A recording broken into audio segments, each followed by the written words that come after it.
うーん。うーんと。うん。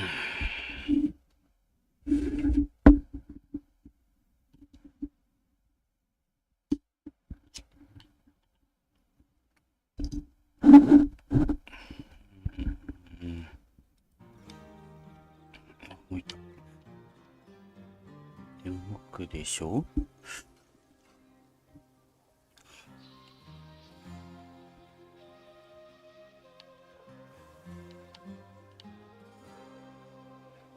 うーん。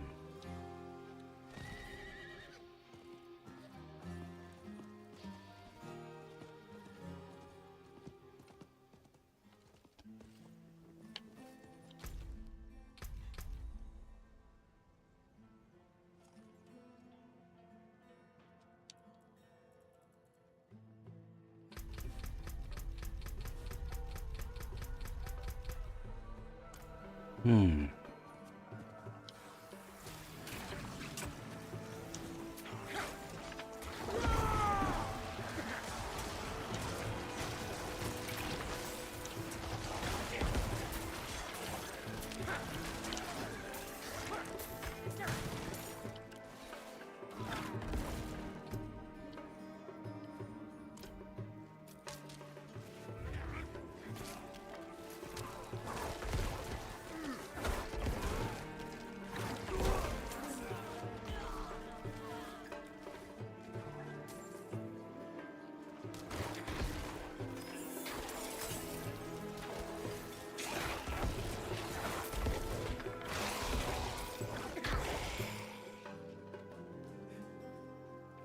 うん。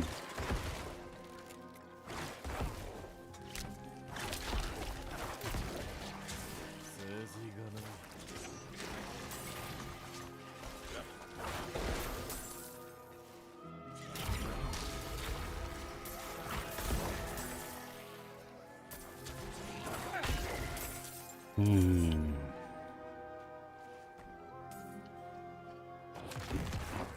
し。よいしょっと。テスト動かんな。うーん。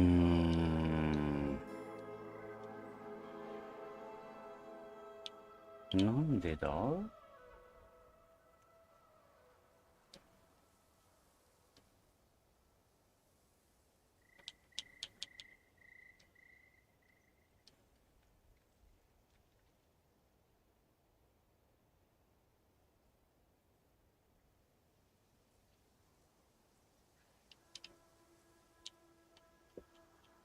うーん。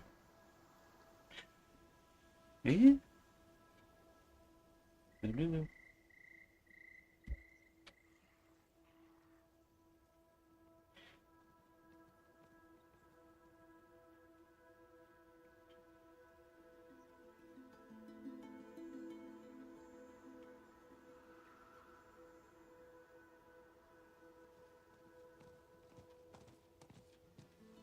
ーん。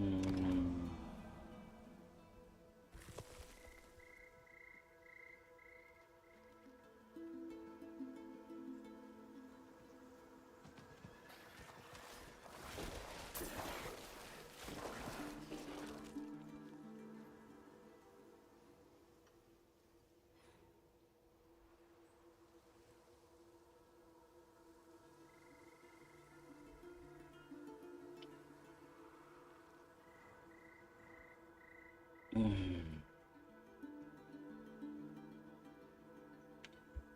Xbox ゲームレシーバーソフトウェア。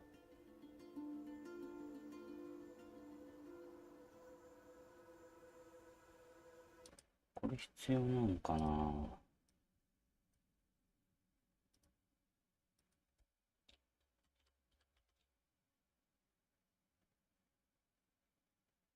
Xbox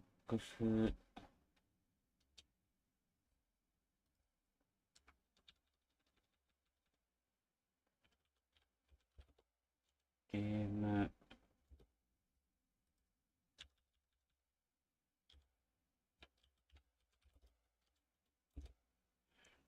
C が、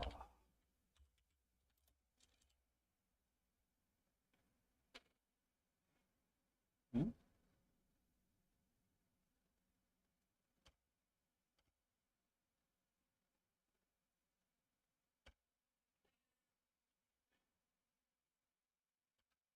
ソフトウェア。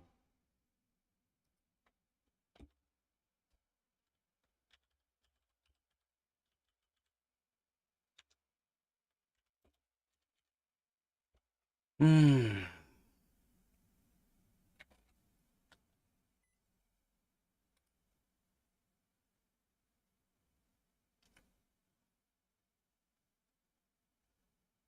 Xbox ワイヤレスコントローラーを更新する。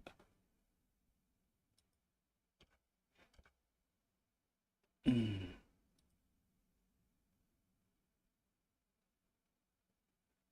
これか。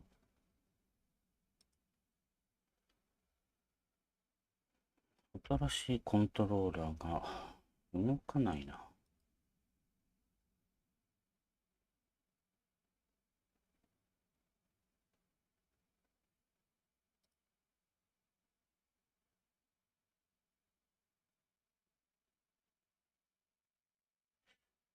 うーん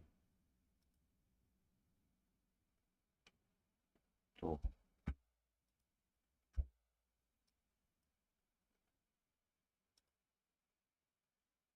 あれ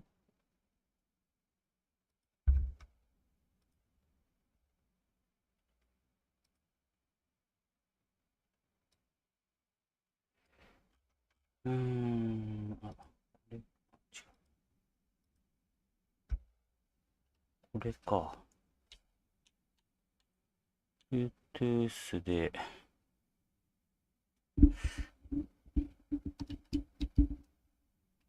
おうーん、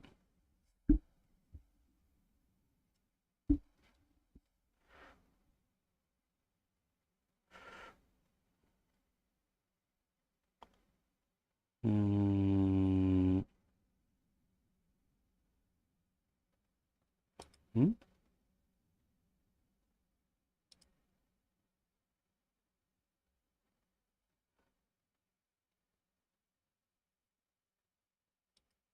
いいかな。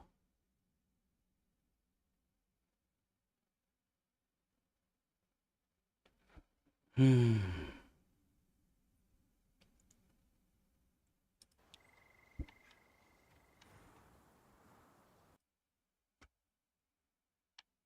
でしょう。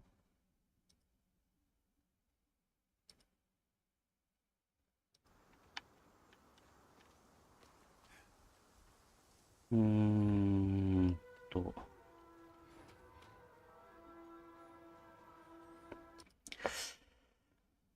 うーん。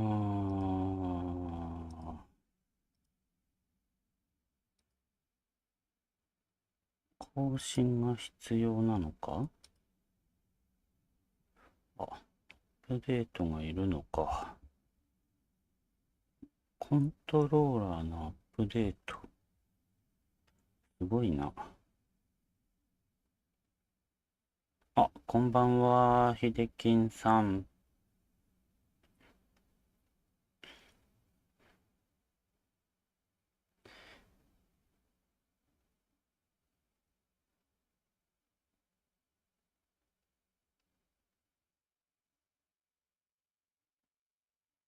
いや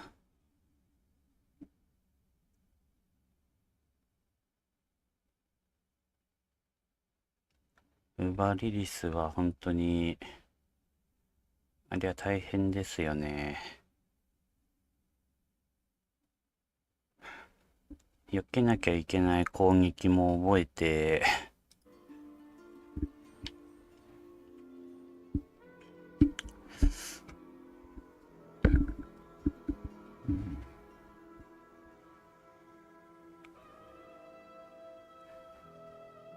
わかるんですけどね、避けられないんですよね。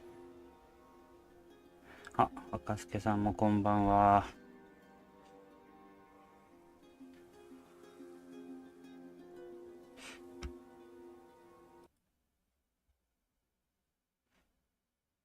新しく Xbox のコントローラー買ったんで接続してみたんですが、Bluetooth で動かないんですよね。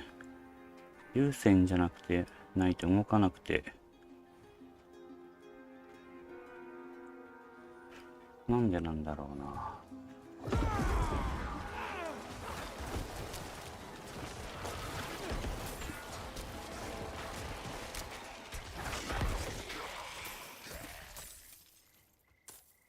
いやー、今日はも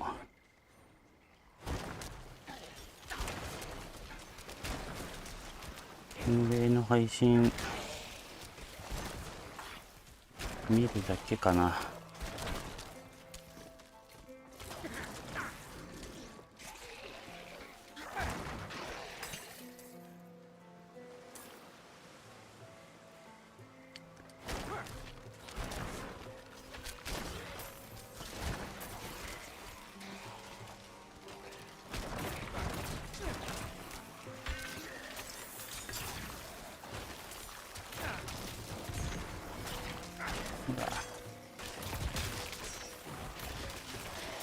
あ、有線じゃなきゃ使えないんですかこれって。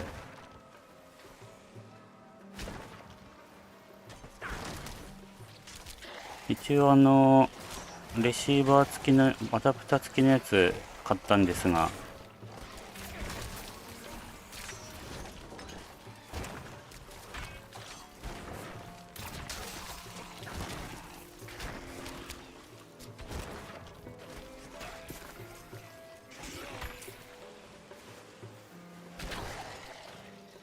Bluetooth で認識はされてるんで、ゲームパッドテスターでちゃんと確認して。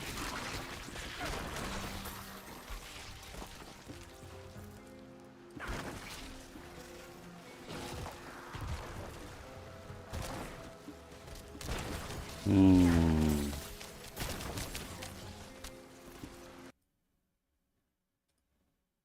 誤算だったな。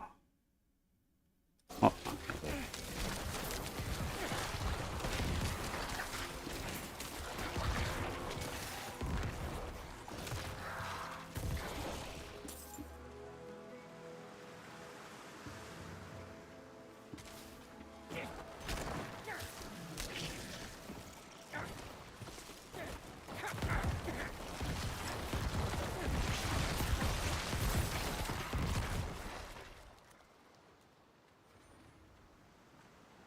あ、動く。ちょっと。あれ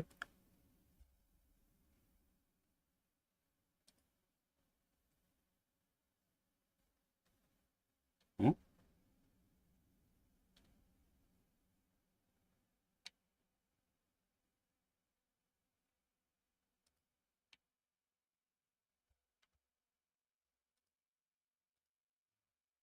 あれ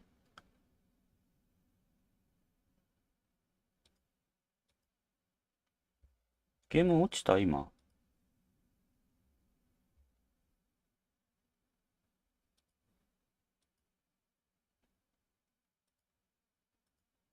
あれ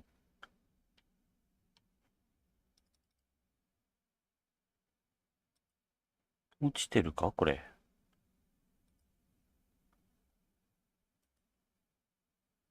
あれバトルネットも落ちてるな、これ。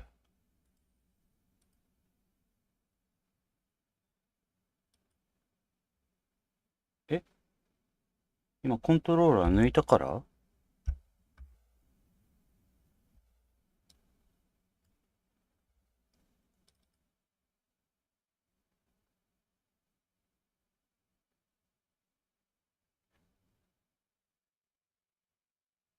あれ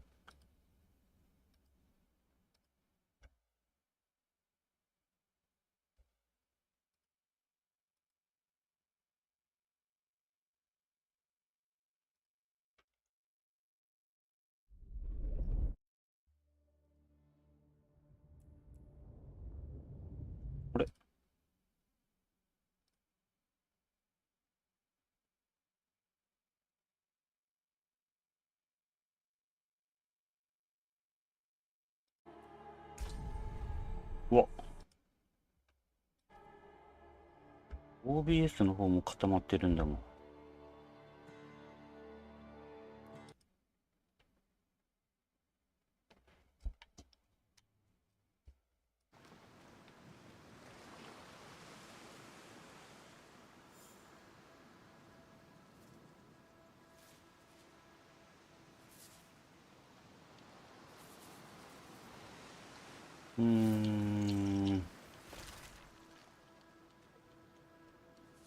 やっぱダメなんだ。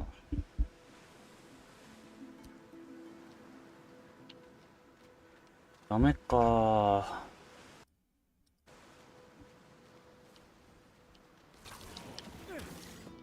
ええ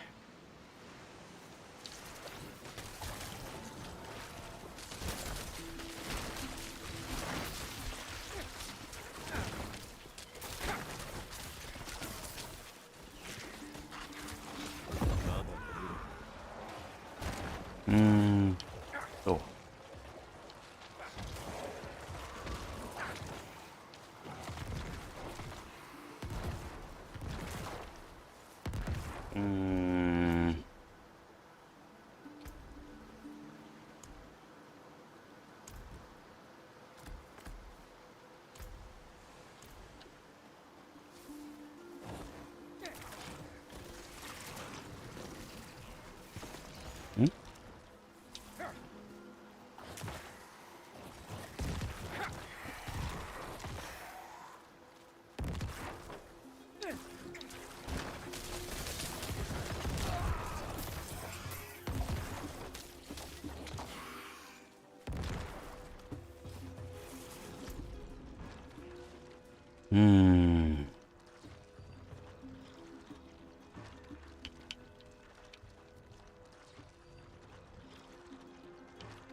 あれなんか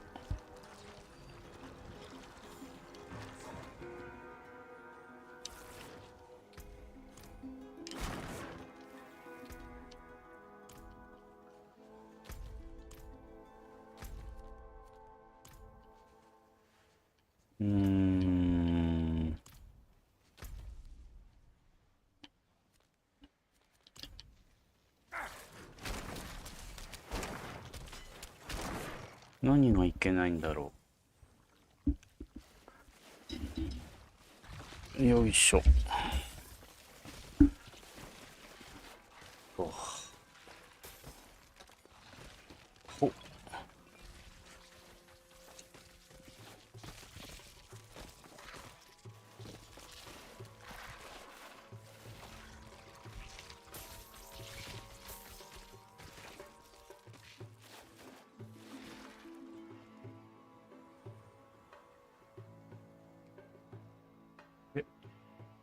今まで使ってた方も動かなくなったぞ。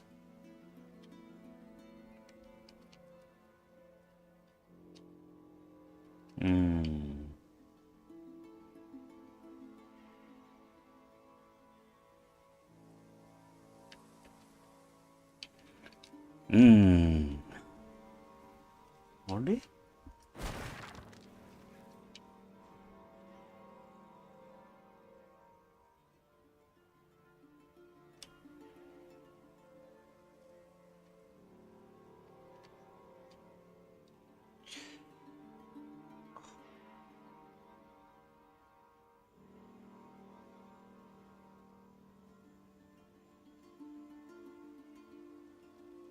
ゲーム側の問題なのかな。あ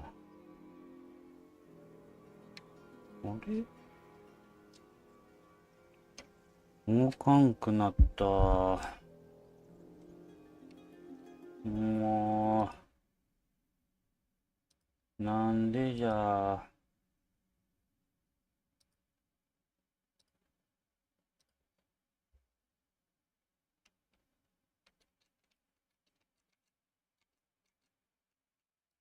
あれ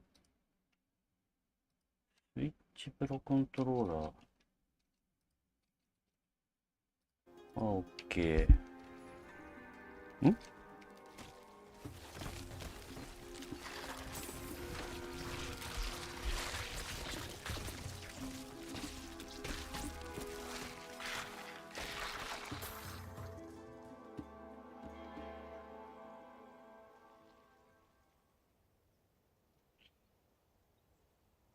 しょ。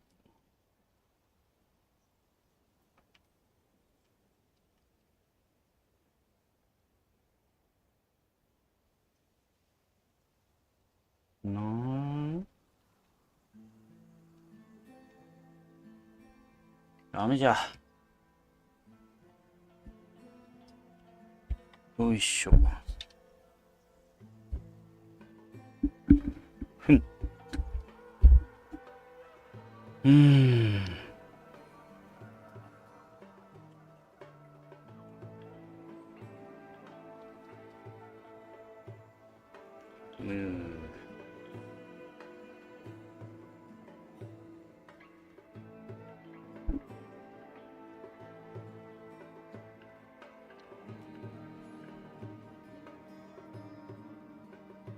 パソコンはいいと聞いたんだがな。有線のみじゃったか。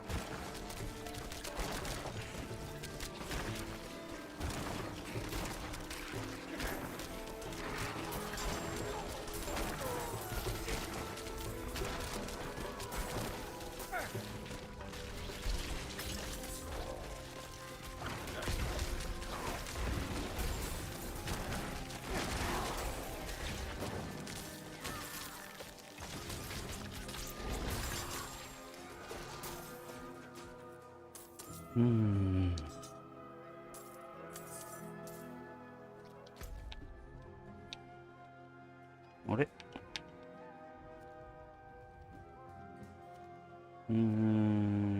と。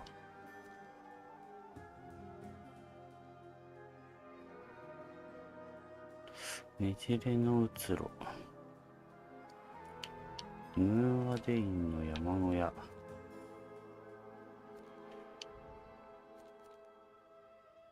大ドラガンの兵士。ここもか？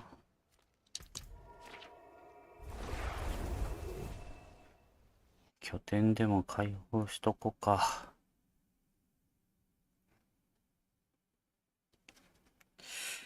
Xbox のコントローラー。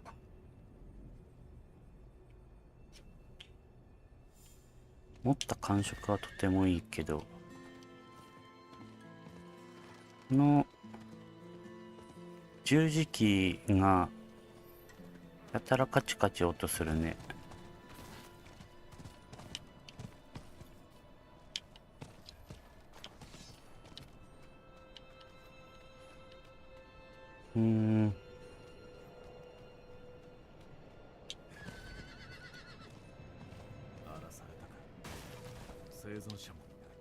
よいしょ。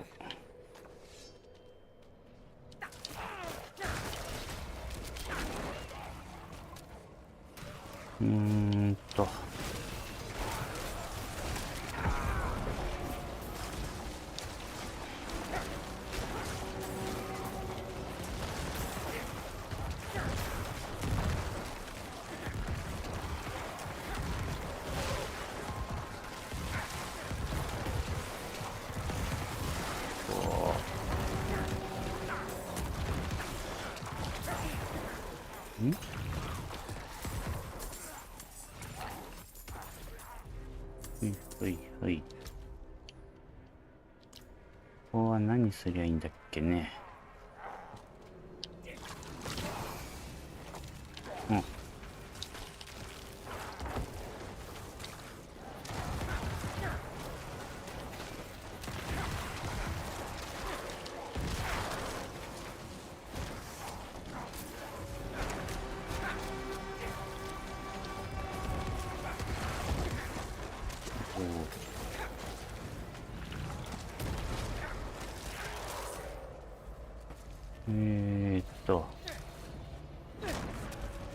これか？わ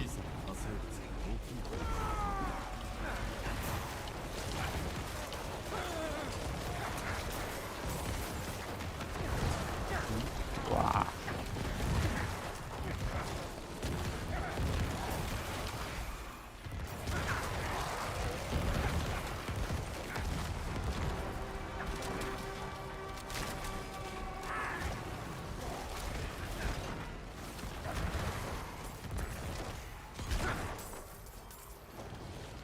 いしょ。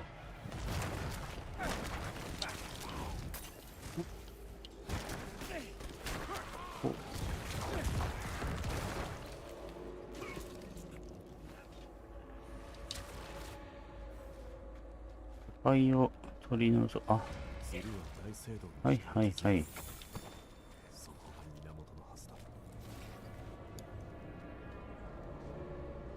この軍団イベントのやつだ。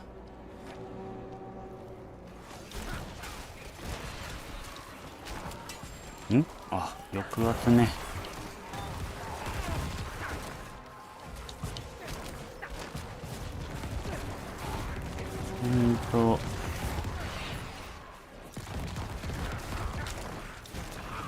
抑圧天敵だな。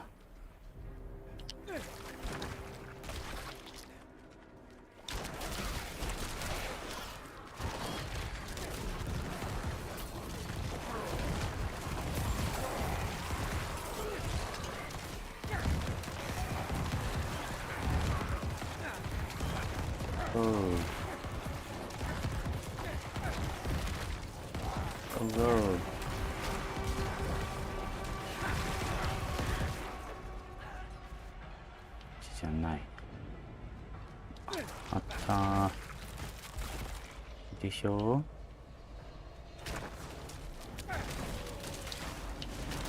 こうせる。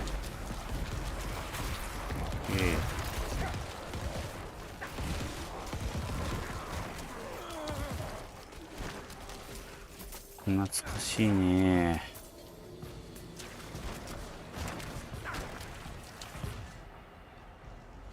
なんやねん。うわ、やば。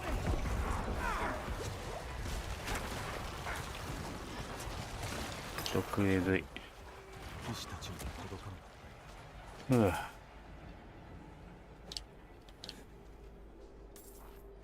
吸血の腐敗。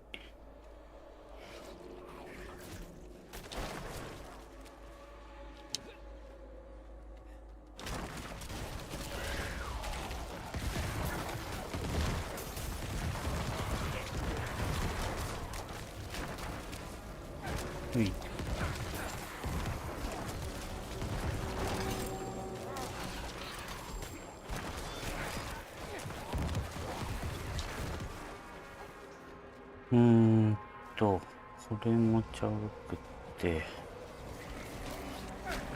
こっちか。あ、これか。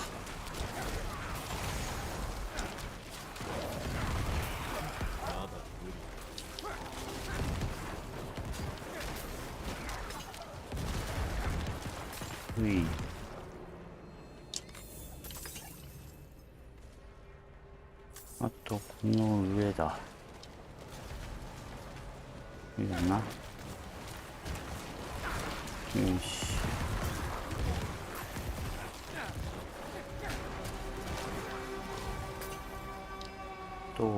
あ、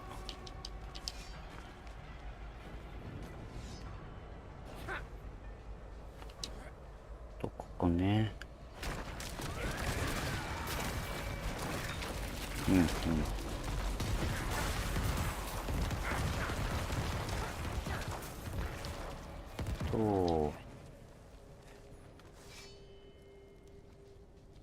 分断イベントで散々やってるからな。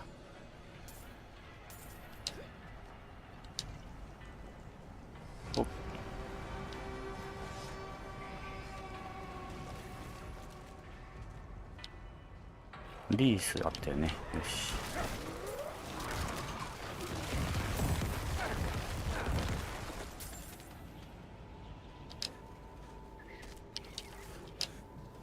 ここで全部じゃない？よし。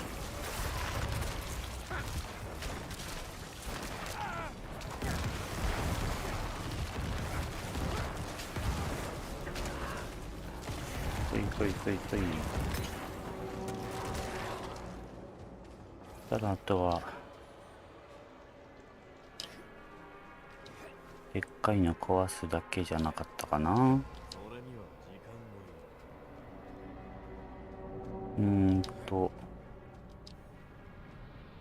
あれ、あ、もう真ん中のとこだけだ。あと1時間。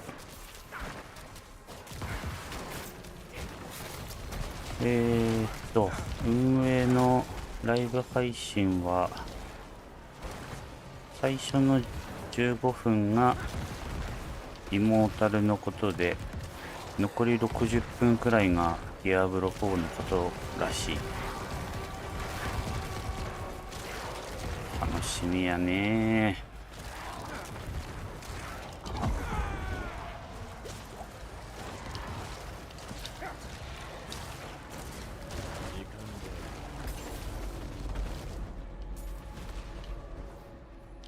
よし。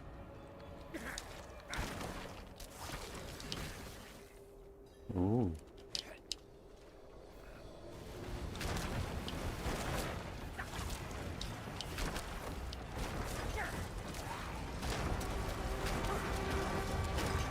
今さらこいつら倒せないってわけないよな。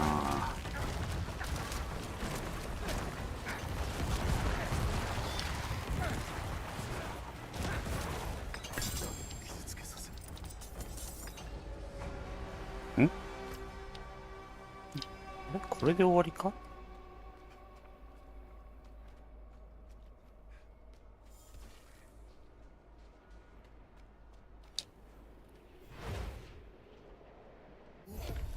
よし。あと拠点。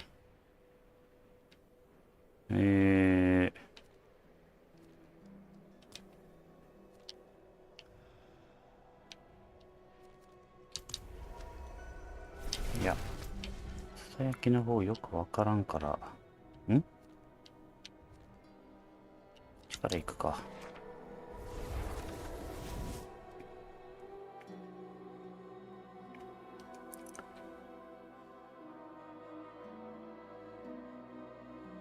運営のライブストリーミングってミラーしてもいいのかな。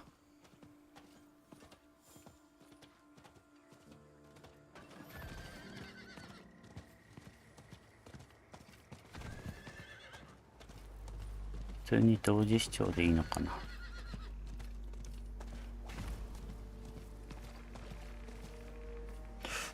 黒い塊かと思ったらクマ3体か。それには時間が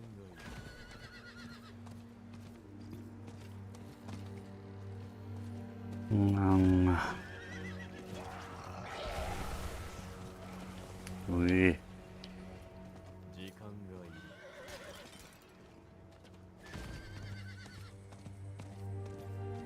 今日は眼球が痛い日だ。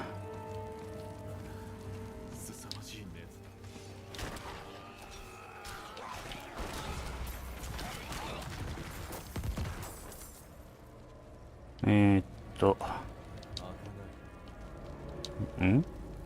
何するんだっけな。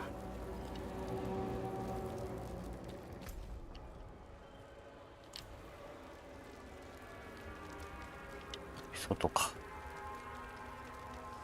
あれ、あ、これか。か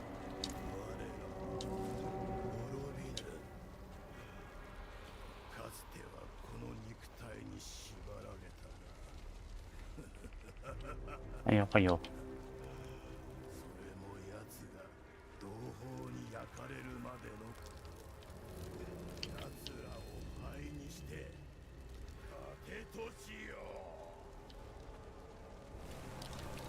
お、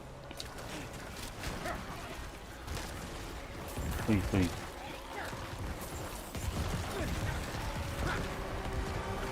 ドーン。村人の死体。灼熱の集中。ああ。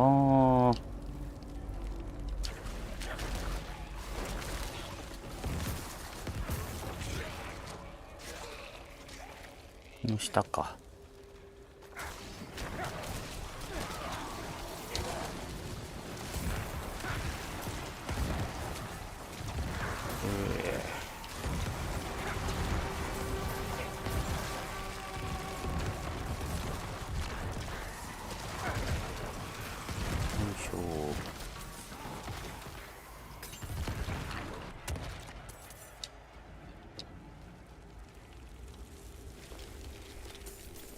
よ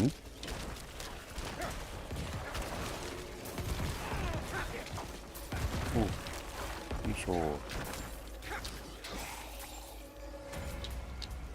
救おうとしているのかはい。分かっているのかな。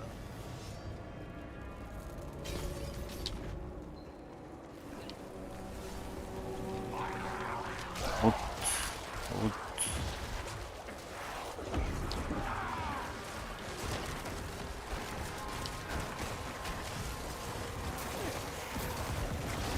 おっおっ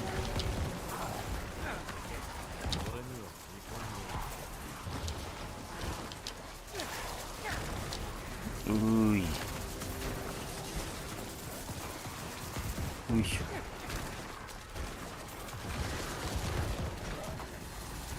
おい。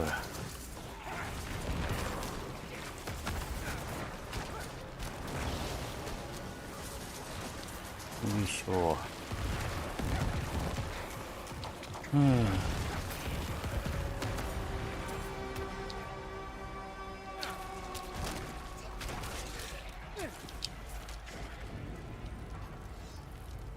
らは守護者を裏切った反死に値する。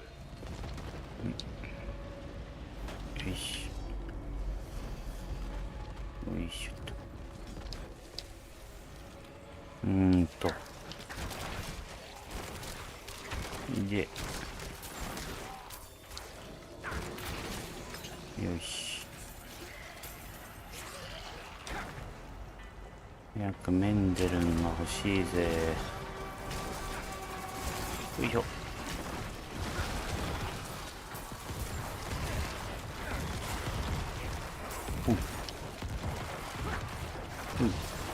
あ、うい。よし。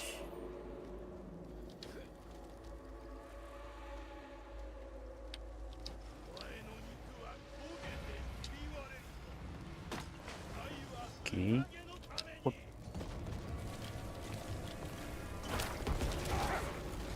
いしょ。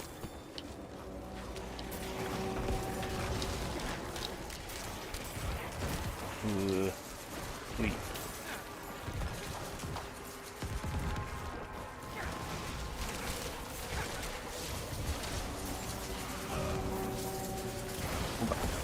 よし。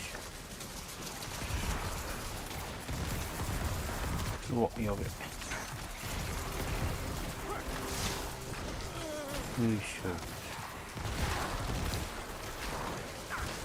おっ。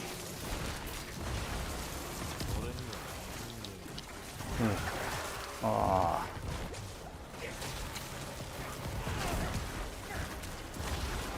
よいしょ。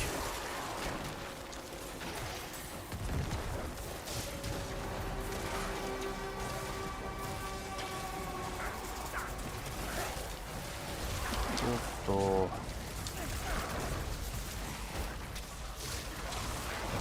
よし。オッケー。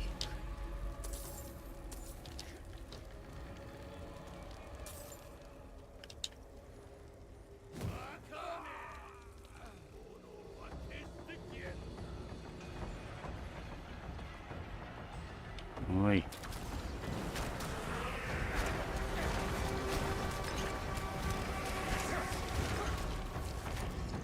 生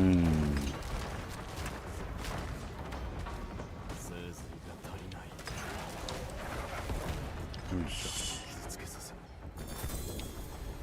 いい。長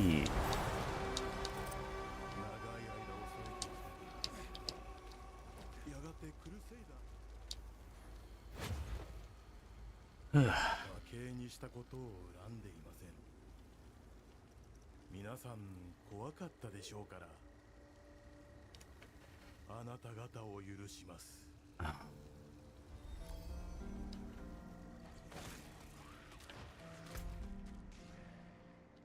OK ですね。これもか。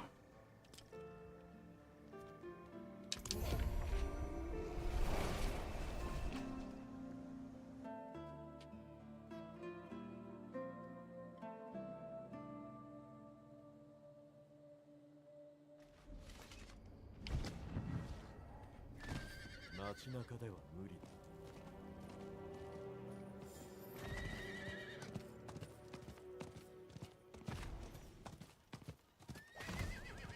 だ。よっ。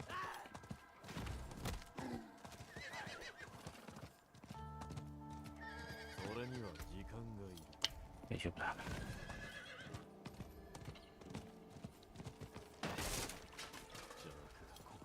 よーし。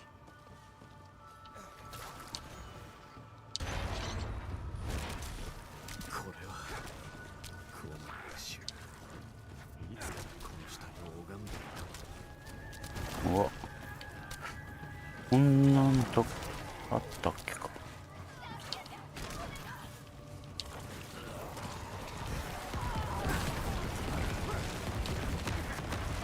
のでかいのなんだ。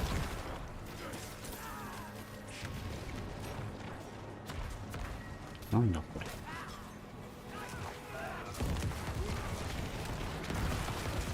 あ、やばい。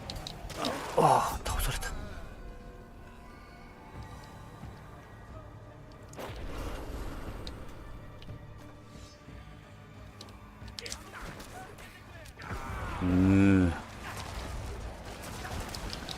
うわ、あれ、ここ強いな。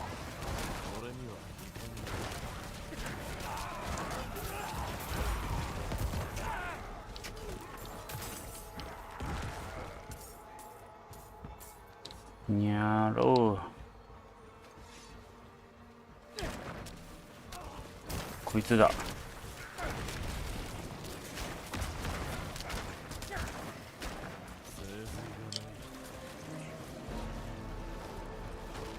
いや、おお、やべ。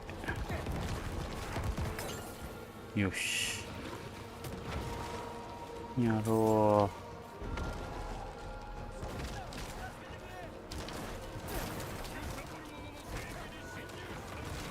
う。よし。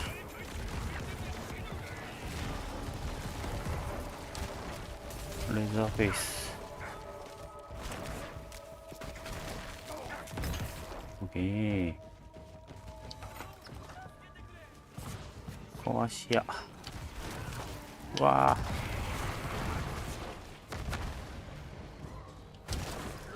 ふんふんふん。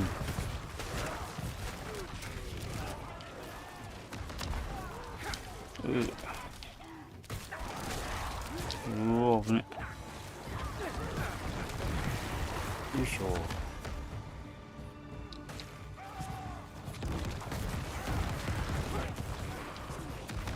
よし。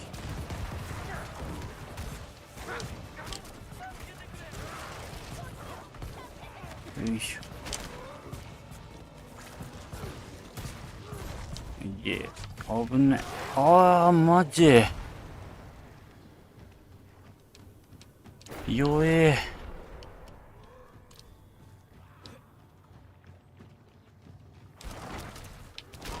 本当にもう。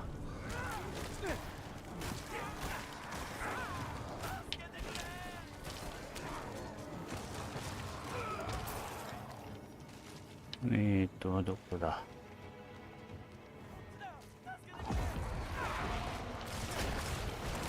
いし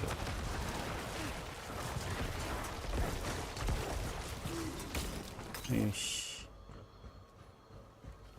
お、あ、しゃば。30分。おう、いいね。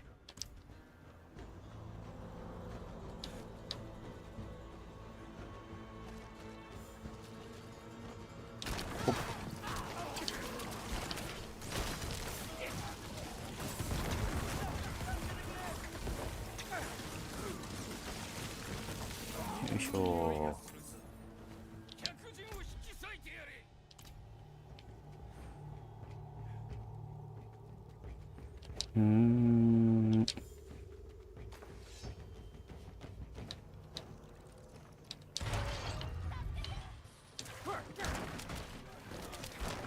わ。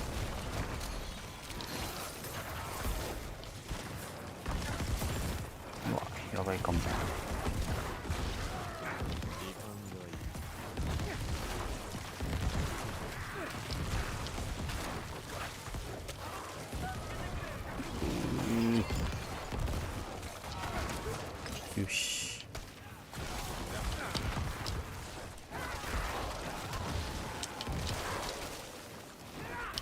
よいしょ。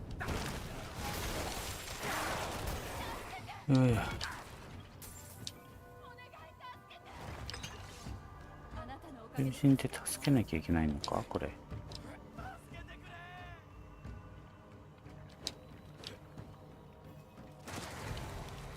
モールカルス、これか。ああ、飯食うやつだこいつ。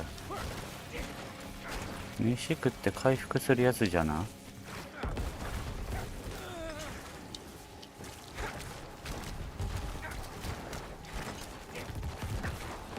お、どうした。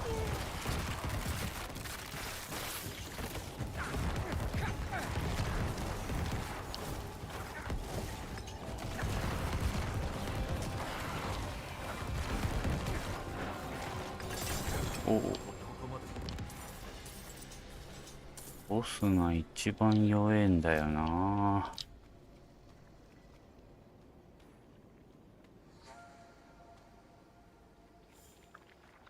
よいしょ。お、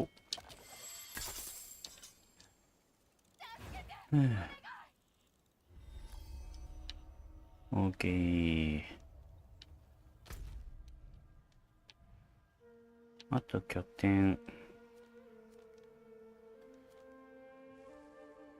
違うな。これ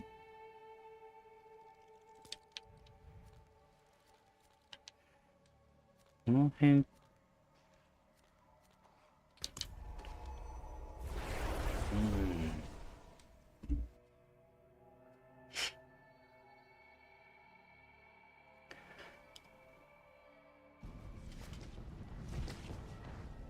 よっ。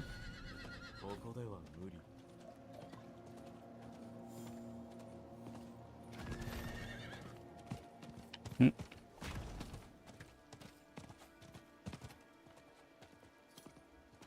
えーっと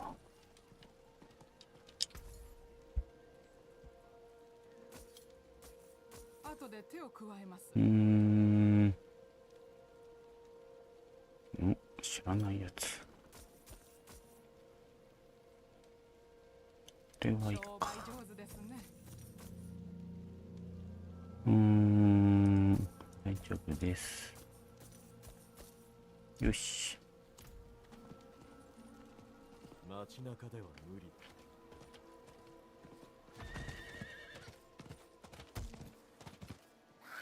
うわ。も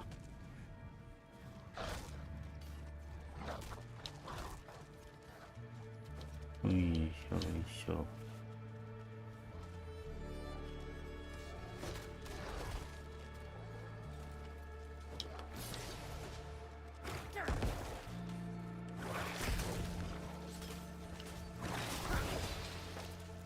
よし。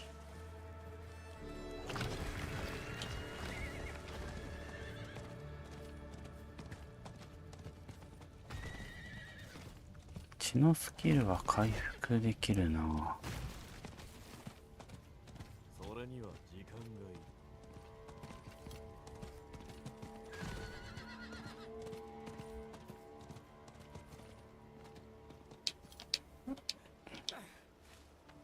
いる。え？この辺のウェイポイントってないんだっけ？この拠点か？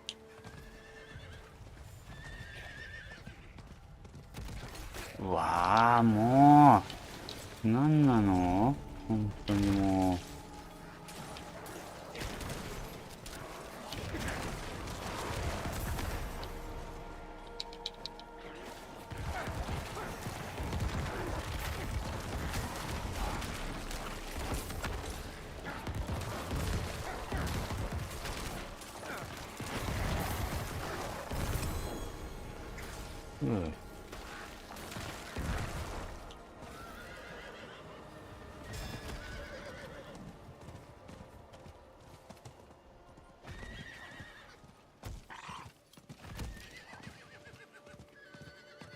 まだか。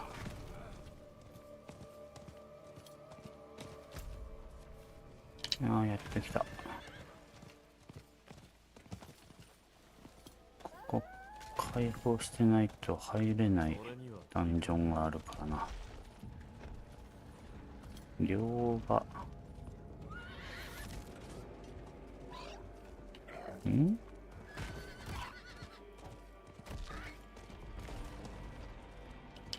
この辺か。両親苦しめられた。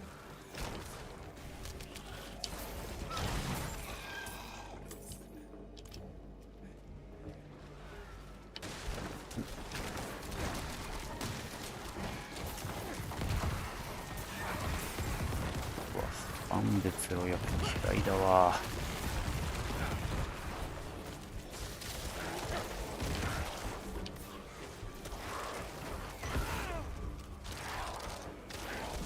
よし。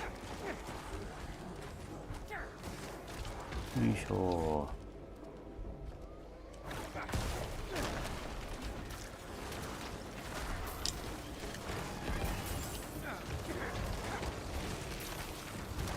よいしょ。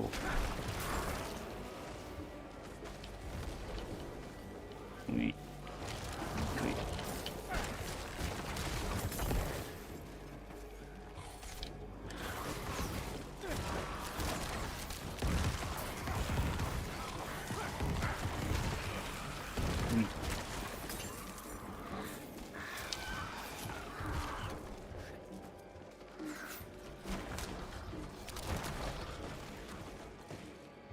抵抗の跡がある。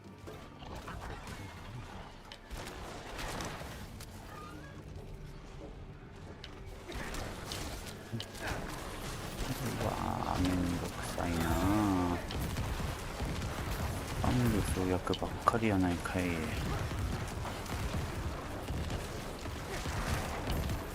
あ、よし。ほっ。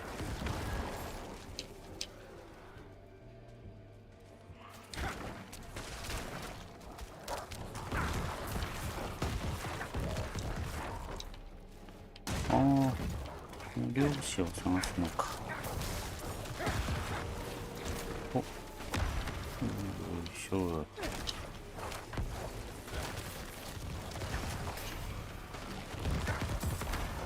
し。あとは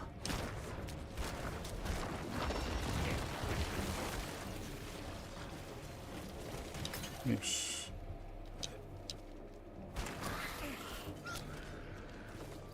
こっちかな。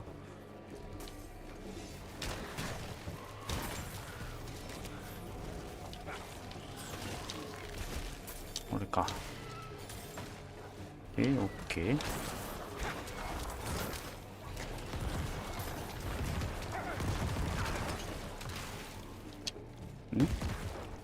あれ。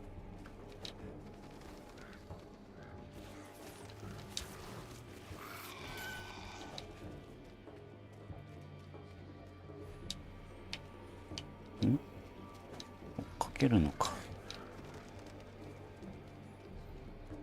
はい。はい。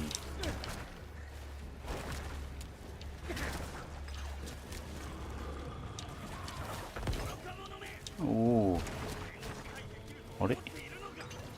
イネス。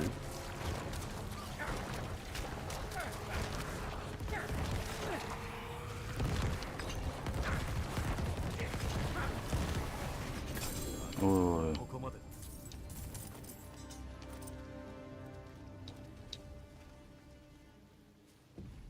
よし。ふう。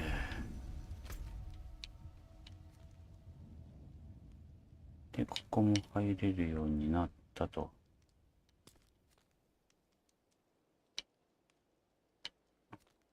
あ、フェラルの炭か。やっぱりか。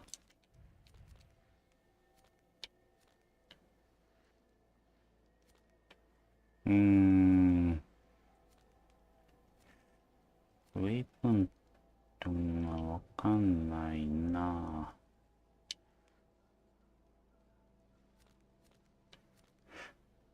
こが起用場所だから、この辺にウェイポイントなかったっけな。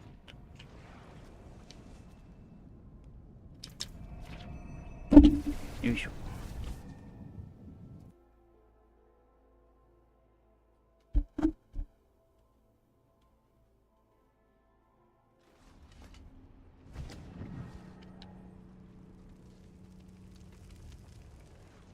街中では無理。いい取引だ。や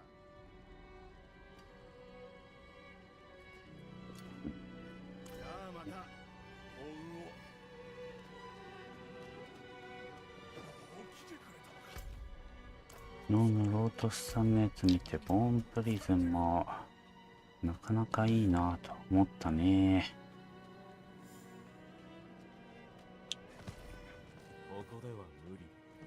いやー、他の人のプレイ見るのはやっぱ面白いね。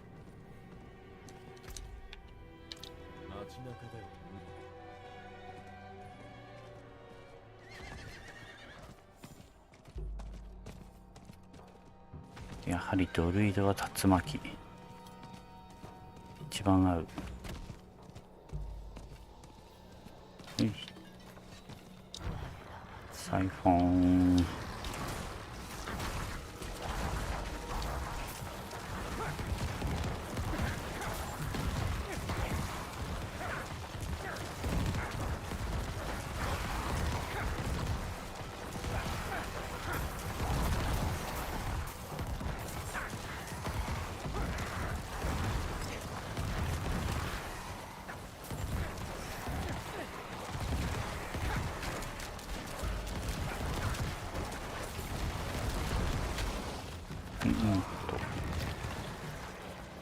よいし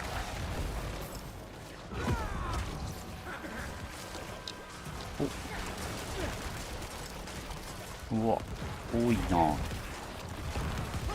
んでどいつもこいつもダメージ耐性ついたのじゃい。よいしょ。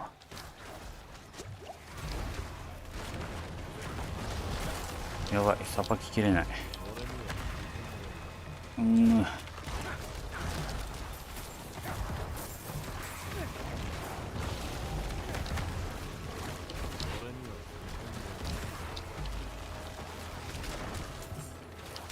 あ、よかった。助かった。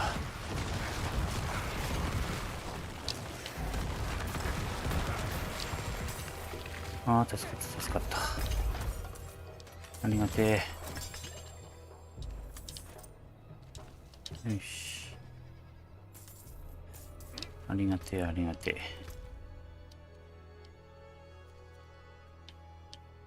こうしといてと。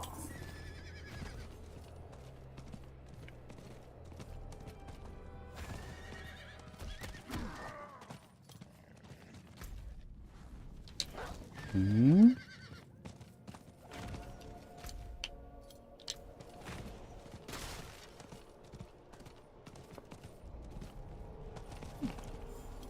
いしょ。お、あった。いやー、よかった。よいしょ。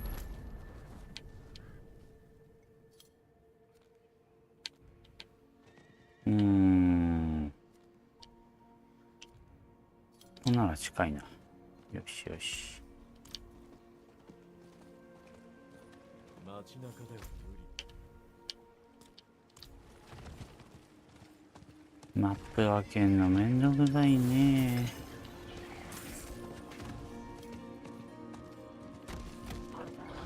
どいて。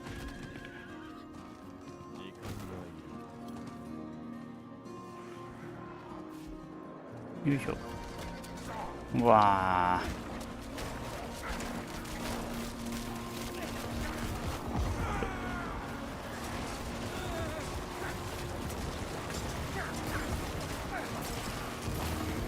ー。よし。まあ、ちょっと。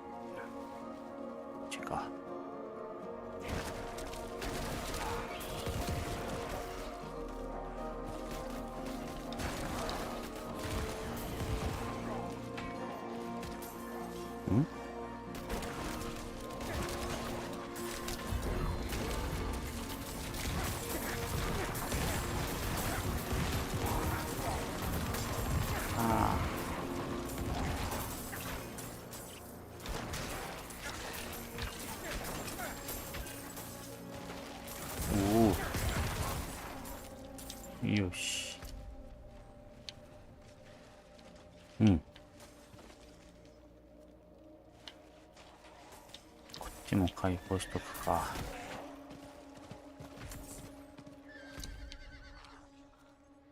あ、レギオン行こう。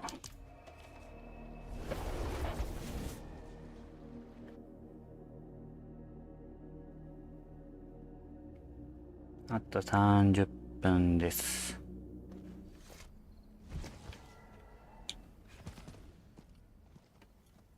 街中では無理だ。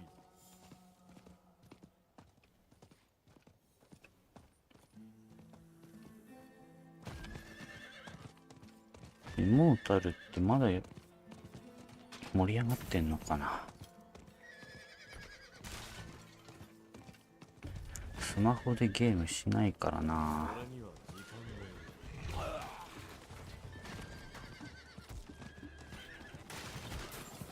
がいる。くそ。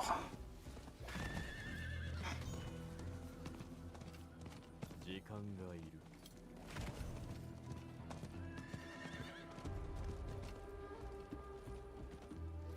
いよいよ。うわ。やったー。よし。レース対決。レースするとも面白いかもな。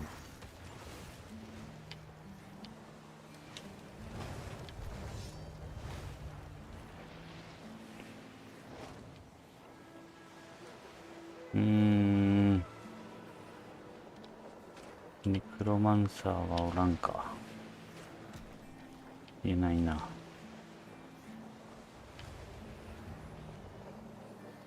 これ違うか。あ、ネクロ。あ、そっか。いや、レベル43だっ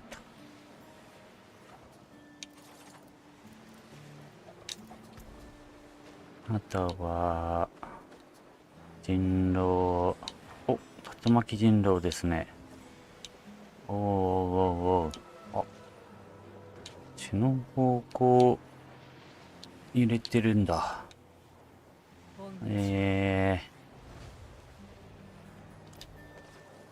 ふむふむ。いいよね、そっちもね。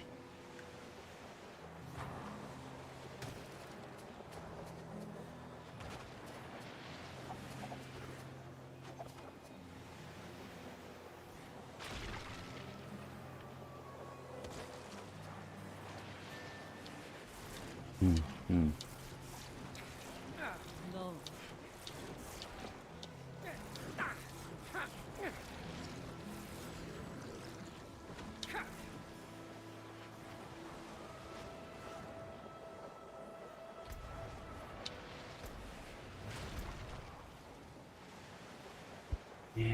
ドラゴン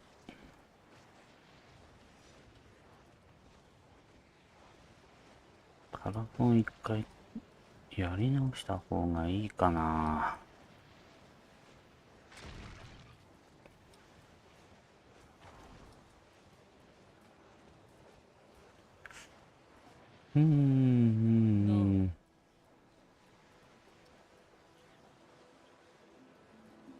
元気か？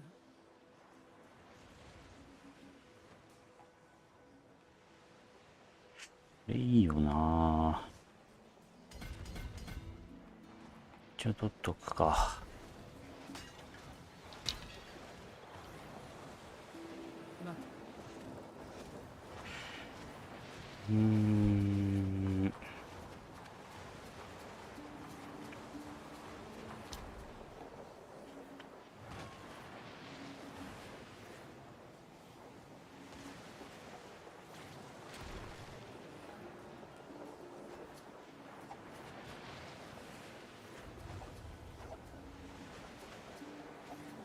10% 増加。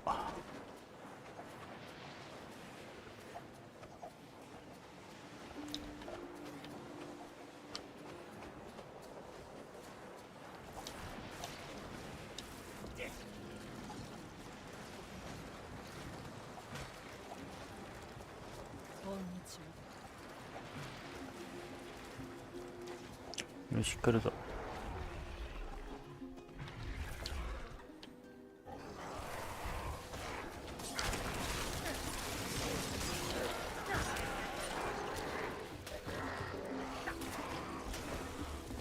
いい。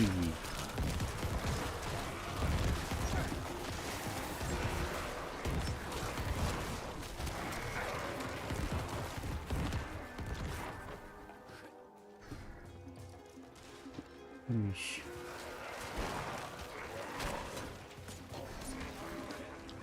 お。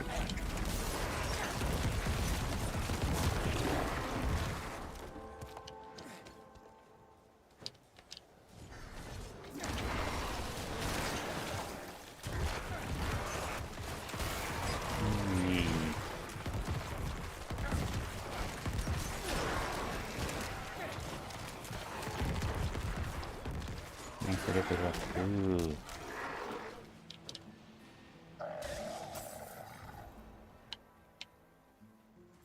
100レベル1人いてよかった。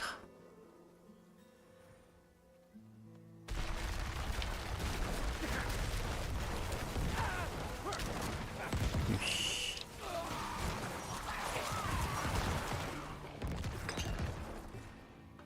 よいしょ。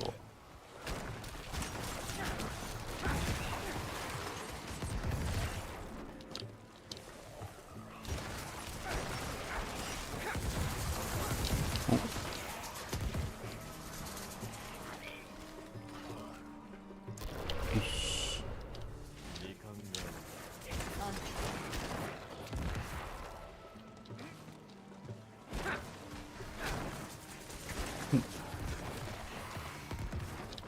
たよいし。時間がいる。血必要ねえな。よいしょ。俺には時間がい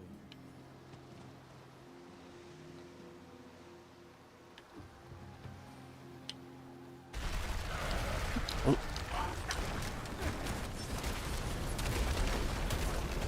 あ、まだ。よいしょ。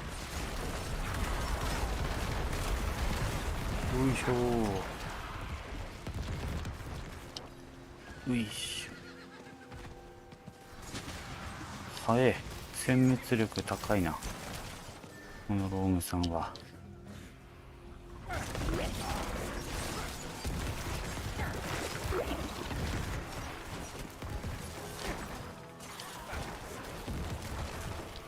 よいしょ。よいしょ。はい。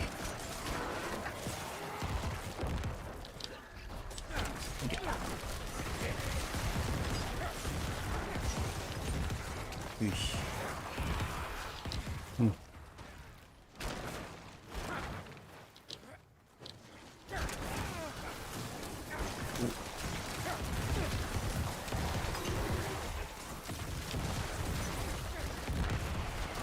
なんだ。よ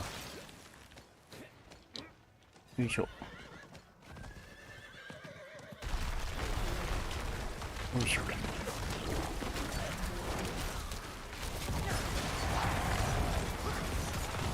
よし。ん？倒した。よし。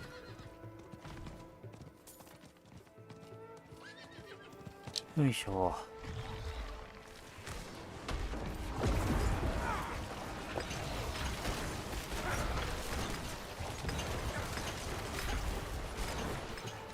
よし。わーい。わー。うま。よし。ありがとう。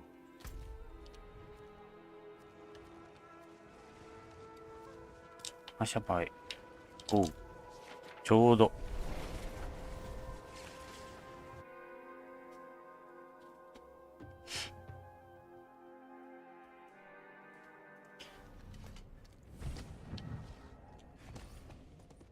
街中では無理だ。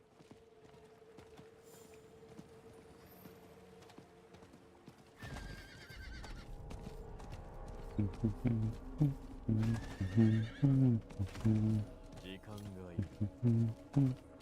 よ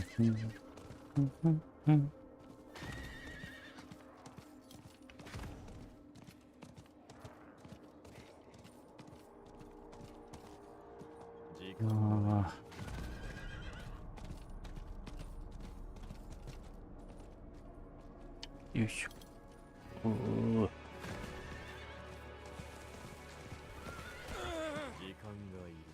待て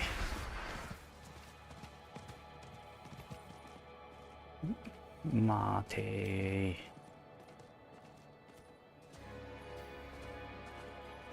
ー。よし。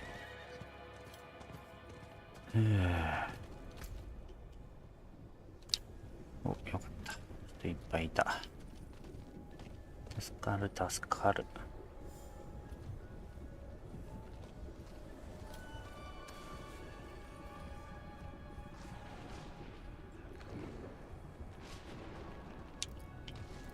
そう皿かな。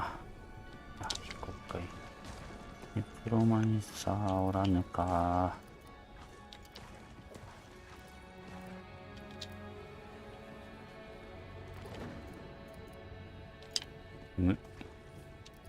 ログ。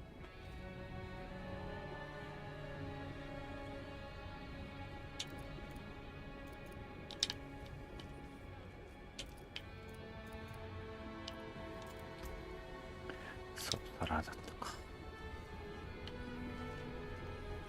元気か。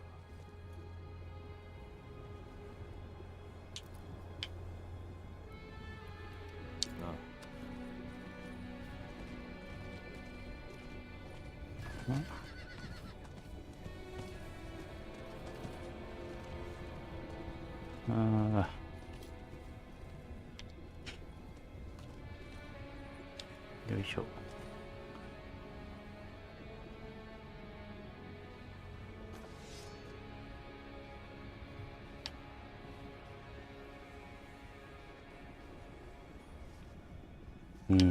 いいね。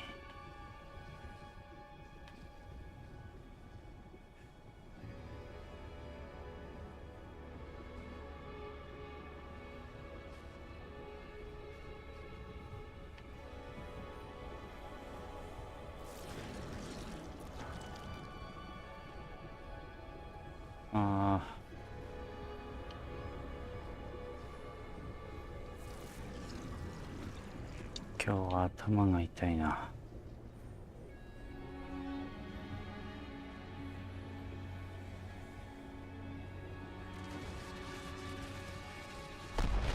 おい、来たー。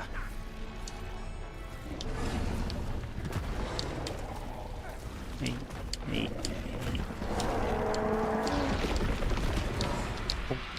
ほっ。死んじゃう。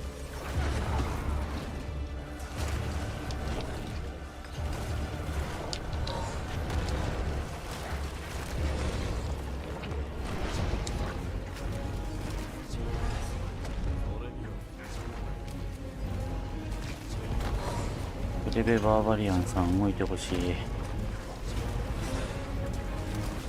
ダメージが足りないよ。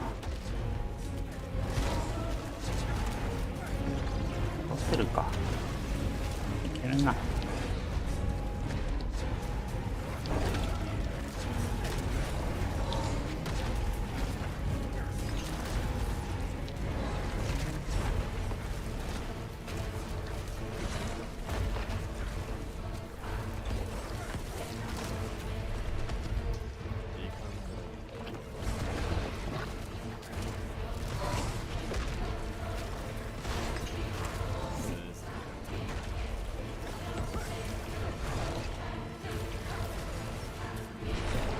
よし。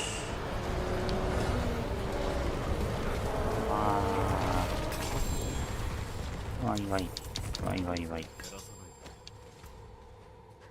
もう持てなかったか。ありがとう。感謝してる。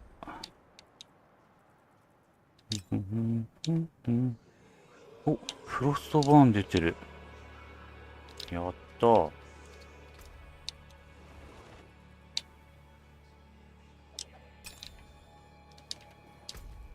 やった。あ、でも装備できないんだ、フロスさんは。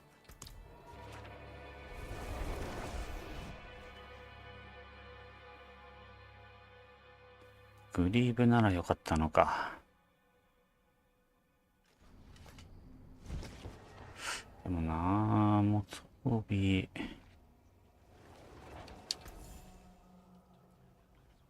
あと15分、4分。妥当な価値です。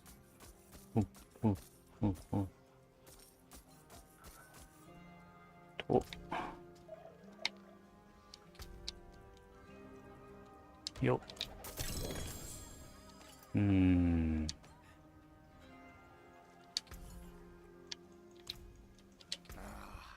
買い取りもお任せください。受けるダメージ減少のやつか。なんだか。低いか。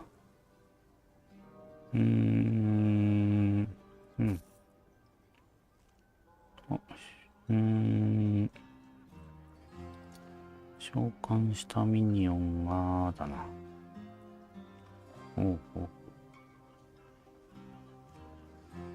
レーバー申請いいか。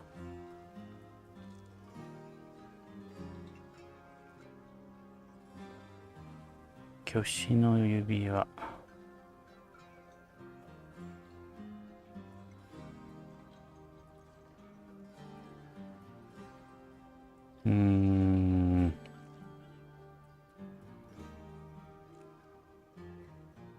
ボーンスピリットを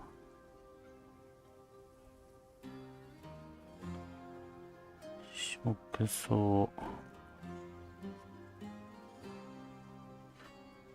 動速度上昇気は、出てないか。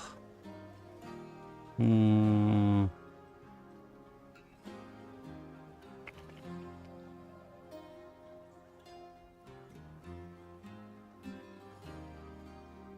ういっか。ロストバーン。こっちの方がいいよな。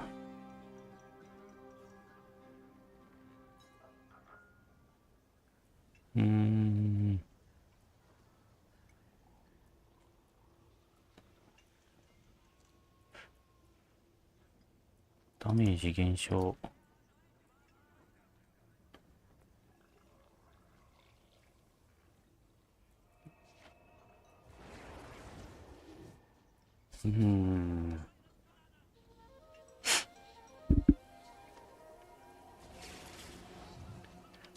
何らかが欲しいな。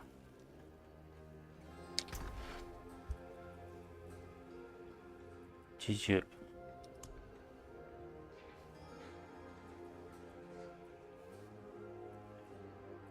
レベルは80。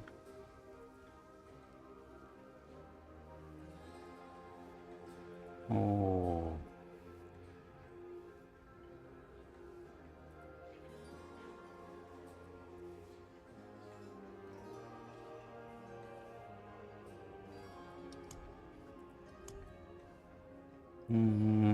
あ、レーザーブレード装備できるじゃん。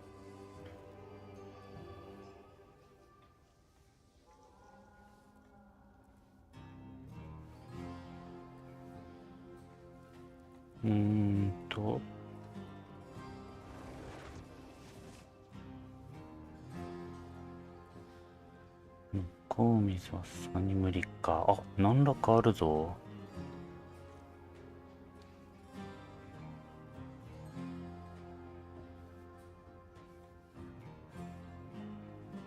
なんだかつけるか。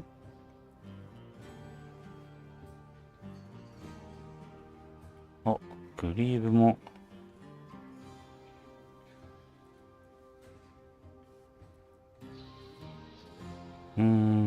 と。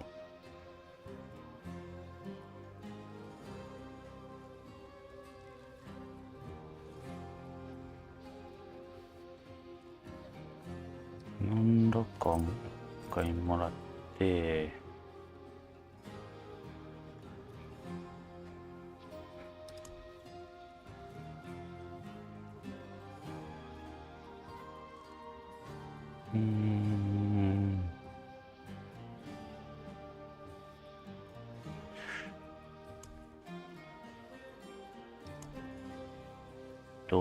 体に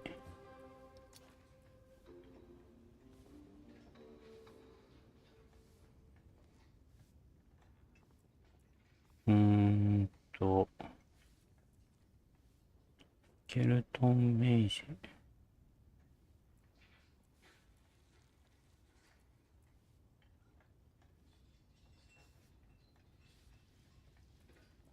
なんか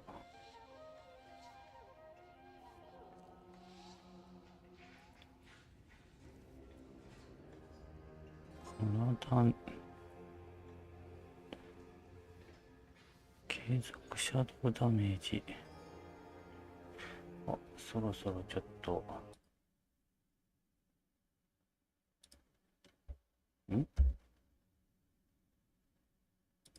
こっちか。お、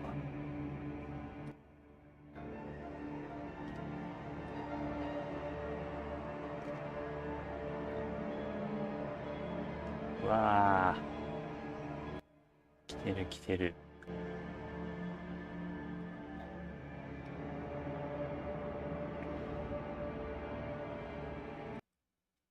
よしよし。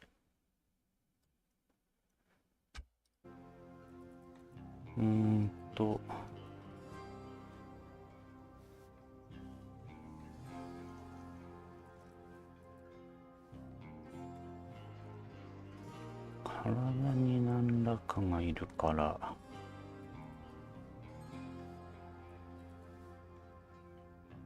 783を何らか。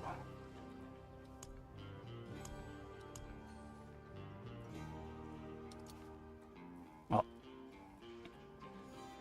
まずったな。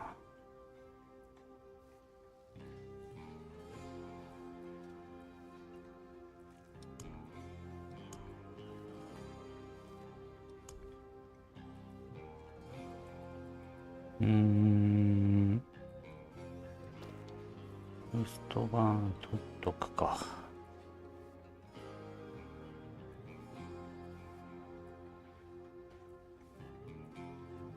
うわー、困ったな。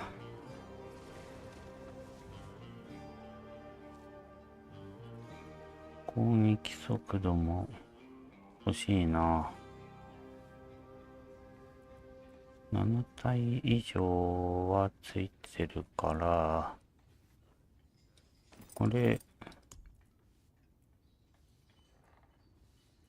抽出して体につける。基本スキルダメージ1スキル、骨スキル、ミニオンの最大ライフ最大値77、799ない。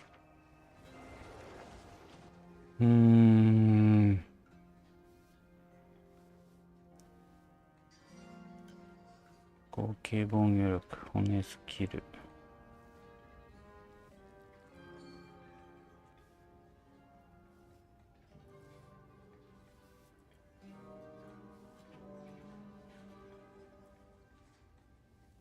これにするか。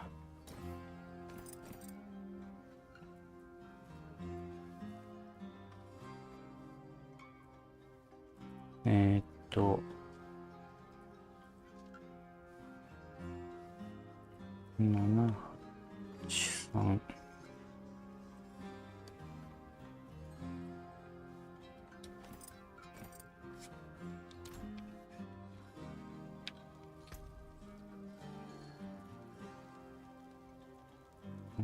ま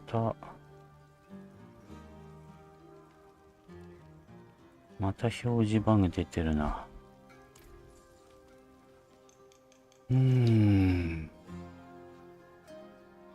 さて、あと5分でストリームが始まる。楽しみじゃー。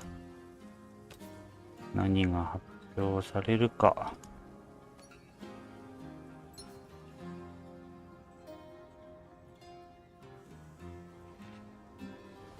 でいいよね。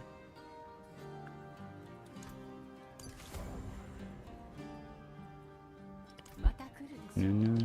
私は嘘を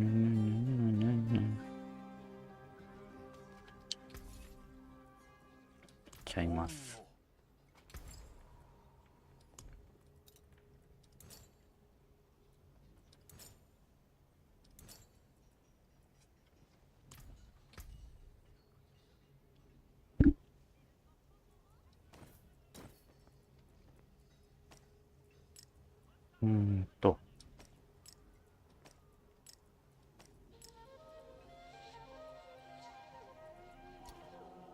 これか。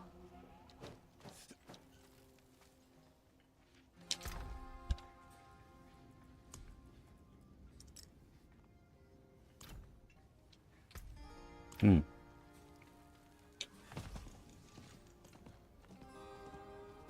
い。もうはい。モテない。これはバーバリアンにも真似できない。ちゃいます。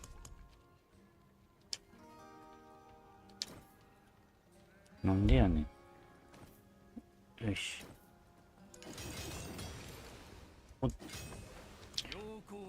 これでどうよ。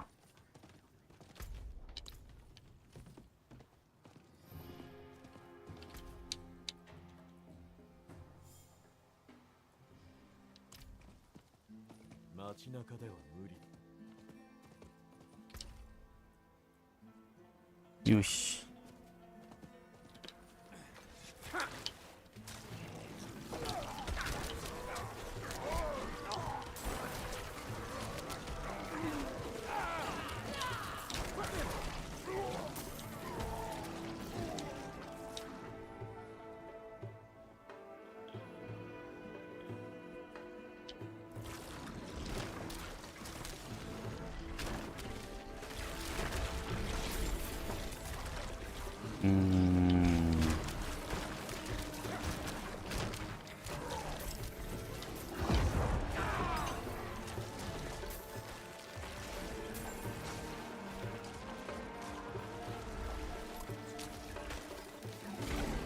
ミニオンの攻撃ってカウントされないのか。なんらかって。マジか。え？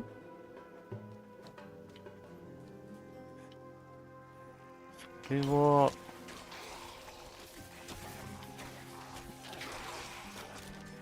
それはなくないですか？ん？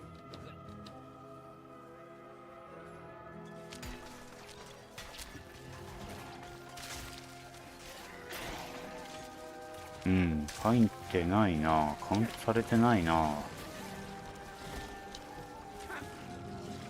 そうなのか。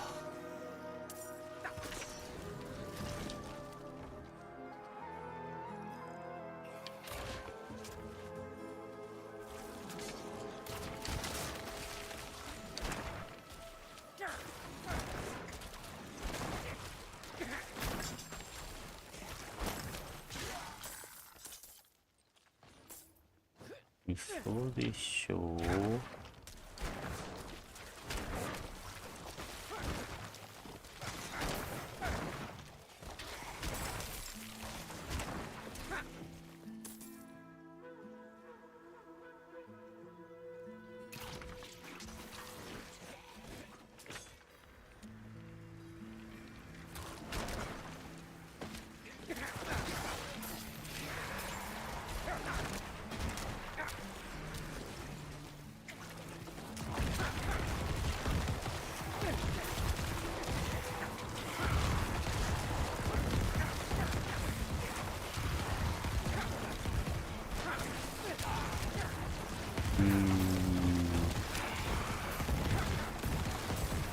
かなか100まで上がんないな。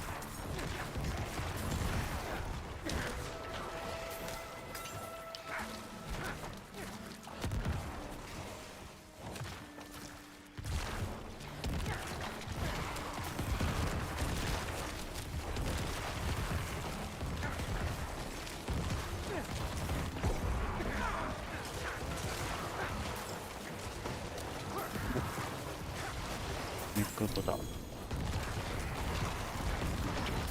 肉度か。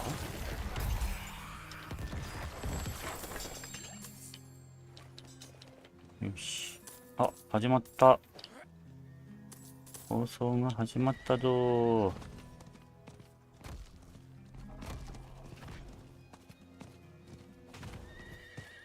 街中では無理。よいしょ。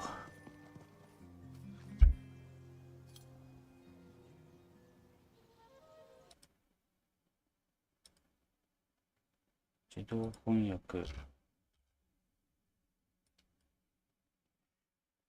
えーっと。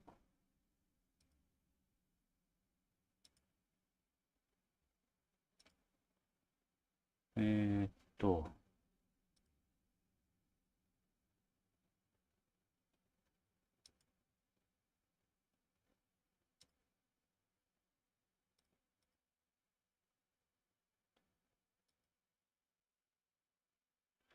翻訳はされない。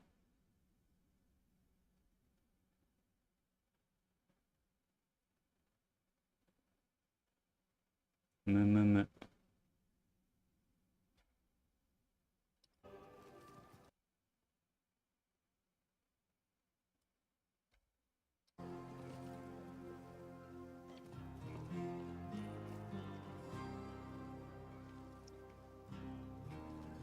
これは困ったな。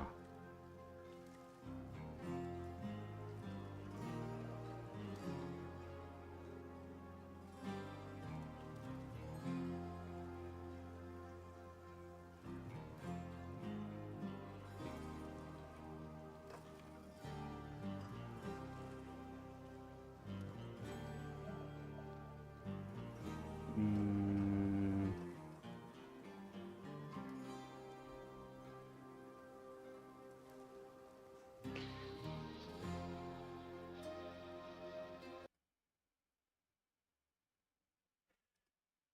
うーんと。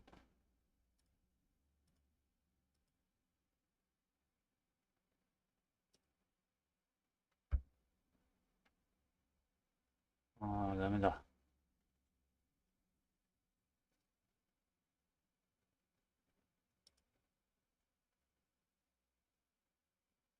えーっと。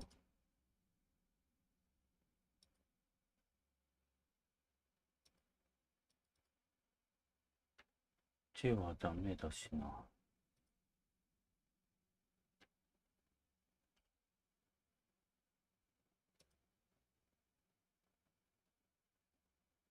んデベロッパーアップデート。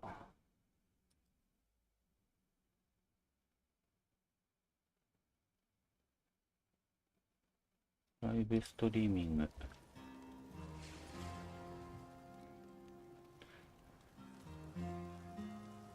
ディアブロの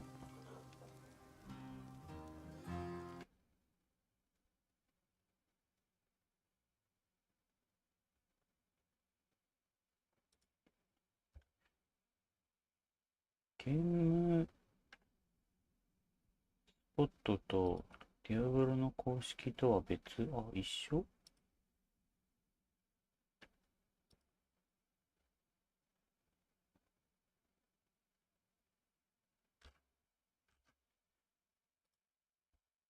コメントがない。チャットは無効。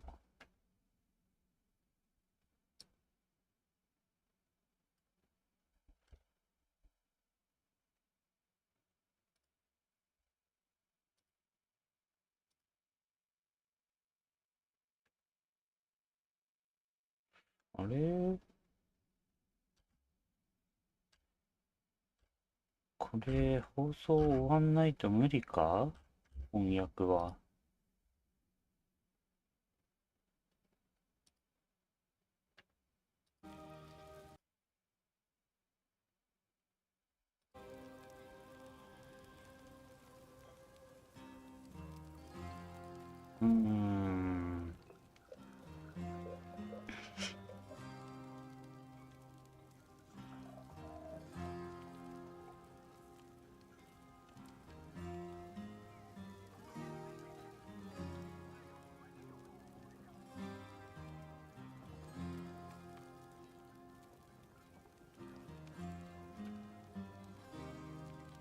どうにかならんかな。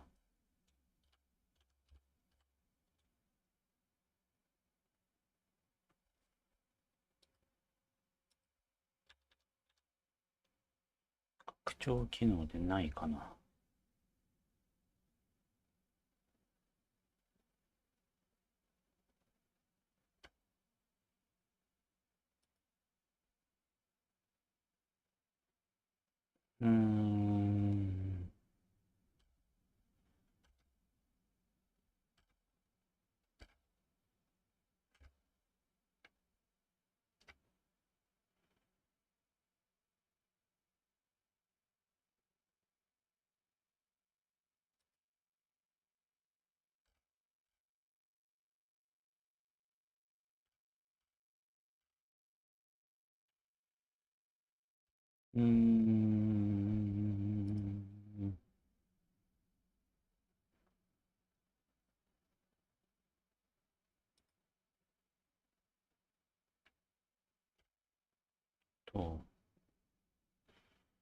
とりあえず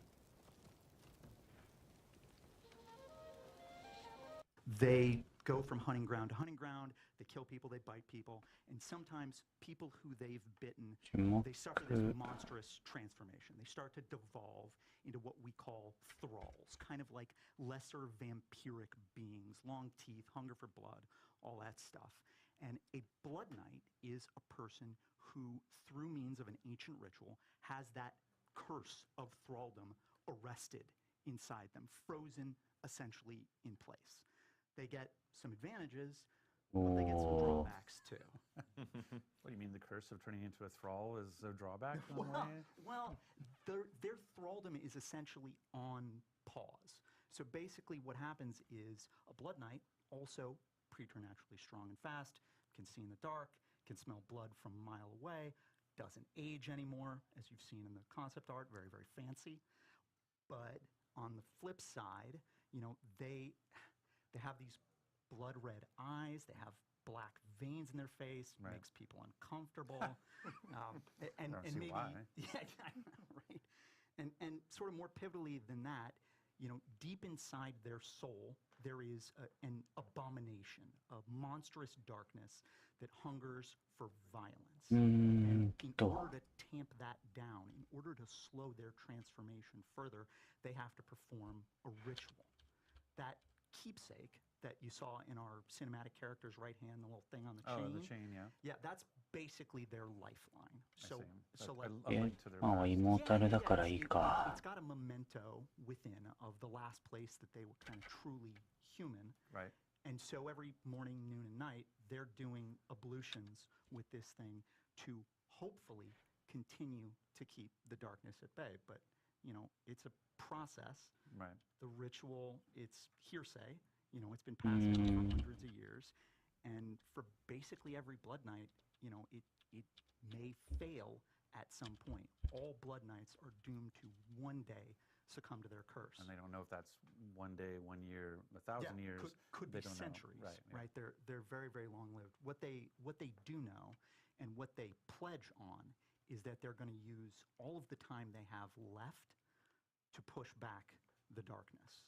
And ultimately for them, since that is such an uncertain question, it's really about their inner sense of balance. Can I do enough good Right. to make up for the evil that will rise when I'm gone?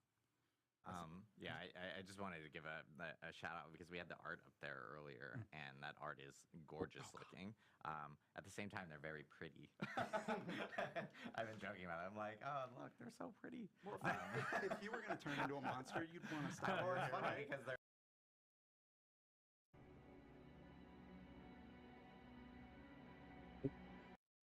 they're very like opposite Well, of what it is. I mean, you mentioned the abomination. I think we saw the Blood Knight turn into this creature during that. So what actually is going on here? Like this is I guess Chris will talk eventually about like how an abomination comes to me. But this is basically them tapping into the what's inside them to change form. Yeah, they're letting the curse off the leash just a little bit. It's going to grant them extreme power in the short term. This is the Bruce Banner Hulk thing. Yeah, but maybe there's a little anime teardrop there of like, do I come back from this? Right. Okay, got it. Awesome. Well, I know with the Blood Knight, obviously, like, it's new class. How does it fit, Chris, into the like a gameplay style? Like, what if you're playing at Blood Knight? What can you expect the style to be as a person that's actually jumping into Diablo? Yeah, so the Blood Knight is actually a melee hybrid class, meaning there's tons of up-close combat with polearms. However, they have a host of shadow and blood abilities they can use to manipulate the battlefield in their favor. I think the drawback of Blood Knights might be that players that start playing it might feel that their mobility is limited. However, they have tons of legendary essences to help them improve the ability to close the gap on 新しいクラス入る as こ well れ。 as life-stealing abilities to help them sustain themselves in lengthy combat sequences. Got it. So like in combat more often, close combat, so こと they're か essentially taking more damage, but then they have abilities themselves to actually essentially drain, as we can see, kind of like life from others, essentially replenish their life while they're in combat. The kebab attack, as I like to call it. The skewer. The skewer attack is my favorite thing right now. So what's happening there? We saw it in the trailer. We see it here as well, is where basically able to stab an enemy, smash it around like as if on the end of a hammer. So なんていうクラスだろう。 Chris is like, yeah, that's basically it. Yeah, You that defined is it. it. Yeah. It's pretty awesome. But it actually has a stun as well, right? It's not just the attack on the one thing that you skewered. It actually it has an area effect. Yeah, so the Blood Knight stabs their polearm forward into the closest enemy, then swings overhead the enemy and slams it into the ground, stunning everyone in a small AoE. And there are also legendary essences that let you lunge forward or actually leap to perform the slam. Oh, nice. Yeah, it's awesome. And then I know, like, of course, with every class in Immortal, they all have different ultimates depending on their primary attack skills and so forth. Like, what kind of two different ultimates can we expect with the Blood Knight? Yeah, I could talk a bit about the primary attacks. The first is Ravage. They're basically swinging their polearm around in a 3-hit combo. And right here is the ultimate, where they become a 5-hit combo with a stun at the end. And Dual wielding polearms, that's... I like. And the other primary attack they have is called Shadow's Edge. It's quite a unique one. It's the first in Immortal where the Blood Knight will do a slash, and for enemies that are further away, they'll actually throw the dagger forward. And they're もうシーズン1の add damage over time or make the dagger ricochet.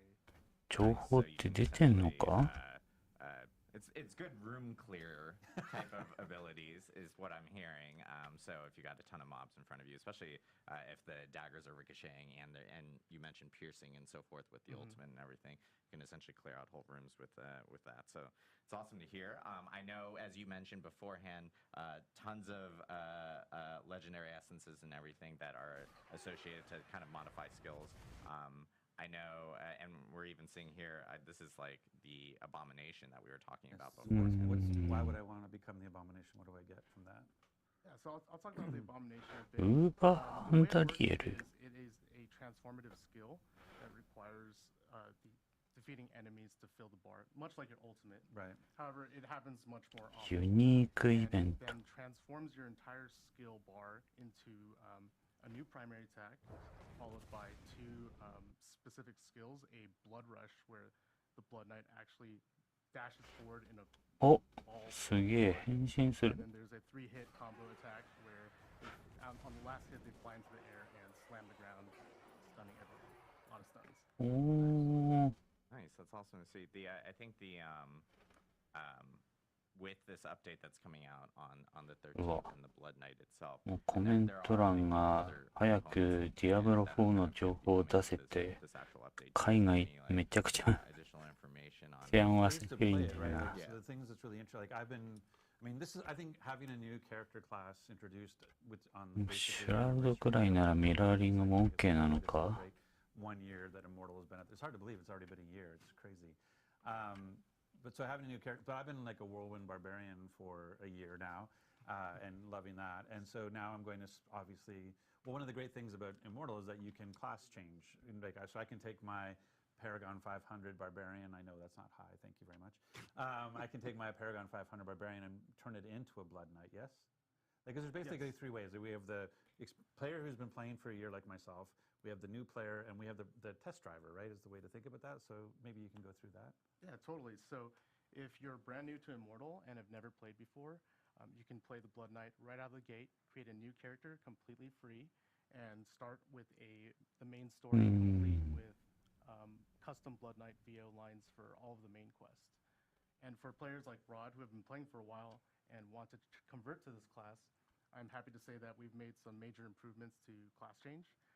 Strength and intelligence will now convert properly. I know, it's a huge request that a lot of people are asking for, yes. Yes, it's going to be great. And also, players will be able to, during the event, change to the Blood Knight on a one-day cooldown and also revert back infinitely. So if you decide you don't like playing the Blood Knight, you can revert the day of. Or if you want to try it again tomorrow, you can go ahead and change back to the Blood Knight. Nice.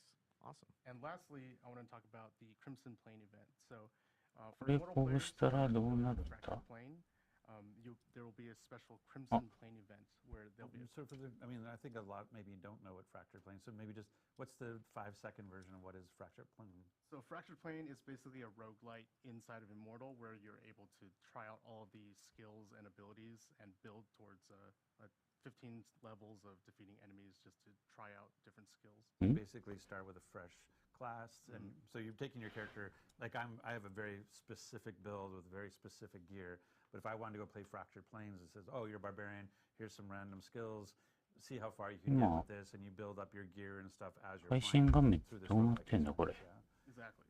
And so now for the Blood Knight introduction, you've created Crimson Planes, which is a version of the same experience to go and test drive all the different Blood Knight skills. Exactly. So you'll be able to try out different skills and legendary essences without actually committing to changing to the class. So just try it out, see if you like it, and if you do, there's always class change available. Nice. Nice. That's awesome to hear. So we have, and we have other things like I mentioned that are coming in this actual update. I know that for any new player that's coming in, of course, they can create a Blood Knight, how we mentioned beforehand, customize it, and it's completely free. And then, of course, any existing character can do class changes if they want, or they can create a new character if they would like to do it that way as well. But I know we have like a new legendary gem that's going to be coming in this actual update as well. And then we even have just other like items associated with this specific patch that'll be hitting as well. Full set of legendaries for the Blood Knight too. Yeah, and we're actually going to be listing out every single legendary that is available for the Blood Knight on our blog immediately after the stream. So you guys can check out the cinematic trailer that we showed off for the Blood Knight earlier. OBS の表示バグってんなこれ。 All the details about what's coming in this update that is hitting on the 13th of July. So soon. It's crazy. We do. We're super stoked. The cinematic is amazing, by the way. I just want to Why are you, for people who didn't get to see it in full frame rate, you're basically rubbing their noses right now. Essentially, Go watch it again, please. See it in the Blizzard Cinematics team. Amazing team. That cinematic is great. Nothing like seeing blood splattered all over some stained glass.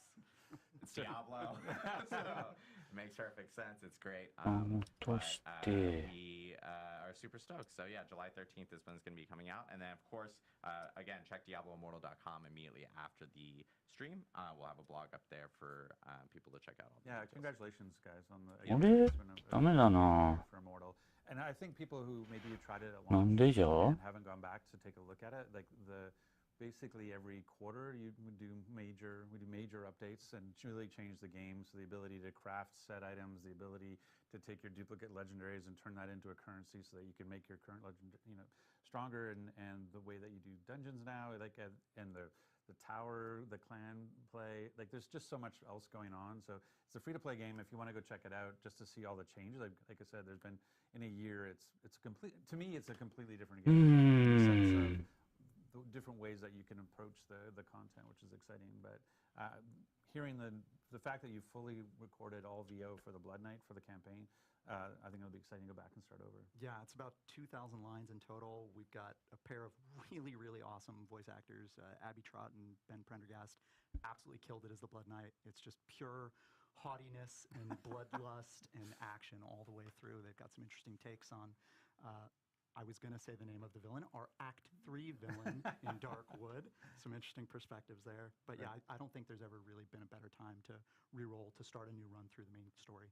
Awesome. Well, thank you guys very much, and congratulations. Thanks so much, thank you. Rod. We're stoked. And we're going to be now switching over to D4 content. We're actually going to take a really short break because we got to swap people in. This room's only so big, and we also need mics off of people and everything. But we're going to be swapping in into our Diablo 4 segment. So we'll see you here in a minute or so.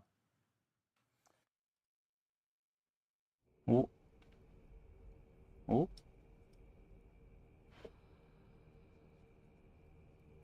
来た来た来た来た。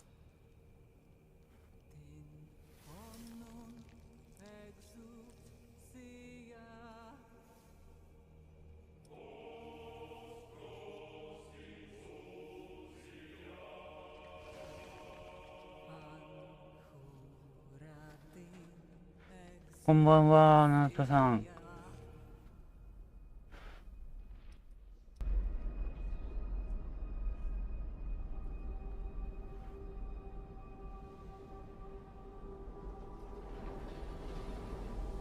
これは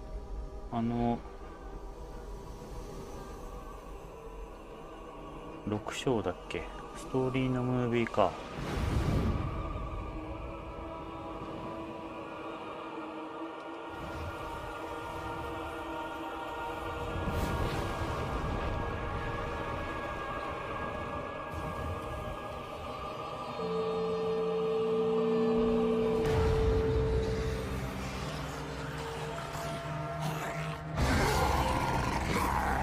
大丈夫かな。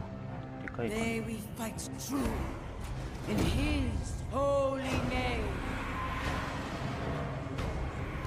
見えてるかな。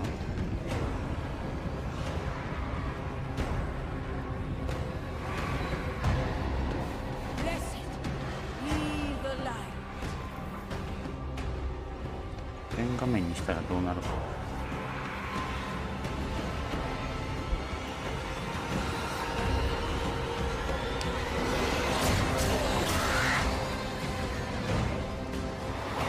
でかいかな。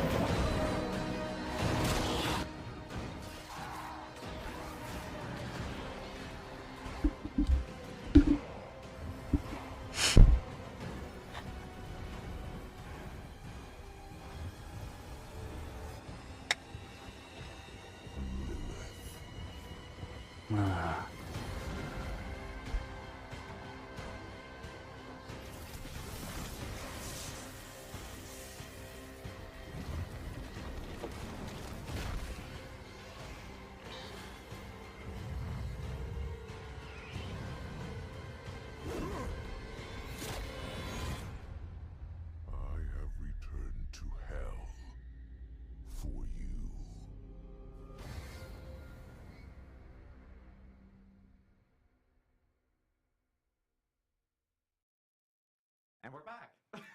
What happened to the awkward hello? You're supposed to go, hello. That's going to be my intro for everything. I'm technically not back. Wait. Well, you are technically back. I mean, you were in other streams and other times. Correct. I'm not back. I'm new. Oh, yes. Tim is new. Tim also has the best voice. 英語得意な人いたら。Tim is just going to talk for the rest of the stream. I didn't prepare for that at all. Maybe you should actually introduce people? Yes, I will introduce people.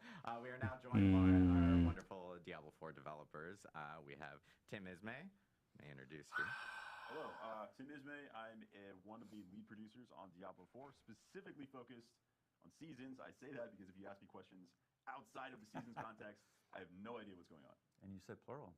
You said Wait, plural. there's more than one I season. was trying to build more than one season. Yeah. There is more than one season. That's going to be, we're revealing that. Or that's job security right there. I'm actually just asking for it. Wait, we're supposed to be thinking about job security? Damn it.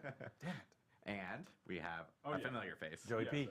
Yes, I'm Joe Pipora. I'm the Associate Game Director for the live service, and I'm excited to talk about Season 1 today, at last. But Season 1. But first. Oh, but first. That's right. Because Adam has built everything possible to talk about except the season. You can never start talking about seasons until we talk about something else first.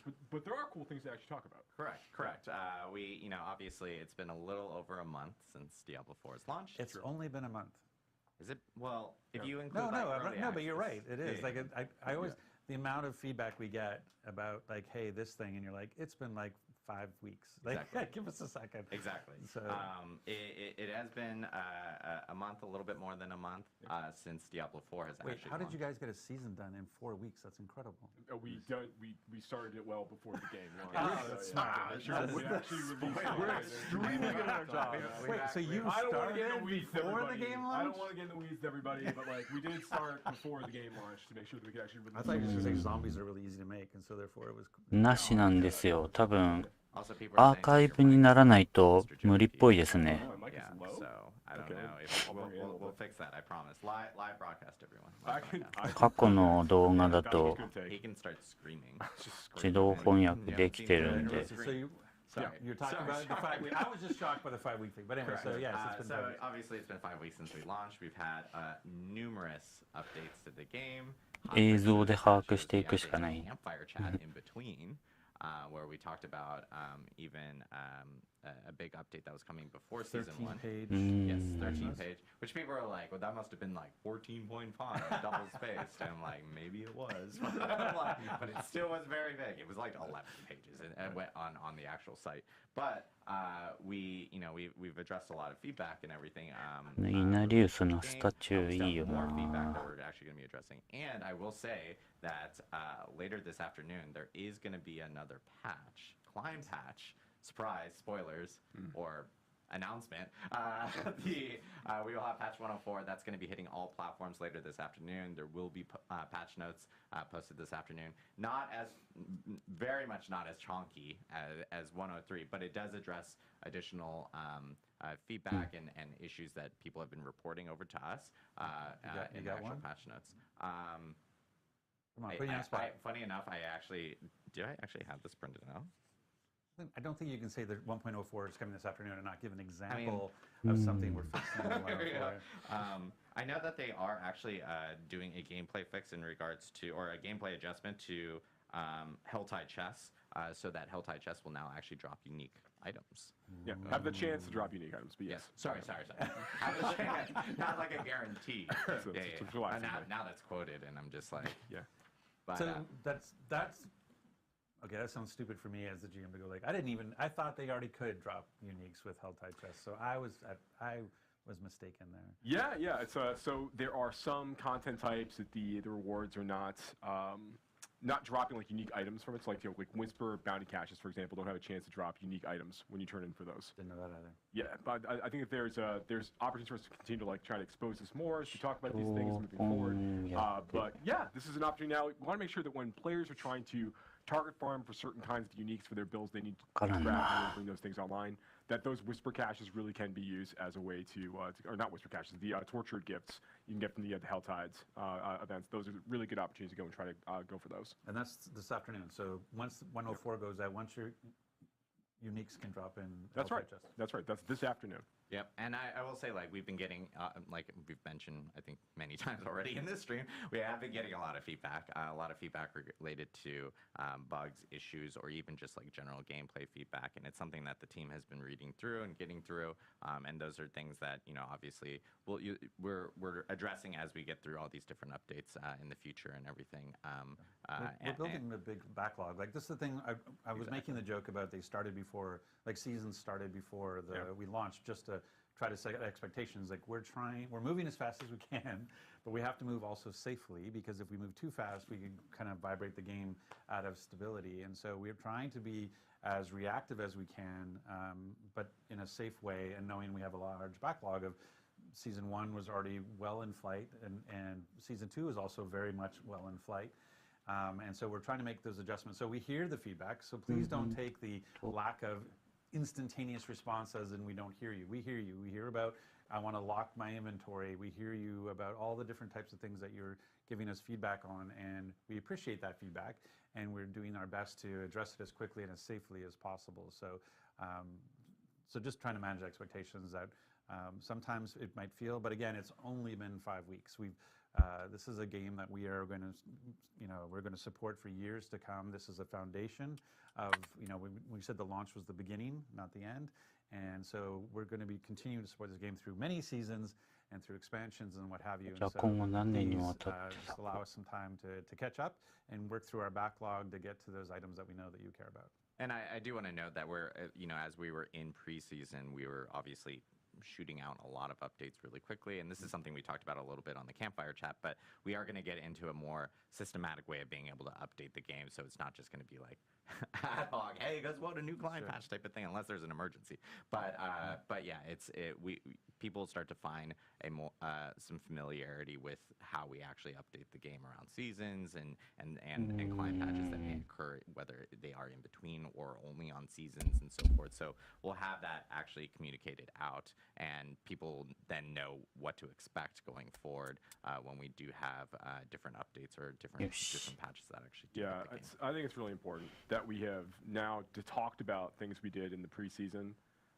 We've made a number of changes on the balance side. We've responded to a lot of player feedback. We've got 1.04 coming out later on this afternoon. But Adam, what do the people want to hear about? Zombie! So we're actually now going to talk about, no, but we do want to talk about season 1. Season 1 is coming, and we actually have a really cool trailer to show off before we jump into it. So hit it, Rich and Matt. Oh.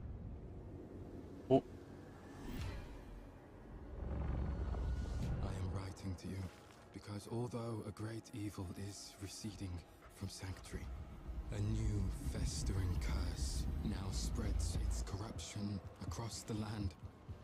More dangerous, more malignant than I could have imagined.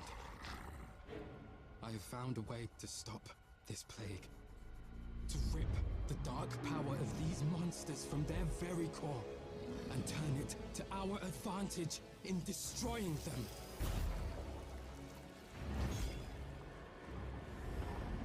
But I cannot do this alone. My allies have fallen. My strength is dwindling. The malignant are relentless and without mercy.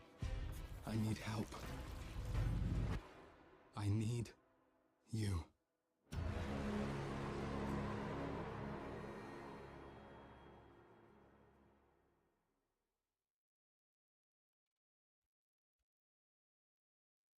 月20日から開始。 And there we have it. The first season of 20 Diablo 4 coming out on July 20th. と約2週間くらいか。 Lots to talk about there. シーズン1は20日からね。 But obviously, a lot of people want to know what's going on. We even teased it on social media yesterday, where something was corrupting Sanctuary. I guess Tim, Joe, Okay. So what's going on now? So season 1, the season of the Malignant. So our very, very first season in the game is going to basically take place after the events of Diablo 4. So after the redacted and the redacted have happened and the player has finished redacting the redacted, once all that's out of the way, that's when things are really going to kick off in the world of Sanctuary, kind of step off from that point. And there's a new threat that's basically emerged in Sanctuary. There's this malignance, there's this corruption that's begun to spread throughout the hearts of the creatures throughout the world. And that's everything from beasts to humans, to demons themselves, everything in between. can be corrupted by this malignance as beginning to take root and fester inside the inside people. And it's basically kind of like it's changing them, right? It's turning them into these bloodthirsty fiends. Effectively, they're going out and trying to destroy everything. And it's threatening Sanctuary at a very high level.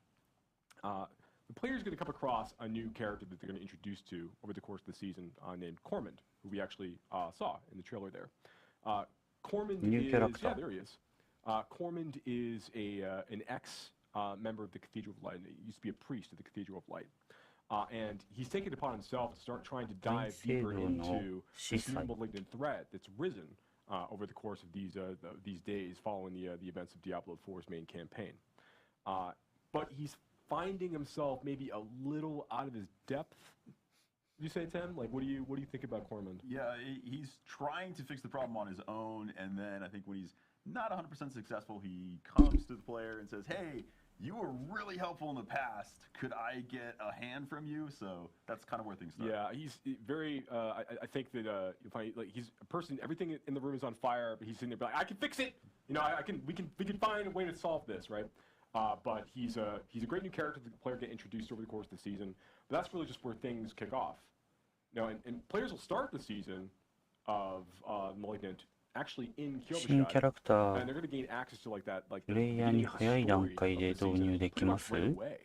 You know, so you're able to start off right at level 1, like jumping out of the gate and be able to start like following 新 the クラ thread スのことなのか And we're going to talk about the transition from the current Eternal Realm into the season afterwards. We're going to get through the season information first. Yeah, yeah. Well, then I know people are really curious Story about line. what happens to my current character. How do I think about that transition? But we'll get to that after we get through the season details.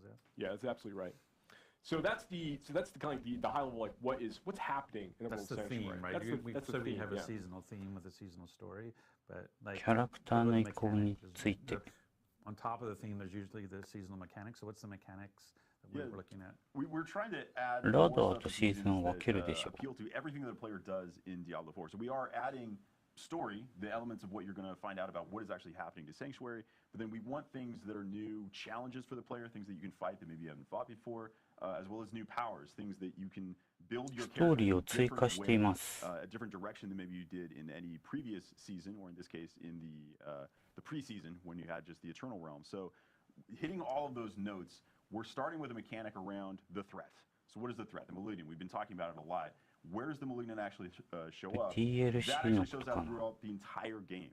When you're playing in the world of Sanctuary, anytime you encounter any elite monster, there's a chance that it will spawn as a malignant version of that monster. So that malignant 聖 version is 腫瘍 going to はど have こに these 訪れ ropes ます on it か and some additional power.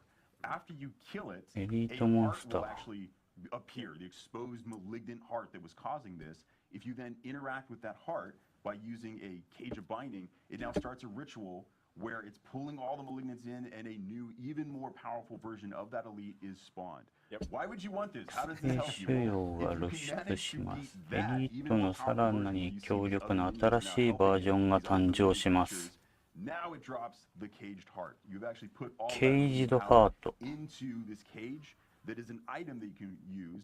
ミニオンが表示される It's さ like ら a に gem in the 強 sense 力 that you な can バー socket ジョン it into gear. It is very much not 宝 like a 石 gem の in よう the な sense that it 使え has るアイテム an です enormous amount of power.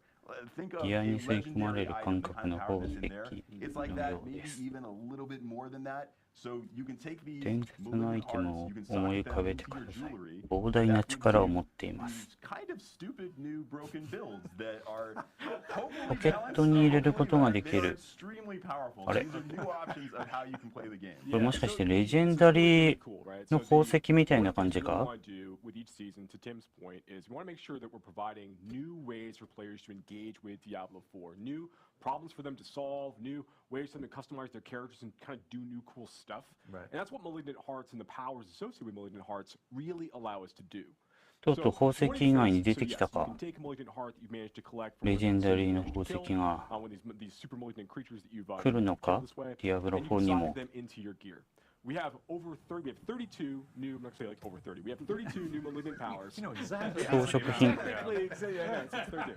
So we have 32 new malignant powers are going out this way. These Ah. are new legendary power-like abilities. アクセスソケットクリティカルストライクを適用 creatures for a set amount of damage. 3秒間帯電させる There's a lot of ああ really やっぱり powerful レジェンダリーの宝石だ be able to kind of like interact with over the course of time.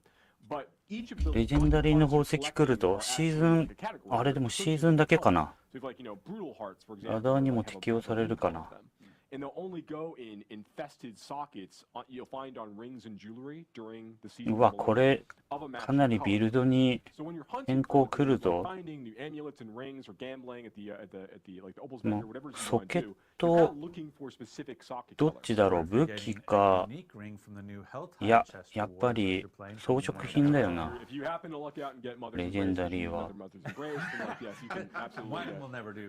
Yeah, But what's interesting, like with the, so there's 3 different types 装 of colored 飾品 sockets. のみの There's 3 different types of colored sockets, 3 but there's つだ four け different types of 入れ malignant れる Go on. Well, okay, I guess I will. カラー The ソケット last malignant heart type is called, like, 3色のソケットが必要 malignant heart type. They're very, very rare to find. They will fit in any colored socket as you go. And you kind of want a combination of all of these. So even though that the Wrathfuls are pretty strong, you're really only looking to probably have like 1 or 2 of these based on what you might actually need for your build, over the course of time. So it's fun, like like really want to be able to experiment with again creating these different problems. 指輪にやっぱ装飾 ways for players to engage with things and really つけた change な their 今 experience by virtue of adding these new powers. They can unlock different builds potentially for classes, to Tim's point, and just basically be like a really fun, exciting new way for players to kind of inject new power into the experience. But you're looking for the, so can the jeweler, when the jeweler right now can add a socket to, a piece of jewelry, Yeah. Are they able to add colored sockets, or are those So only you can't found? choose the color, but anytime a ring would roll with a socket when the season of Malignant starts, it's always going to have a color associated with it. There's not like, you couldn't get like just a regular jewel socket. But anymore. even a 色付きの jeweler ソケッ one? Like if ト I have a ring with no socket, when I do the jeweler, it'll be colored. It'll always be colored. Yeah, So it'll you always do be an the jeweler, infested socket in this way. Got it. Yeah. But that's true for unique. So if I'm looking for うんうんうん a unique, I have a unique ring like you talked about, but I want the blue version.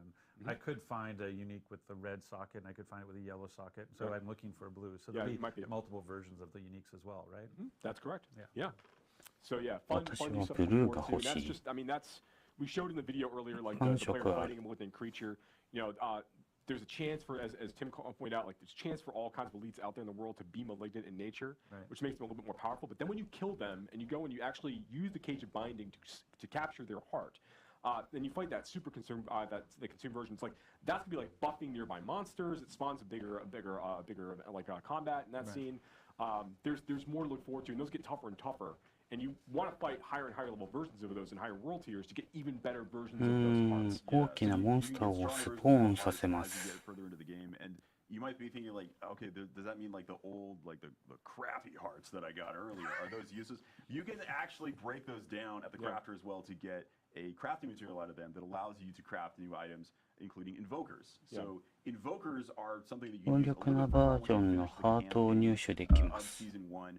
You will unlock the ability to クラ go フ and ト use 材料 these を at a 入手し specific て place called a malignant tunnel. So if 新しい you アイテ are ムを going 作 to 成 That's しま also す the name of my colonoscopy. Okay. There we go. シーズン1のキャンペーンを完了すると能力のロックが解除されます That is a good point. So if you have a malignant tunnel, you should get yourself checked out. 何 So in the world of Sanctuary, when we say malignant tunnel, we mean, hey, I'm a player and I actually want to get more of these hearts, but it's just a random chance on elites out in the world. Where can I intentionally find more of them? There are these malignant tunnels. So there are actually places across the world where the malignance is manifesting in these new dungeons. So if you specifically want to go find more malignant hearts, you can 悪 hunt 性 down トン these ネルって tunnels. どういうこ You とな can の go よ in and, hey, 新しい there ダン are ジョン more malignant there. So there's a higher chance of finding そういうことか monsters there. And if you want to guarantee it, man, I really need a very specific type of malignant heart. How do I make that even more likely? That's when you take your crafted ベル invoker, セル you ク go all the way to the end of a malignant tunnel, and you can use it あれ on a malignant outfit. And you use it on that outfit. ムーンクラン That あ月の一族の malignant. It's か going to have the color associated with it of the heart you're trying to find. You kill that, and you're going to get the specific heart. So there's a little bit more targeted farming you can do as you approach the end game of of season 1. 殺せばハートを入手できます。 We'll be able to show you going into an evoker event where you can go in and sort of, which I've heard called the turkey baster from hell, basically, is what an evoker looks like. イベントが、新しいイベン There wasn't ト、 the like art direction on it, but yeah. 地獄の七面鳥バスタ Yeah, ー。 at なん the だそれ。 end of these you're going to find that there are these masses of malignants that you're going to be able to go and interact with, and each of the That's the tunnels one we has wanna watch. a few different ones that can potentially spawn different colors of malignant outgrowths that can spawn from those. So it gives you those opportunities to go and like really target farm, as Tim's pointed out, certain kinds of malignant hearts as the player's progressing through the experience. Yeah. So when we show, like we were just showing it, what? Technical Yeah, show the one issues. you were just showing, because that was Okay. the invoker event. So basically, there's a growth. You get to the end of the tunnel.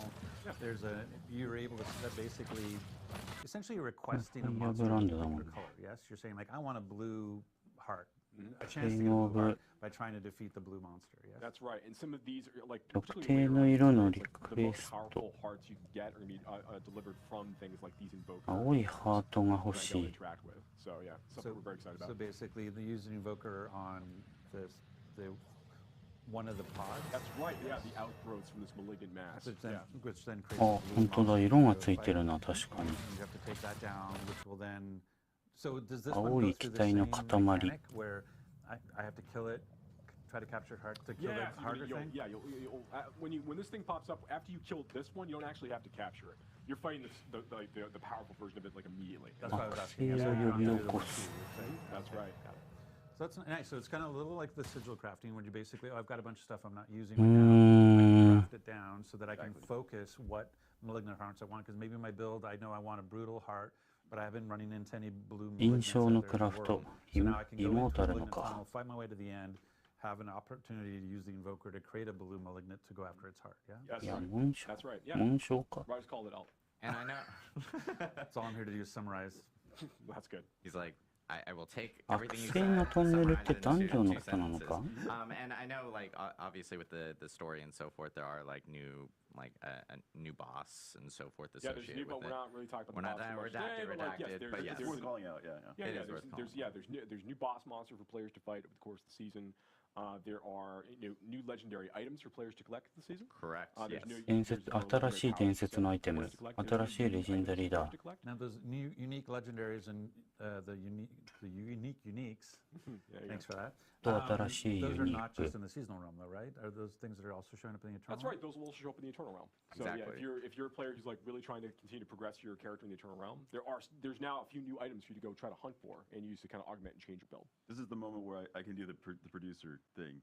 Okay, yeah, So please. Oh, yeah. you probably saw it before on the screen when we looked at the cinematic. It was awesome. And and we said July 20th. Oh my God, there it is. The day it's coming out. We are actually putting out the patch a little bit earlier. So just for awareness, so everyone knows, you're going to see your game patching on July 18th. That is all of the stuff coming to you that is going to turn on July 20th. Balance changes, the new items. Yeah.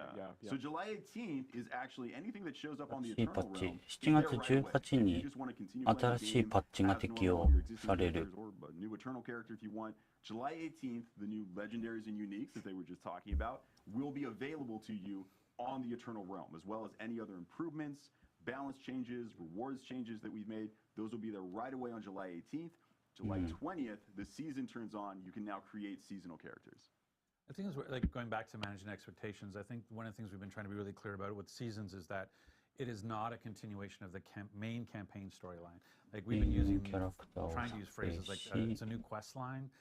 Working with Corman to solve the malignant is a big, is obviously the journey you're on, but it's not about the Anarias Lilith journey. It's not extending that story. It's sort of a side story inside the open world. Yeah, it just takes place after the events of Diablo 4. But you're absolutely right.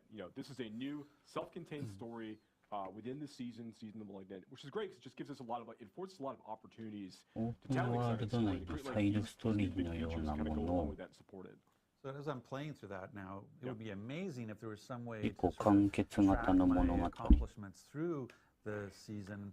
I don't know, maybe some sort of journey Yeah, perhaps so you would want be to track really. you want to track your seasonal journey through some kind of feature. Is that, I don't know if I could tee that up any higher for you. We went from golf to Yeah, went from golf to t-ball really fast. Yeah. Yeah, no, absolutely. So there is, this is obviously with season 1, where we're going to bring out the season journey feature, which I know we've talked a little bit about on stream before, but I guess it's worth maybe calling out and maybe a little bit more clarity. Hey, look, it's this, but without redacted all over it now. That's right. Yeah. So なんだ yeah, so No this is- top secret. あ、 yeah, シ so ー this ズ is, ン、 this is the battle pass. これが、 reality あ、 introduced バ as トル far パ as ス season か one, and then going into here, you'll see the season journey. And again, so the season journey is お separated ー、 into コン seven クエストみたいなや chapters. つだ。 You know, and like these major chapters, and each of those chapters has a number of objectives inside each of them in order to allow you to progress that chapter. And you don't have to do all of them? 7 You つ don't の have to 章 do all of them, you have to do a subset of them in order to advance the, こ to れ the next chapter. So well, I think it's それ really ぞれ cool. の So, 目 like, 的を objective to 達成 objective, する you're ため gonna be に earning, favor drops, which can be used to fuel your battle pass, which we'll talk about a little bit more in a minute. But you're also for サ your ブセ chapter ットを実 completion 行 moments, する you're getting 必 big 要 drops が of あり that ます favor that's going to be used like an experience point value for your battle pass. But you're also going to be getting some like item rewards, and importantly, you're going to be unlocking new legendary チャ aspects. プター完 Ones that you 了 can't の normally 瞬 get through the 間に Codex も power, 大きな the ドロッ dungeon プが得ら completion, れま and す。 also many of our new legendary バトル aspects パ we're ス adding の in 価 the 値 season. だ If け you're で playing な the く seasonal 次の realm, 特 you 典 can も得 collect られ that ま through your す。 Codex of Power by going to the season journey. So it's a great way for you to introduce yourself to some of 通 these 常 new では things 入 that 手 you're でき playing ない through. 新し Yeah, いレジ I ェンダ love リー this. の Like, one of the things that's hard 化身の for people who know 側面の Diablo ロ 3 and ックを its 解 sort 除 of でき journey. ます。 Hold on, wait. Do you love this? I love this. Oh, that actually feels really good to hear. I love this. The notion around I like the fact that the subset aspect of it, because I know there are certain things.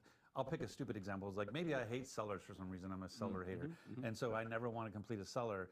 Then the fact that I can advance chapter 1 to go to chapter 2 without ever doing what lurks below, I think that's great, because that's like I find you get in situations. I have other games where they're like, you must do this thing that you really don't want to do in order to progress. And the fact that 地下 I 室 don't have to do that here, that I 完 can 了さ choose せ a る。 subset of things to continue my progress, Ah, I think is done. really smart. Yeah, yeah, I think it's really good to hear. It's one of the things we really want to do is make sure that like the base example of this is like we really like letting players use our fields of hatred as opportunities to kind of like progress their characters Sure. inside of the season, but we don't, and we want to include that Which in is the the season PvP journey, fields, yeah. which is the PvP content in the game.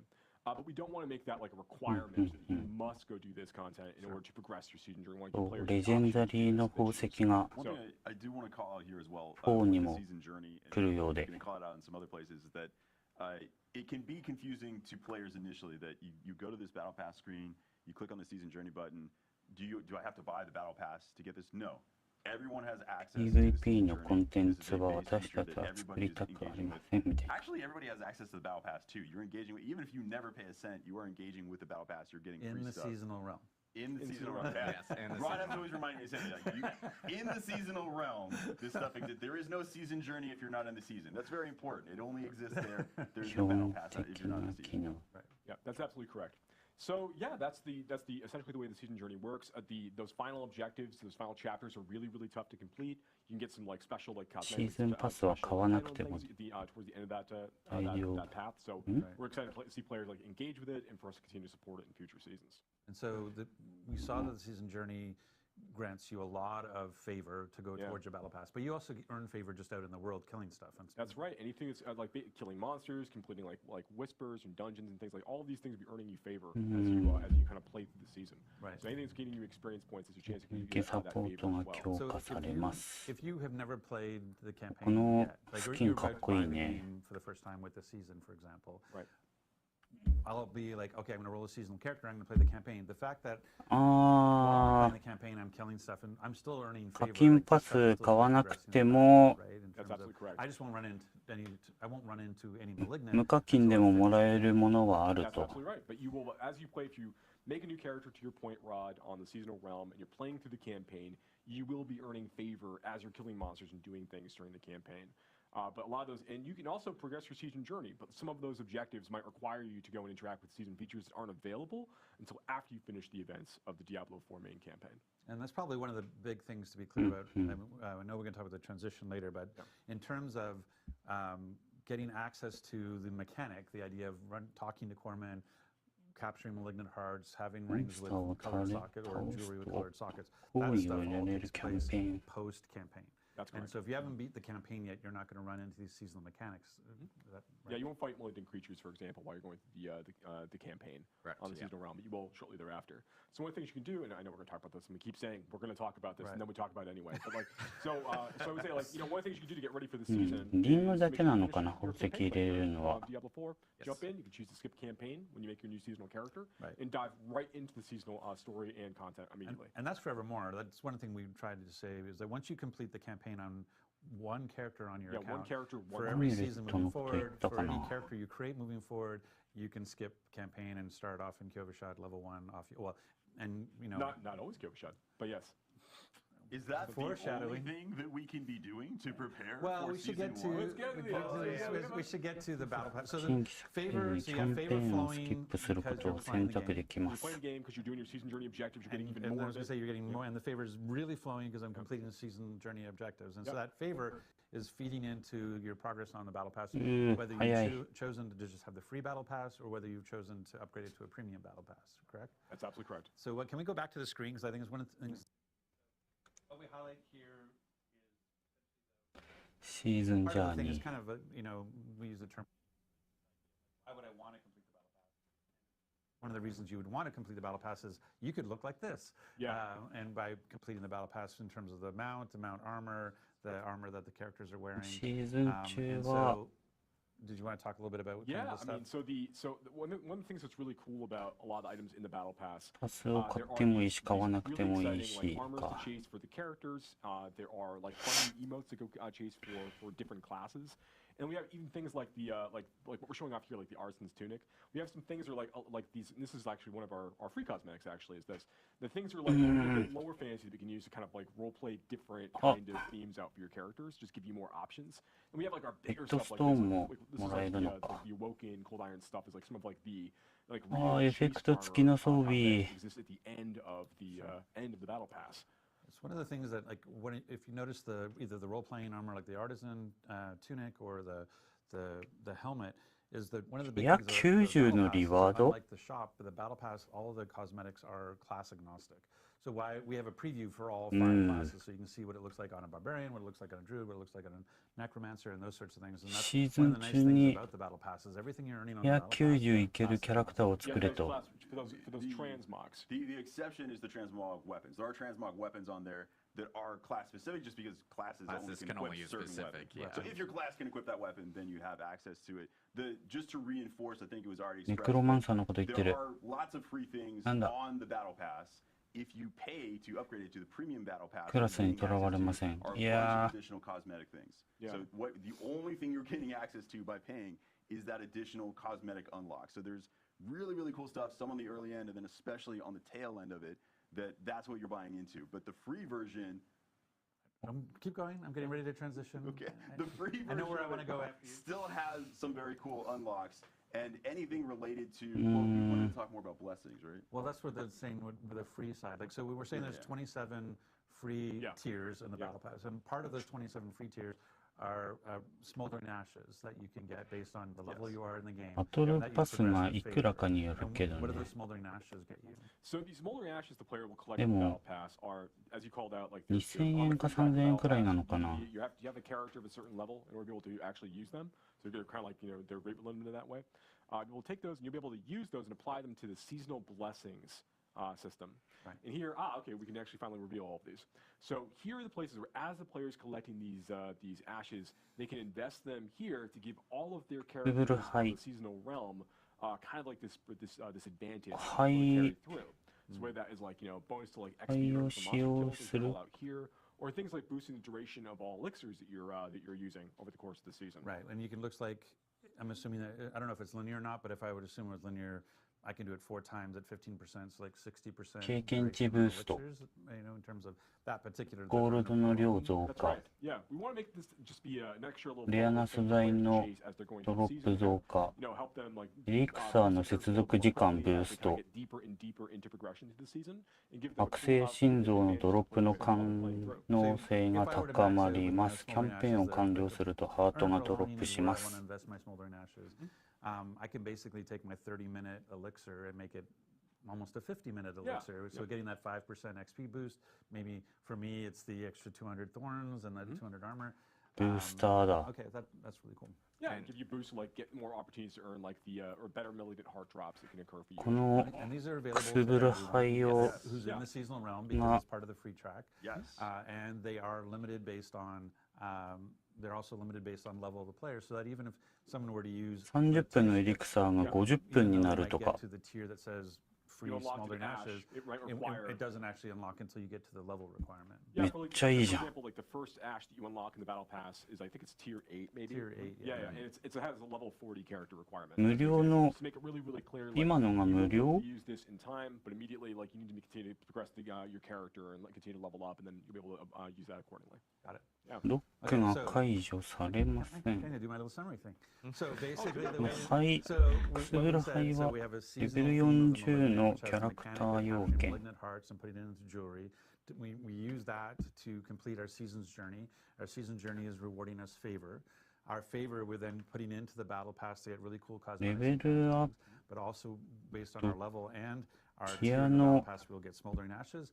We can use those 攻 smoldering 略 ashes 度 to で apply a 変 season's わって blessing, くる which の allows か。 us to use those urns and get sort of perks for 惑 during 星の just the 心臓を season 捉え of て unlock. ジュエリーに入れる仕組み So。the free person's experience, if you never want to pay a cent, you are still getting a lot of power out of the season journey and トランスモグがわからない。 unlocks on the battle pass. So this is kind of an increase in power for everybody. 壺を手に入れるとシーズンだけの得 That's 点が unlocking more cosmetics. 壺 And don't get me wrong, like they're amazing cosmetics. I am planning to pay to unlock them myself. But there's no power that comes from them. They are transmogs. They are not actual items. It's just a transmog you can place on your armor to look cool.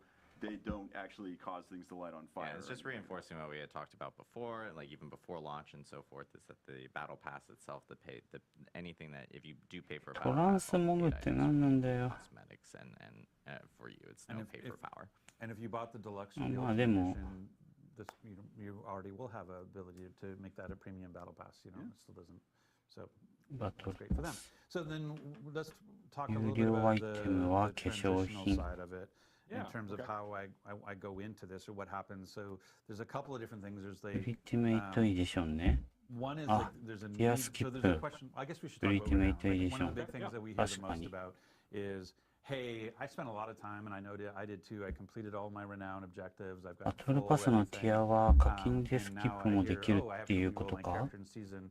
Do I have to go find all the altars of Lilith? Do I have to go all clear the fog of war again? Yeah, so I know we've talked about this in stream before, but definitely bears repeating. So like when season 1 goes live, players are going to be able to go basically carry over like all of the fog of war that they've created, hayai. all the world they've explored on their characters in each of the zones, like in the Fractured Peaks and Scotsland and such.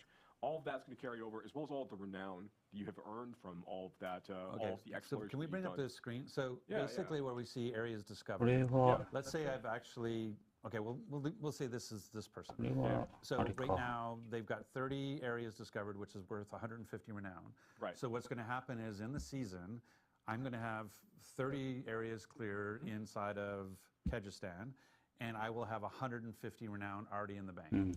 And it will have unlocked whatever 150 renown will have unlocked. on that Absolutely day. right. Yep, absolutely right.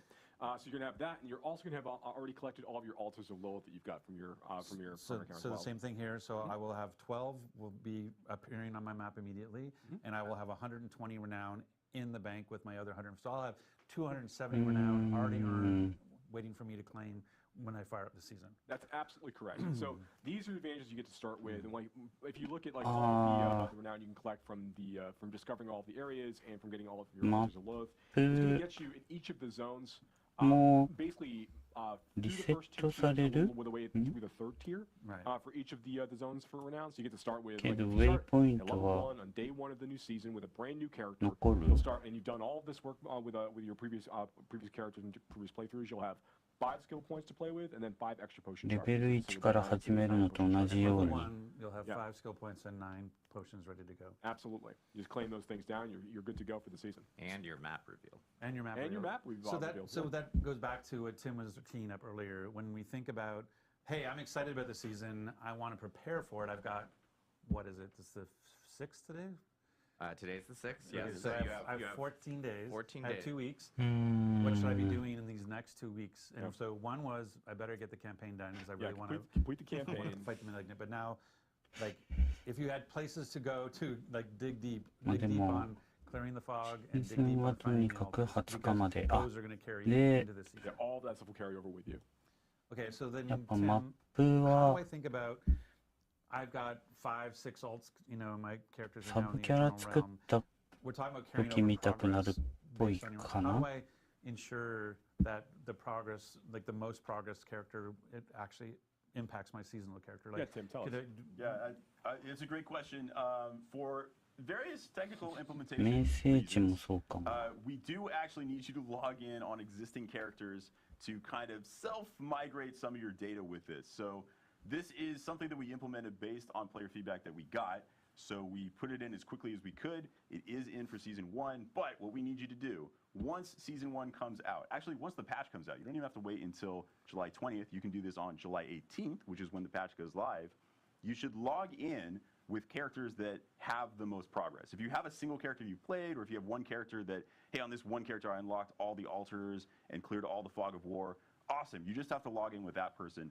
When you log in with that character, all of that progress is going to be propagated across your entire account. It'll be saved as, hey, this is just unlocked for your whole account now. At that point, any character you log on, either one of your existing alts or any new character you make in seasons, will now have all of that progress. So you have to do it once, but after you've done that, it is now saved to your account. And just to reinforce, the experience you're going to have if you have unlocked all of these things, it takes a little bit of work, but if you've unlocked all of that, when you start that new seasonal character, wow, is that a lot of power. You are going to level pretty fast, because extra 5 skill points, extra 5 potions, you are ridiculously overpowered when you first start playing. Like, that is a lot of extra It power. will So. accelerate you a little bit as you start. And because that is a big caveat, like we will be reminding everyone. I'm Middle going to be point like of literally Seika streaming it from the or rooftops. Potion. I know we will be posting it in our patch notes on that come out for the patch on the 18th, just to 最初の remind people that yes, log into your characters beforehand. Even if you log in, like if you jump into the season later on, you can log into those characters with the most amount of progress. Well, 新しい that's the two things we should, because there'll probably be questions. But one is, I don't do that for whatever. I go on vacation. I'm not playing. I come back. The season started. I can still log in my Eternal Realm character and have all that progress brought to the season. Yes. Yes. Even after the season started. So it's not like, oh, you only have 18 to 20 to get it those 2 days. It's there forever. Functionally, from this point forward, anytime you ever log in on a character, it will just check, like, hey, does this character have any progress that's not already credited on your account? Cool, I'm now crediting it to your account. Right. And so and that's for the seasonal. So if I think about the Eternal Realm, like for example, my Necromancer has everything. I've got the full bar on all 5. Not humble bragging.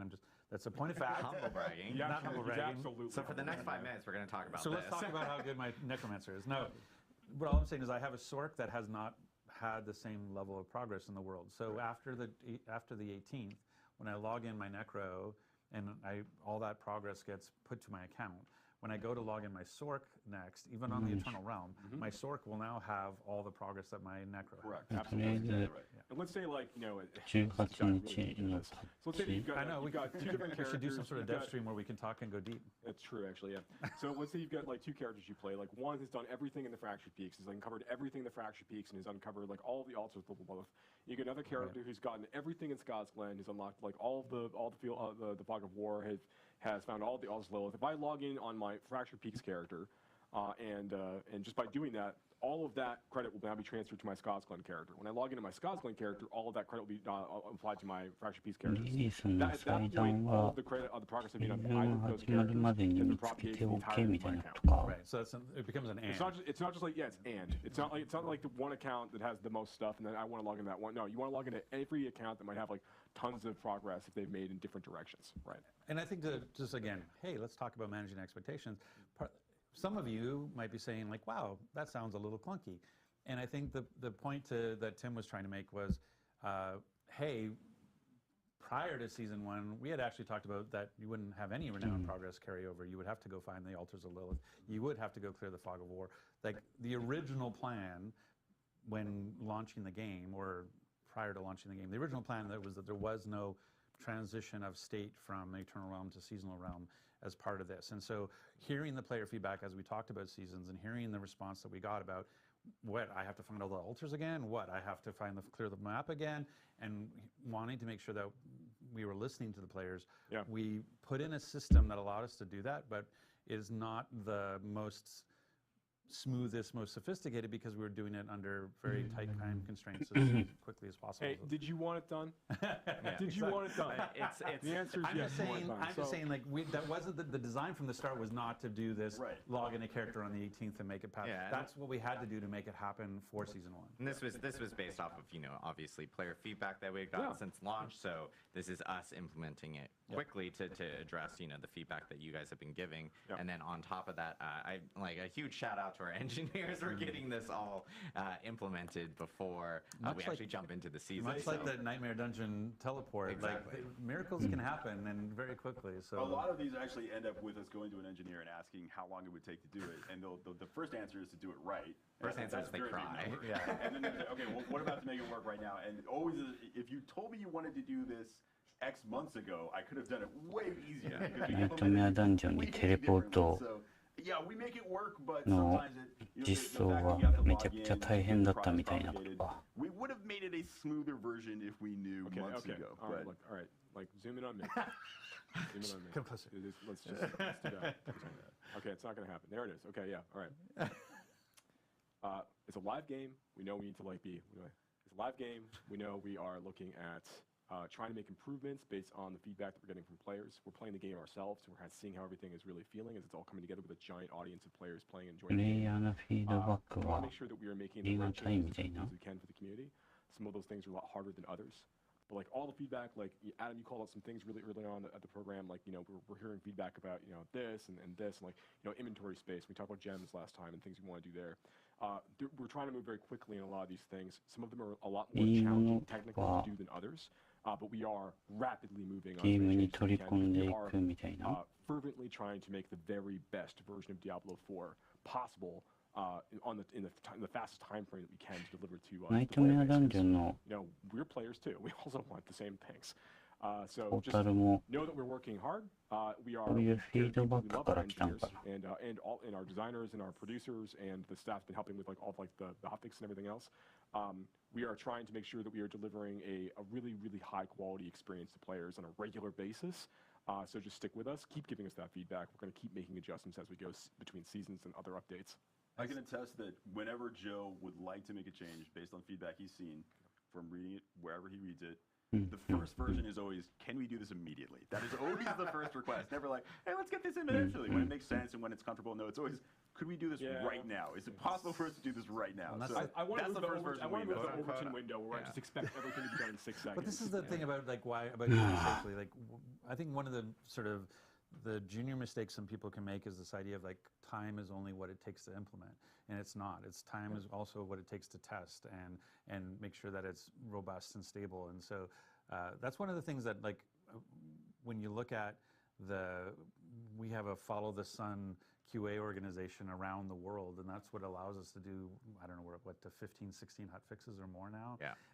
And our big client patches is that ability of not only can we get we have some heroic engineers who can turn stuff around very quickly, but we also have some heroic QA teams around the world who are helping us make sure that when we make these changes, we're doing it in a safe way. So, but I appreciate your patience on that. And so this is exciting. Season 1, Season of the Malignant. Yes. It's finally here. Yes. I'm waiting to reveal this for a in long 2 weeks? time. And, in 2 weeks, and again, like Tim It's had not mentioned, technically here for you all, but soon. Soon, very soon. as Tim had mentioned, we will have a patch on the 18th for Diablo 4 that will contain all the changes that will be coming in with Season 1. Yep. If Tiffany Watt were here, who was on our campfire chat before, 18 she 日にパッ categorized チを our 提 103 供 patch as chonky. Right. I will categorize in Tiffany Watt's words It's a technical as term, yeah. super chonky for Season 1. It actually is our largest, or chonkster, as Tim called it. I think we were chonkers. So we're going to pull up the Wikipedia entry and actually go through it, the history of chonkers. But yeah, it is very big. So we will have notes up for that.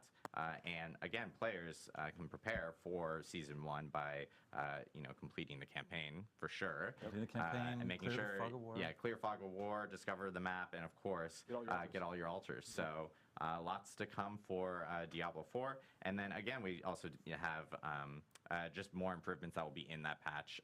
What class our balance changes to bug fixes to you name it. I can go on. There's even some reward changes coming for some Nightmare and Helltide related activities as well, some endgame activities, because I'm hearing some feedback regarding like, hey, it would be great if we could get like maybe better rewards with some of these activities, and so I know some of those changes are coming in that actual update as well. But I know we want to do Q&A. We do. Yeah. And this is a live stream, by the way. Yeah. So I know we get sometimes people are like, I don't know if this is live. No, this is totally live. So we're actually going to be bringing in, we're actually going to kick off Rod because we're done with him. No, I'm just kidding. Rod is actually just going to go and annoy you from the side. I know. It's the worst. Rod's going to jump over here. We're actually going to bring back in Chris and Ryan from the Immortal team. Who will be jumping in here. I think you're supposed to open that chair. I didn't do my job. I didn't do my job. Rod had one job and failed to do it. I failed to open the chair. So we're going to bring these guys in. I know we have questions queued up from different people in Twitch chat. So if you guys have questions, of course, feel free to drop in questions and everything. Not quite in. You need to scooch. Q&A. I need to scooch too because I think I'm I think we can scooch a little bit more. Live television. We're scooching live. And we're scooching, live scooching, ladies and So gentlemen. here's the problem. We also, the production team hates me. I want to give a shout out to our production group behind here because I literally go like, oh, we're only going to have like 2 people. And then we continue to add people. And then Rod wanted to be in it yesterday. So now suddenly we're up to like 20 people and this room can't hold this many people. So I apologize. They are angels and they deal with me. But we do have some questions, and I will be kind of going back and forth in between both of them. But we do. Oh, perfect. We do have some questions up here. Someone's also calling me, which is awful at this time. Quick question. Any updates around, this is for D4 specifically, any updates around respecting characters? Right now, I think that there's a few different concerns we're hearing from the community. There's the general cost of respecting characters, and then there is at various stages of the game. And then there is the actual experience of respecting a character, particularly when you're deeper into the Paragon system. Like that takes a lot of effort. So we have longer-term plans on the user experience side, like on the menu side. Things we want to do to improve the flow of allowing players to respect their characters. These are things we're actively investigating. We have designs for things we're looking to add into seasons in the future, but we don't have a date that we're committing to today for that. And in terms of the actual price of that, we're evaluating things on like the gold economy, and we're taking a look at like what players are doing on a regular basis. We're not making any fundamental structural changes today at this time, but we are, because we're satisfied with where things feel like in the 1-50. One thing we will be adding though is as part of the seasons, there's now a new reward that you can collect as you go into the season called the Scroll of Amnesia. Which, once you collect a Scroll of Amnesia, you can use that one time to basically reset the entirety of a character all in one go for no gold cost at all. So these are going to be like pretty fun things to bring back with you to the Eternal Realm if you want to use for future playthroughs or for that character or another character. So we want to make sure that we're like slowly adding a few of these as the player's progressing through the experience. Kind of make that a little bit easier for players to go through. And that Scroll of Amnesia is everything. It's all your skills, all your Paragon, everything goes to 0. Yeah. Awesome. For Immortal, we have a question from, I'm reading everyone's names, 8 Miles West. How much will the Blood Knight cost? I know we covered this early on, but if you guys want to reiterate. The Blood Knight will cost nothing. The Blood Knight is free. It's free. So if you're a new Immortal player, or you're a existing Immortal player, you can literally jump in, start playing the Blood Knight on day 1, which is on July 13th. So, and of course, you can play through the campaign, and we had mentioned that has essentially custom VO and everything associated with it. That's right. For D4, I should be more That's usually that's a safe statement all the time. Is you should be more prepared. We have Rod judging me off screen right here, and I'm just like, awesome. Perfect. Little side story real quick. So we have a thing in design called design armor, where like as you're about to like talk about an idea with someone, you're like, this might be a really bad idea, but and that's you. I know this might be really, really bad, but we're talking about it anyway. So yes, I should probably be more prepared, but here we go. That's your design armor. Question from Fig Larna. You committed to saying that. I know I did. We don't want anyone to suggest that these are not real questions. Yeah, from Fig Larna. Will seasonal mechanics be added to the Eternal Realm after the season ends? I think that's something we didn't actually clarify fairly well. That is a great question that actually gets asked internally as well a lot. Like, hey, this is awesome. Are we going to keep it around forever? Initially, no. Like, initially, the version of the Malignant mechanics that you're seeing are not planned to show up in the Eternal Realm. However, we are reserving the right as developers that if we see something cool and we think, wow, this is just fantastic, this should just be part of the game, that we will just make it part of the game. So it is absolutely an option. Some mechanics you might see in future seasons might be that way right away. We might be planning that, hey, this will show up in Eternal Realm right away. Others will evaluate them as we play them and then see if this is working really well. This is something that we want to integrate with the Eternal version of the game. Yeah, I want to stay on this just 1 second longer. That's not to suggest that we're not going to be, as part of seasons, intentionally using those update opportunities to create content for the base game, like stuff that will persist beyond the end of the season. But we really do want to hone in on the idea that we're like, Malignant Hearts are very powerful, as we talked about before. They're really, really cool. They're very exciting. We can't add something exciting like that every season if it's expected to all last, because the game's going to be a complete mess. Right. So we're not going to do that. What we would end up needing to do is all of those things would be extremely incremental in terms of what they offered to the players over the course of time. And it would make the game extraordinarily dense in terms of what the players expected to do on a regular basis. And to understand. We know that there's opportunities to extend things like add more endgame features. We know that there's more content that we want to add to the game in general that like everybody's going to need forever, and we're going to be looking at those opportunities as we go. But things like Malignant Hearts, we don't want to have something of that size in Season 1, then add something of similar size in Season 2, and then Season 3 and Season 4, because the game's going to get extremely dense and difficult for players to really navigate. We want to be able to like take these things away, introduce new ideas, but having known what worked really well with Malignant Hearts and what stuff we could maybe have improved upon, we get to take all those ideas forward.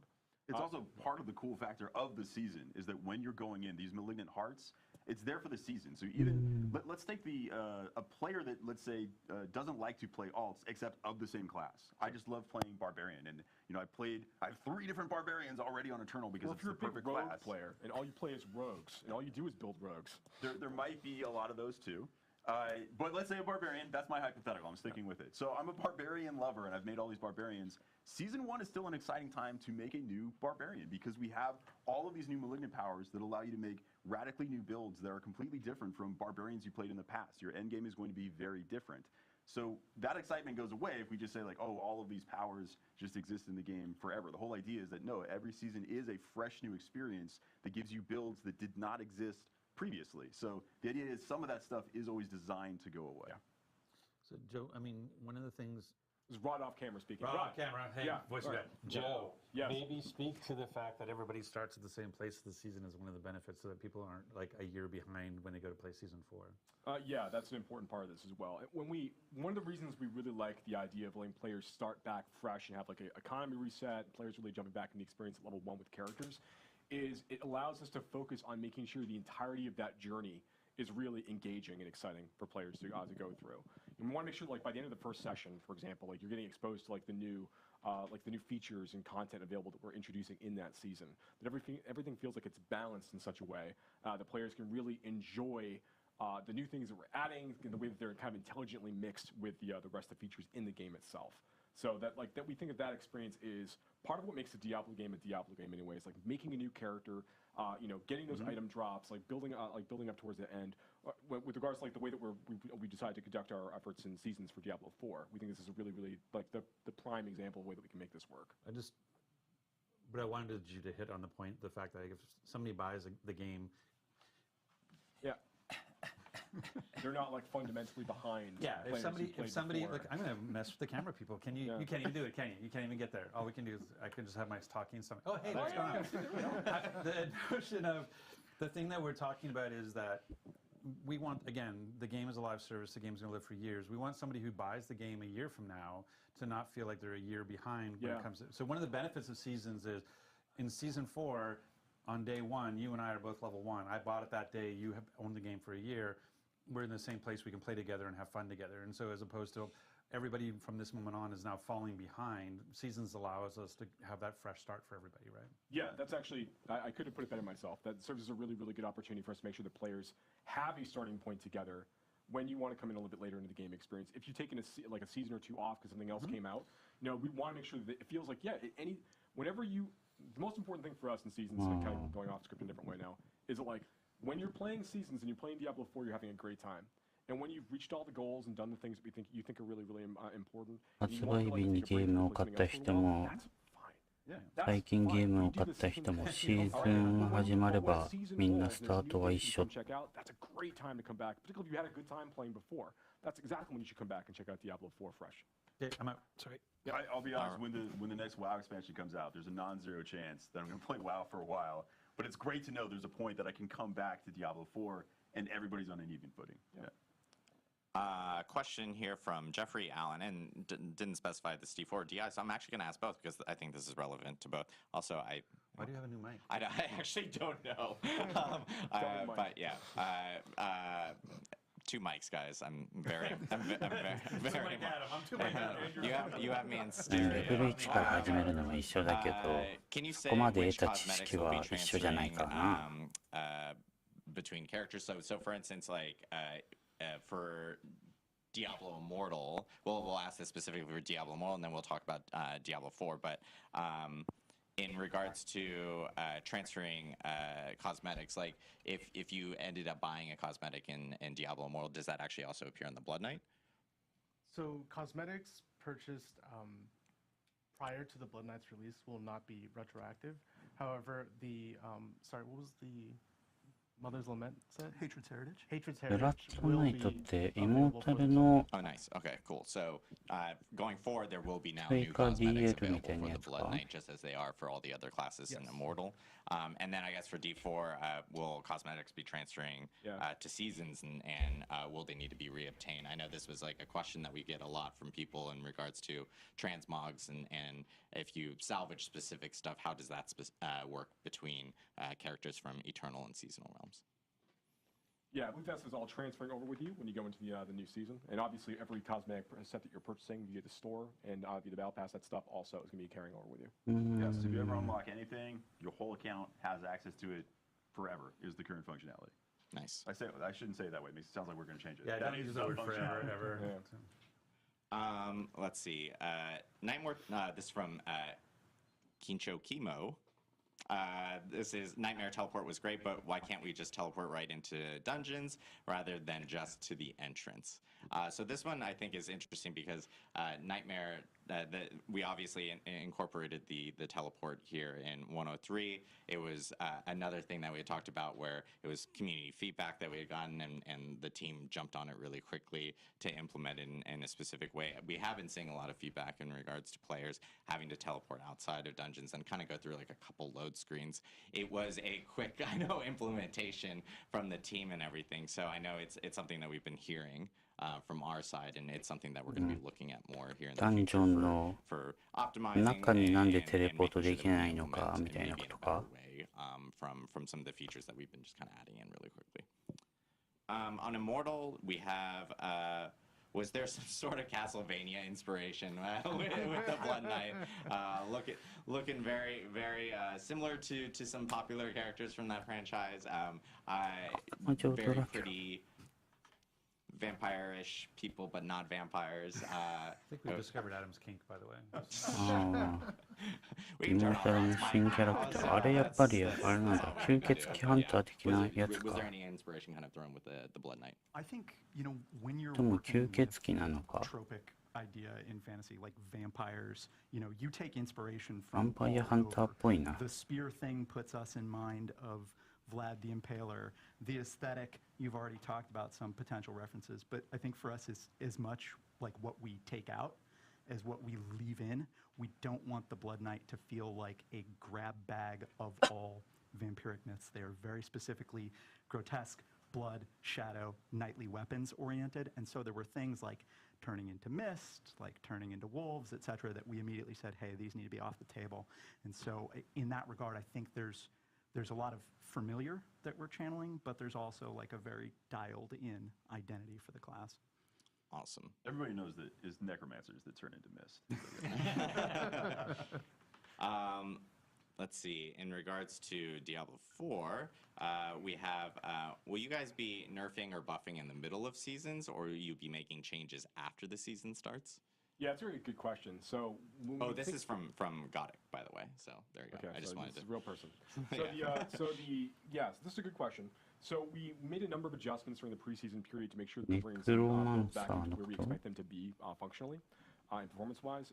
When we go into the seasonal release, we do want to create structured moments in time that we're going to be talking about, I think, more in future streams. 調整 When 中 we だと。 expect like buffs and nerfs to happen. So we have like a regular set of like patches that are going to be occurring after the season is released, where we have like a better schedule, like in cadence when we're talking about these バ things. フや We ナ really ー want to try フ to reserve like big nerfs and big buffs for only like extreme outlier cases, and things were like really damaging the end game experience for a number of players. So we want to try to keep that more constrained, and we also want to have just fewer general like off cycle balance updates and things. So we're kind of keeping things more into this weekly cadence like we talked about. So yeah, things will be pretty stable throughout the course of the season, unless, yeah, if one of the malignant powers, I know I've joked about them being broken, but if the zone lights on fire when you use a malignant power, yeah, we're going to patch that. But otherwise, we're going to try and keep things stable. 調整 I が know 入る we're running close on time because we were planning on this stream to be 90 minutes and we're 1 minute away. So I'm gonna lightning off a few questions. A big question within chat is obviously about stash space, which is something that we kind of just talked about a little bit earlier. I'll say real quickly though, like we definitely hear everybody about this. We are talking a lot about what we need to do with this. We've got good plans of things we can do to improve the situation. I know it's frustrating to hear me say like, what you were able to do this, like you could be able to do like nightmare dungeons this quickly, but like the reality is like we are moving really quickly on this, and we're gonna be trying to provide more space in the future, figuring out how like we're gonna get that accomplished. Yeah, and also one thing to note is I know we talked about during campfire chats about how like gems and so forth were going to be part of materials in the future. So I know when that hits, like that will obviously free up a lot of stash space. There's lots for of different ways to users kind of and like stuff like slice away at this problem. That's like an example of what we're trying to do to start trying to mitigate this a bit. And then Jim, the Q guy, asked how much time between seasons. Still wants to level up his main. So in between seasons, obviously, we had talked about seasons lasting 3 months. It's a minimum of 12 weeks. Sometimes it might be a little longer, but you'll always have at least 12 weeks to complete your season. Correct. Yeah. So you guys will hear the calendar dates, right? But so you guys will hear like, no matter what within or like once we hit that 3-month period, you'll start to hear news about 12週間の猶予。12週間 And then this one, I guess for Rod. シーズンって3ヶ月なの New classes coming to Diablo 4. We've just heard about the Blood Knight, so they're now. We have nothing to announce at this time. Oh, wow, that was very strange. Yeah, Rod sitting off camera can answer that perfectly. So, 妹の話か so yeah, I think we're gonna wrap it here for today. Obviously, we talked a lot about all the stuff with Diablo Immortal for the Blood Knight coming out on July 13th. We also have for Diablo 4 Season 1, Season of the Malignant, which is going to be, the patch will be on July 8th. ニュークラスが And ブ then ラッド the ナイトっ actual ていうの season か starts on July 20th. We do actually have 2 blogs, one on DiabloImmortal.com and one on Diablo4.com. They'll be going live either right now or immediately after this live stream. That'll have all the details and information that we just talked about here on the stream. Yeah, lots of stuff coming up here for Diablo. Patch this afternoon. Oh yes, and there's a patch this afternoon. You'll be seeing. Oh, I forgot. That's why I have to do it immediately after the stream. I was trying to get out of it, guys. But we will have a patch. We'll have patch notes up on Diablo 4. 今日の午後にはパッチがあります。 And we'll be updating people when that patch does hit. It is a client patch. It will require a download. It will be on all platforms. And yeah, lots of Diablo stuff coming up here in the next few weeks. Really excited. Happy Diablo family. Yeah. Tons of stuff coming up. I know we will be rating 2 Diablo content creators immediately after this stream. One on Twitch, which is Barricade, and the other one on YouTube, which is Killswitch. So make sure to tune into those guys. And thank you guys so much. Thanks for tuning in to the Diablo Developer Update live stream. And from everyone here on the Diablo team, we hope you have a wonderful weekend. Thanks, everybody. 終わった。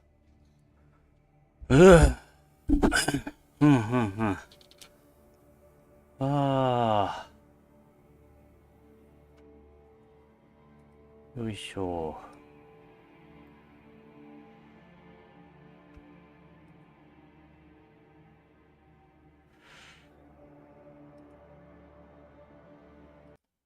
えーっと。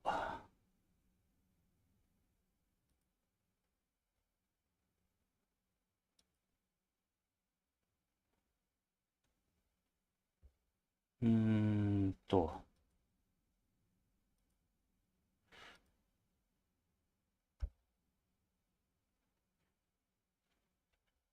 で、できてるかな。あ、まあそらそうか。こんばんは。いや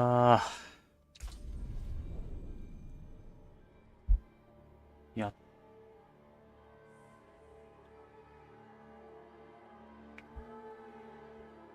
えーっと、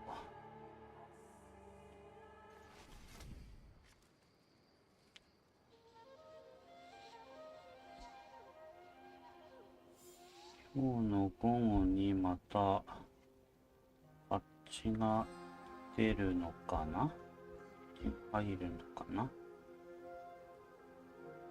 7 月18日にもパッチが入って20日からシーズン1開始。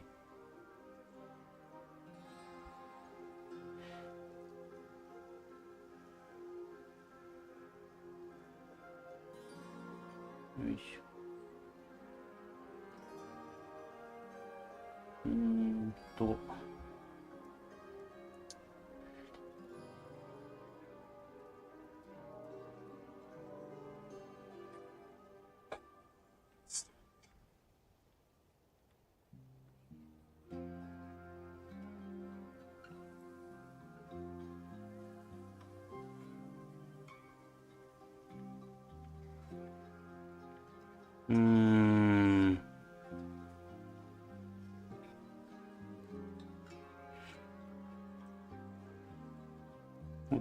新しいキャラクターって別に新しいクラスなわけではないのか？戦えそうな感じでもないもんな。この人が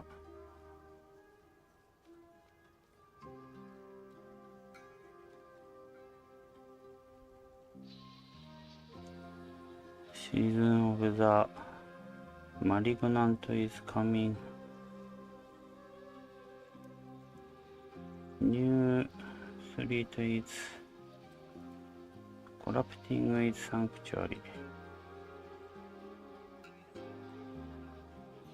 悪性のシーズンって何？悪性ってやたら使うな。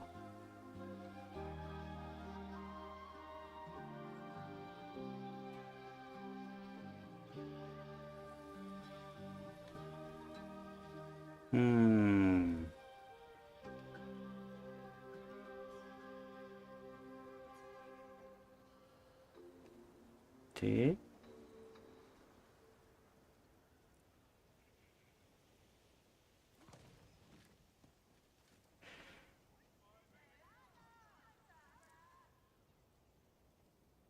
日本の公式のディアブロの方って全く動かんよな。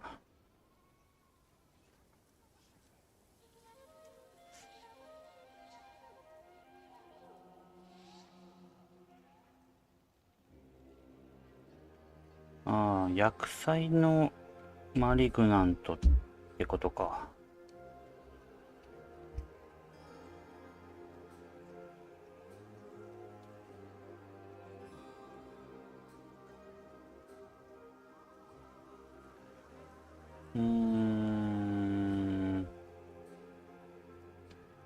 新たなクエスト。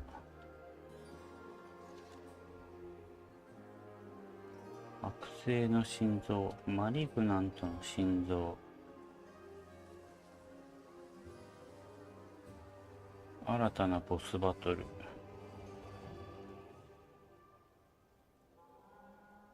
悪性のトンネル。あ、そういうことか。マリグナントのトンネル。6種のユニークと7種のレジェンダリーが追加。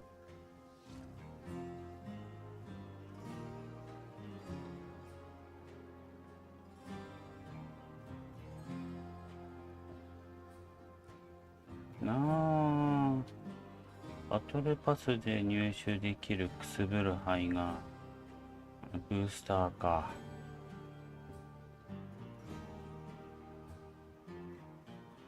あ、出た、トランスモグ。トランスモグ。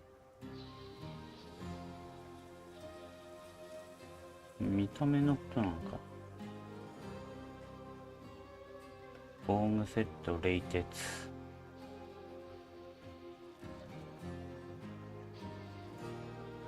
馬。武器スキン、エモート、プラチナ。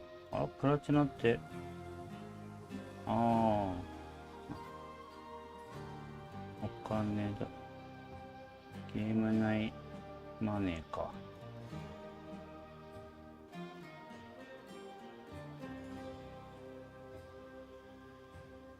エモート。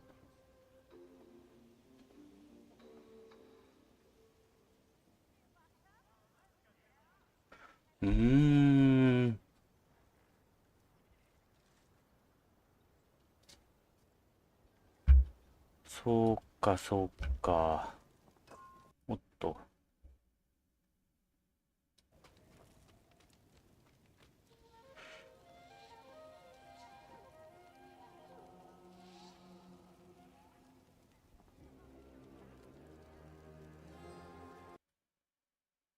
あれ？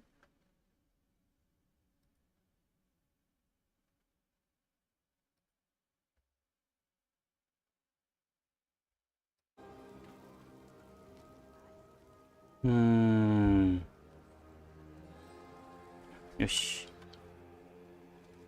戻った。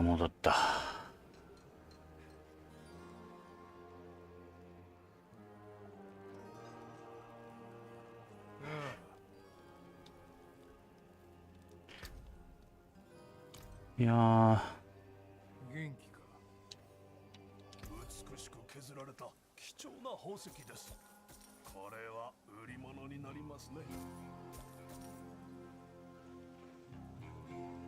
よっしゃよっしゃ。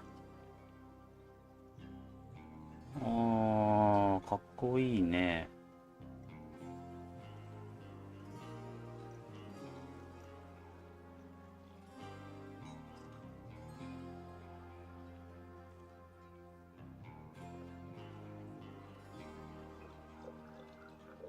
よいしょ。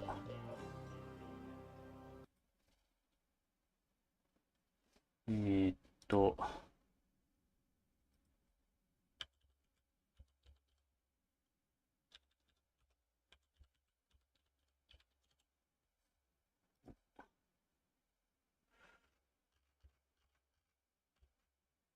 うーんと、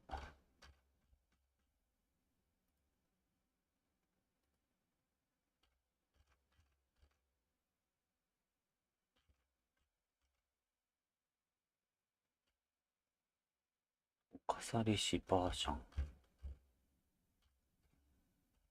新しいボス。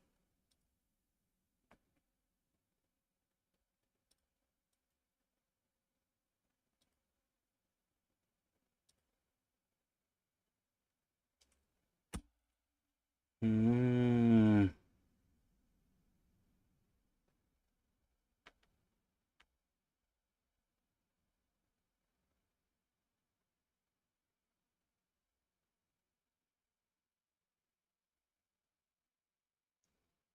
えーっと、こ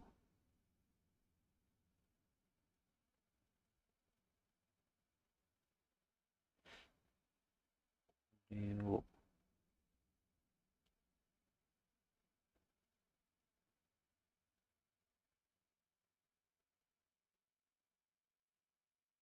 うーんと、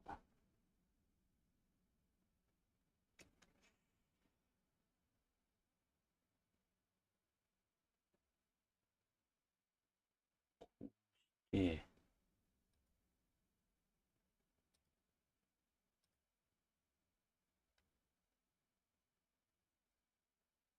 ー、うーんと、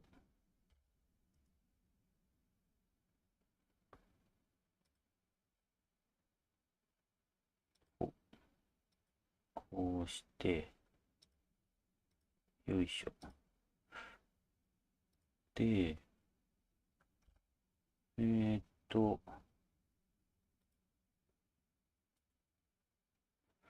なんか OBS の方ずっと画面が溜まってんだよな。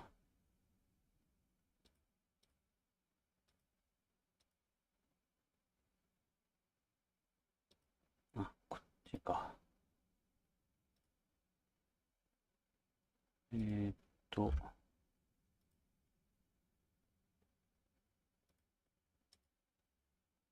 これか。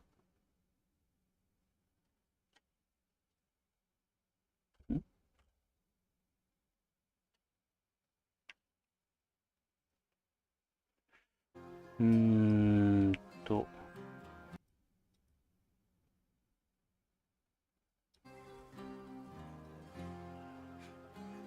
ダメだな。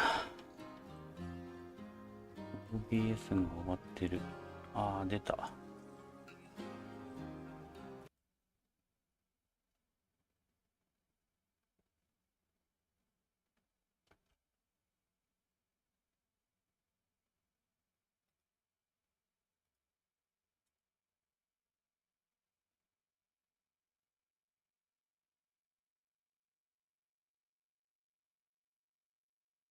これが新しくバトルパスでもらえる装備ってことか。かっこいい。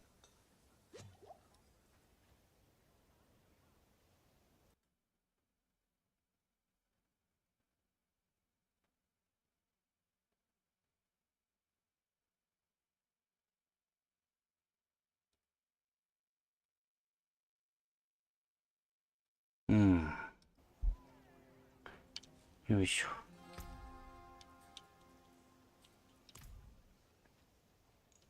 さてと。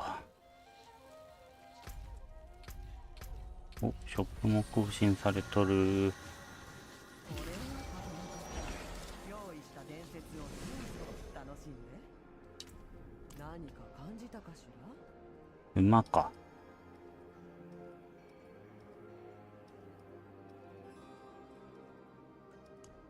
おお。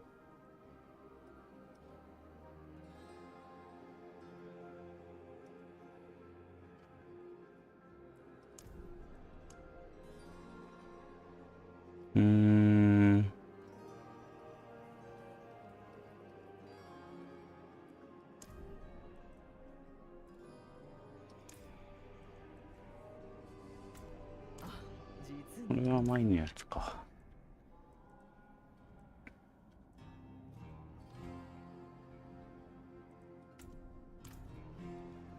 ん？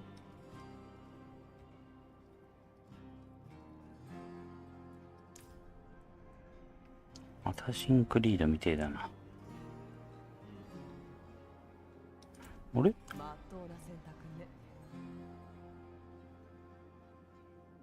これローム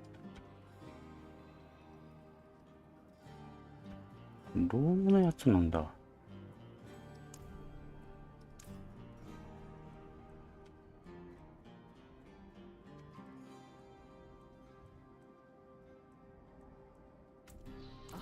実にいい。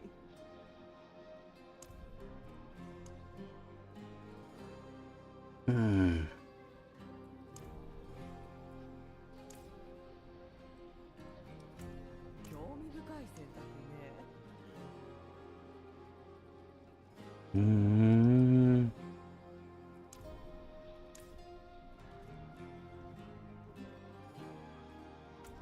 興味深い選択ね。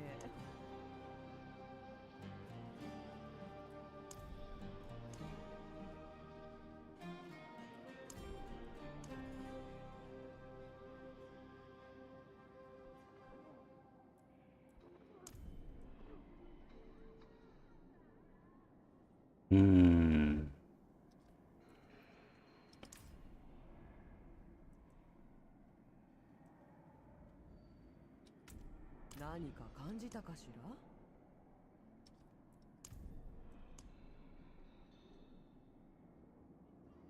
おお。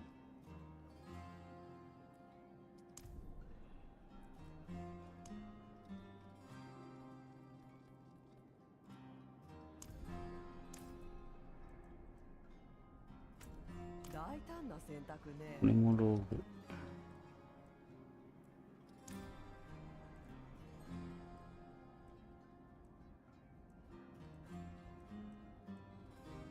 よし。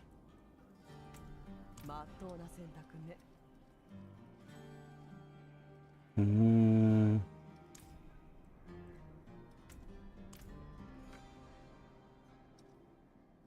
おお、すんげえ。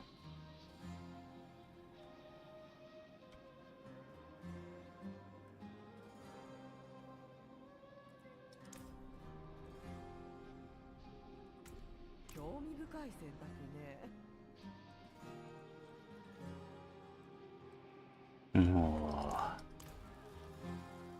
よし。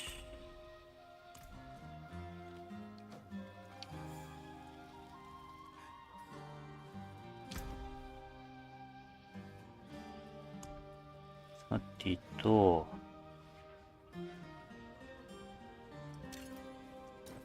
一応、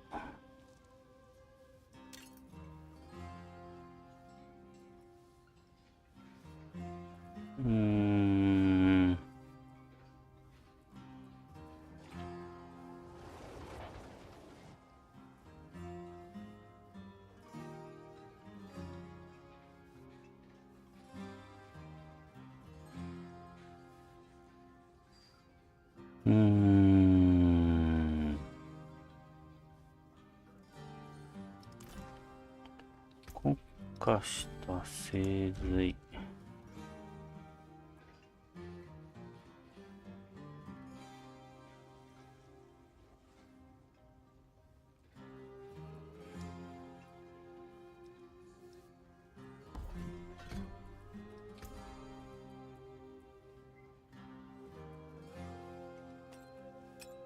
こうした方がいいんかな。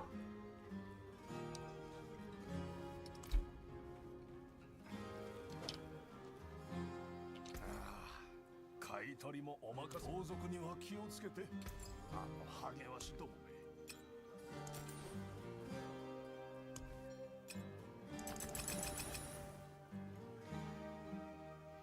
あの忌々しい盗賊どもには気をつけて。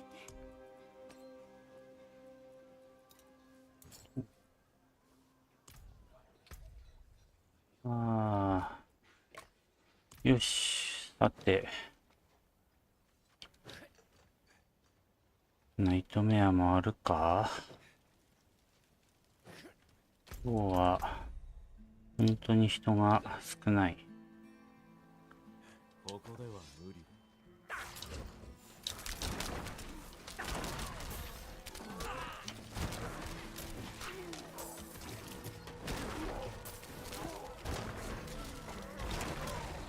まあ、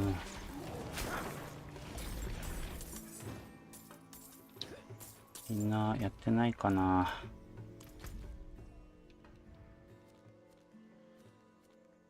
ヘルタイドもあるか。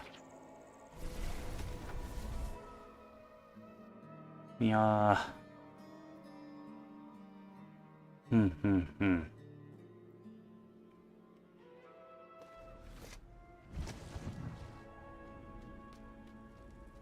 今日はちょっとちらっとだけにしておこう。やるのは。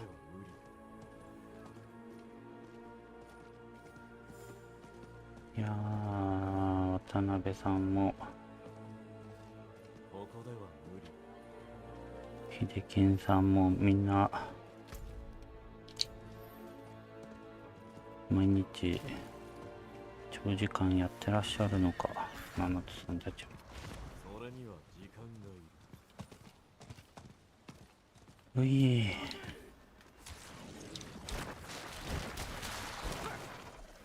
メンデルンをください。メンデルン。メンデルン。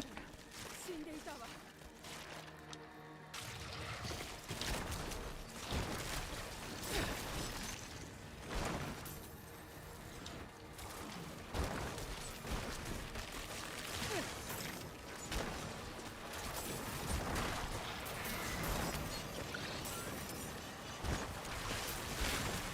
うい。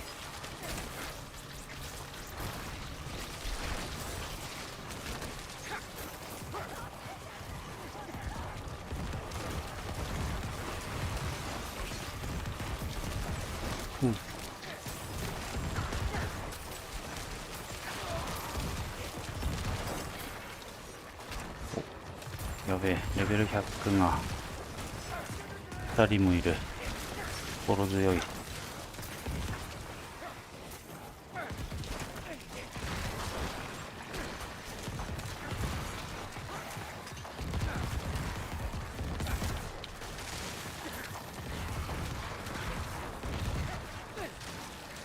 いしょ。ほい。よいしょよいしょ。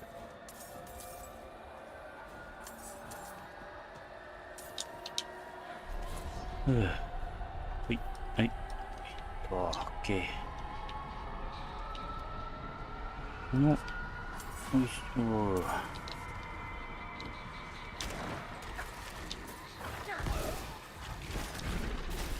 いいね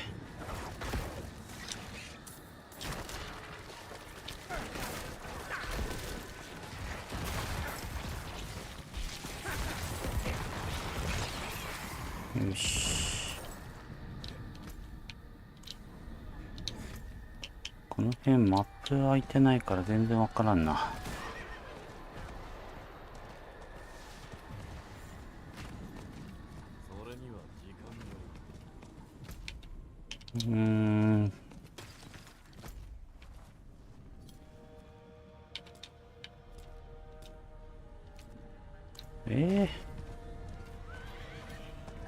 よいしょ。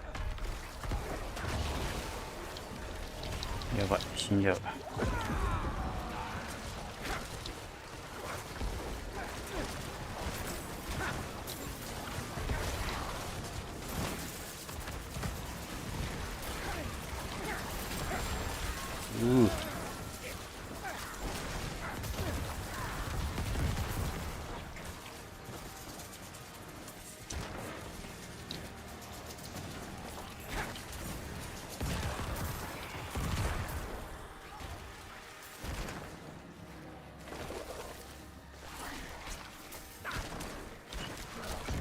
結局運営の放送は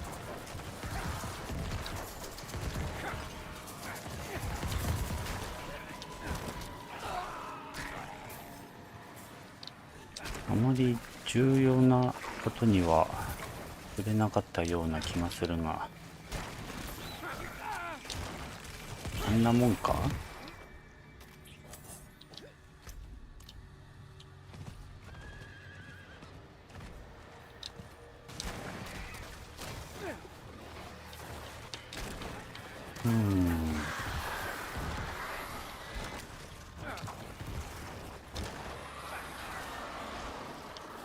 見てにゃろ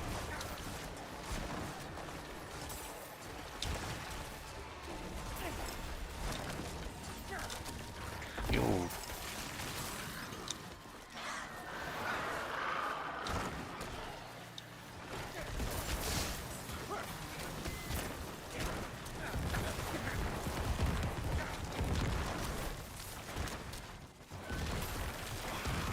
2週間か、やっぱりシーズンが始まるまで。やばい。おっつんなんだ。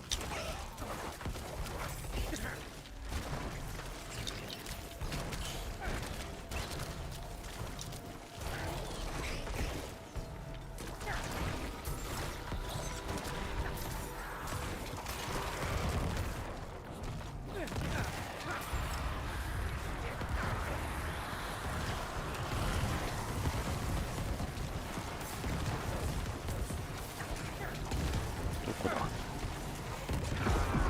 いしょ。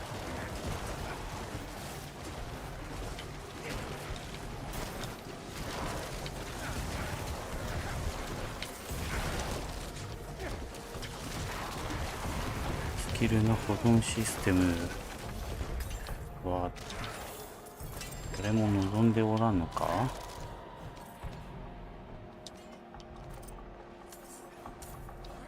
絶対あった方がいいのにな。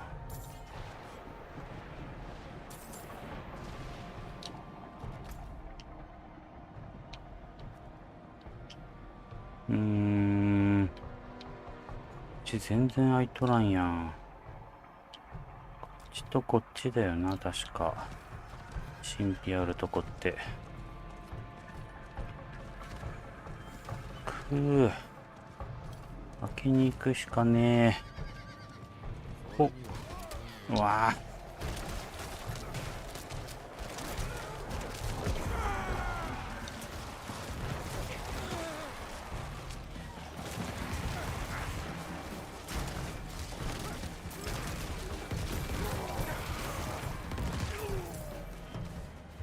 よいしょ。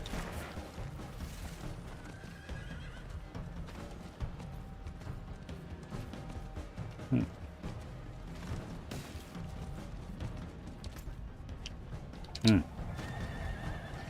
拠点じゃないよね。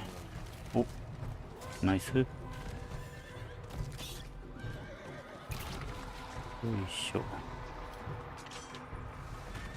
ここじゃなかったっけ？ここと、こっちの端っこだよね。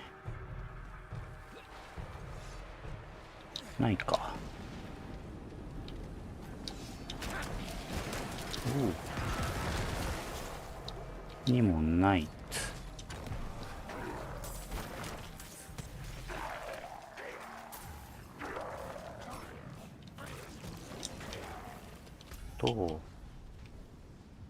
あと反対側、右側にも。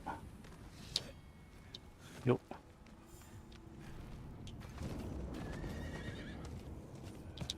降りるか。あれは違うもんな。い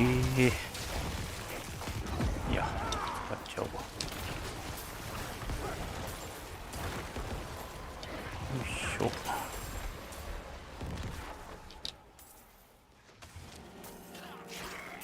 こっちの、あ、こっちじゃないか。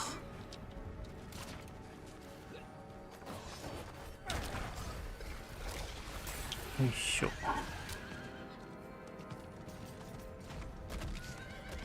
ここだよね、確か。あれ違ったっけ？こっちか？違うか。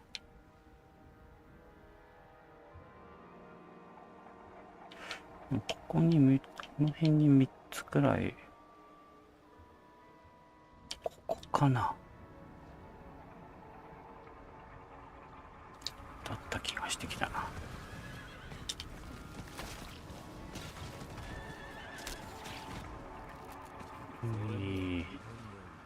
うい。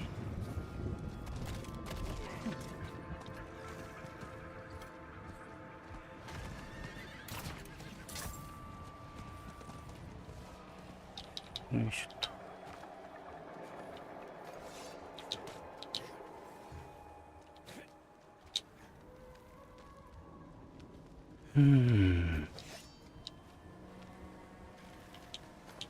よいしょ。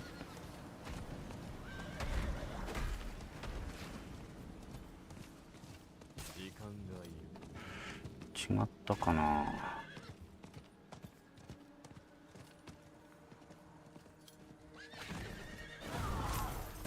よいしょ。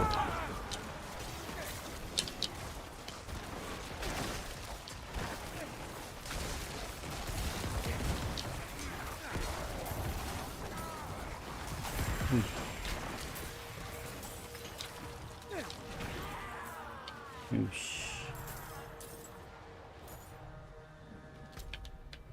こっちはないと。あとここだよね、確か。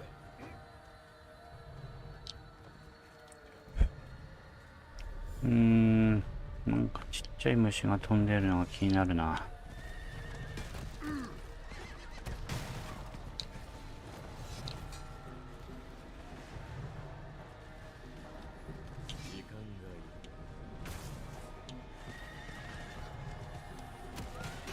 よいしょ。うわー、うそ、危ねえ。こんなピンポイントに当ててくるかね。お、よし。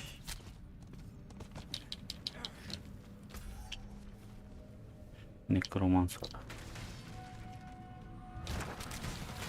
ここじゃなかったっけ？エンピアルとか。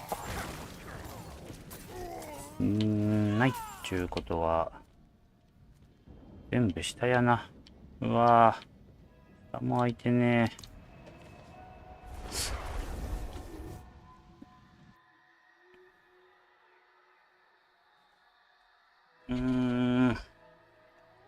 Xbox のコントローラーの無線での使い方を、ディアブロの方が対応してないわけないよな。街中では無理おかしくない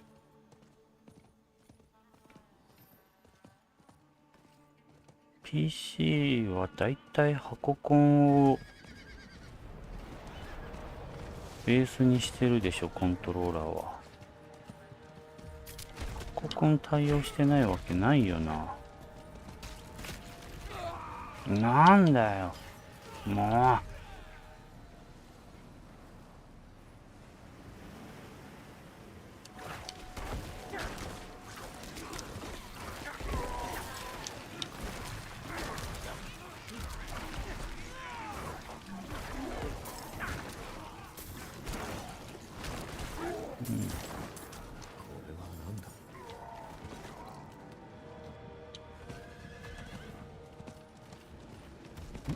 よいしょ。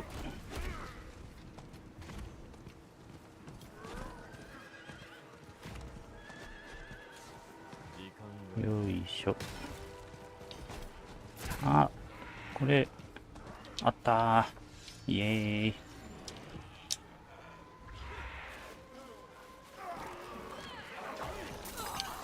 やった。いし、ナイス。喜んで死を迎え。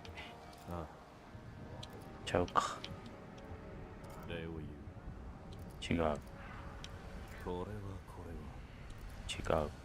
これ以上進む。声かっこよ。すまない。手を貸してくれ。ん？喜んで死を迎え。見ろ。いいえか？いや。違う。こんにちは。あ、こんにちはか。ん？違う？あれ？今なんかバフ受けた？敵に見えない状態になっている。おお、あれか。あ、ほんとだ。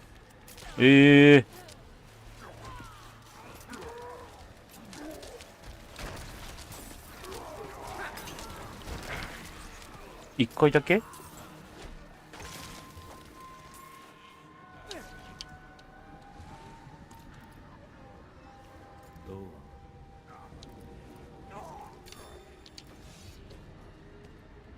う？マジかよ。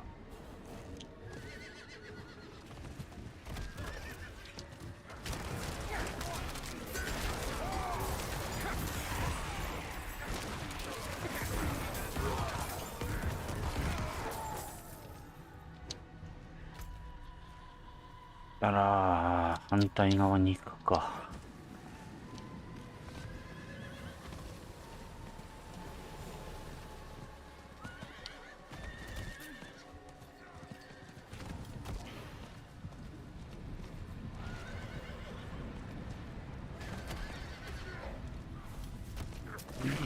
よいよいよいよいよいよいよい。よし。OK。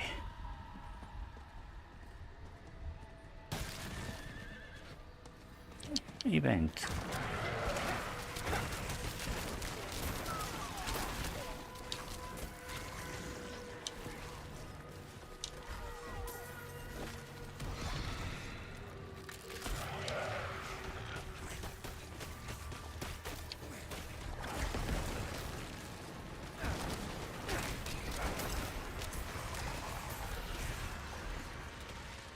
よし。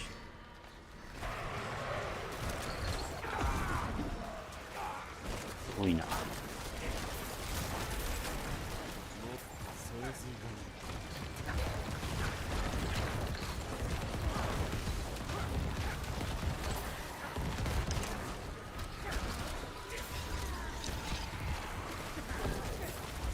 うわね。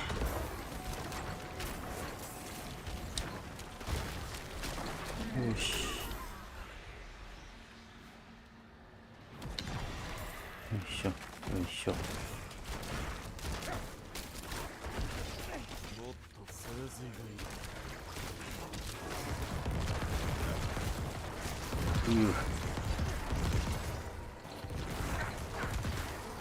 うわー、なんでそっちからも来るんよ。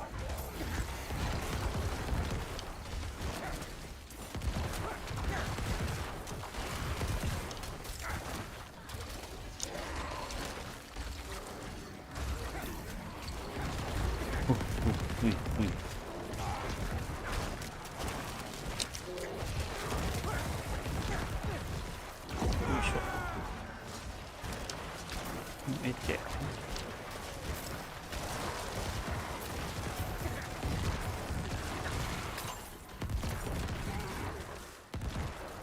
どこだっけ。あ、これだ。よ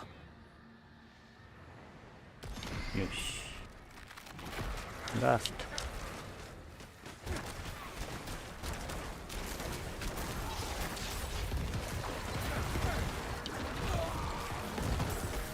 お、なんだよ。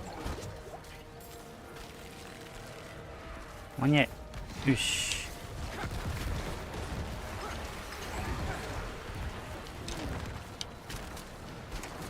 いえ。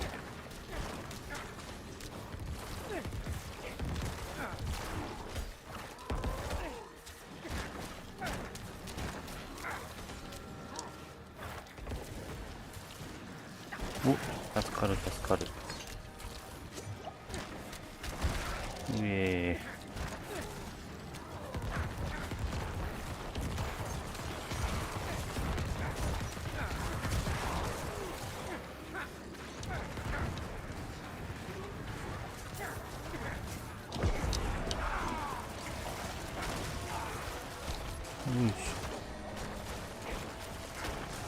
やばい。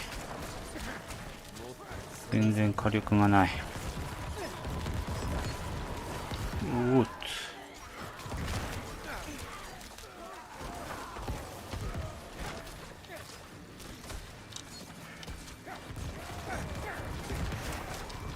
うわ、くそ。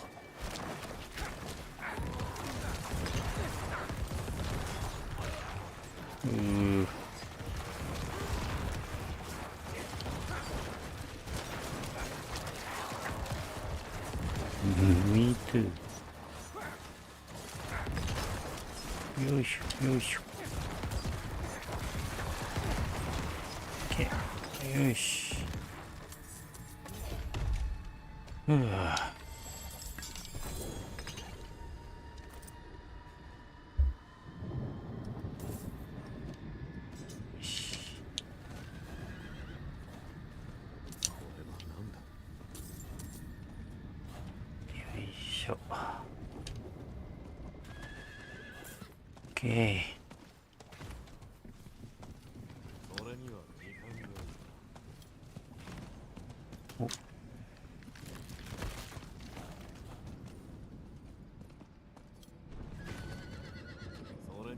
いしょ。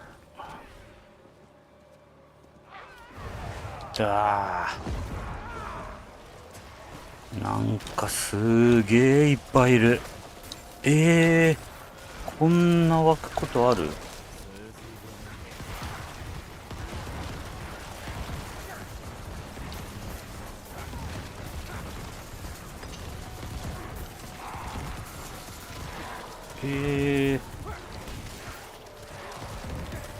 ボーナスステージじゃん。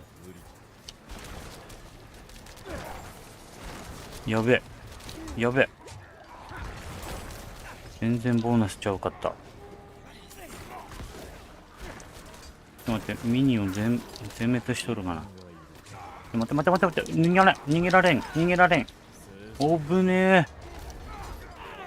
危ない危ない危ない危ない。やばいやばいやばいやばいやばい。やべやべやべやべ。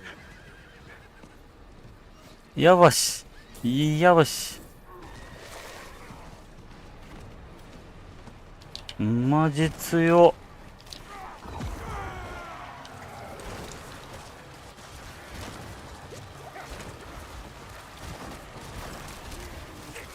強いってこの人たち。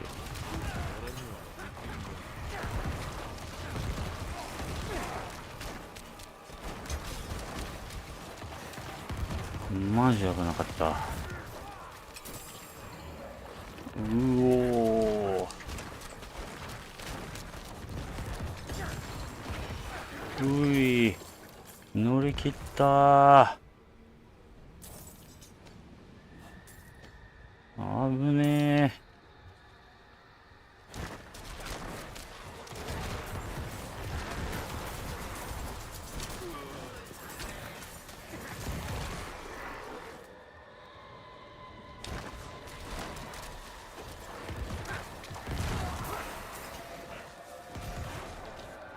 よいしょ。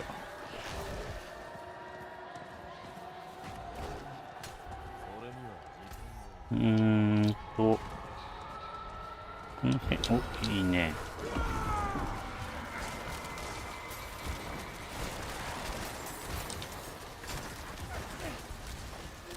やめ、やめ、やめ。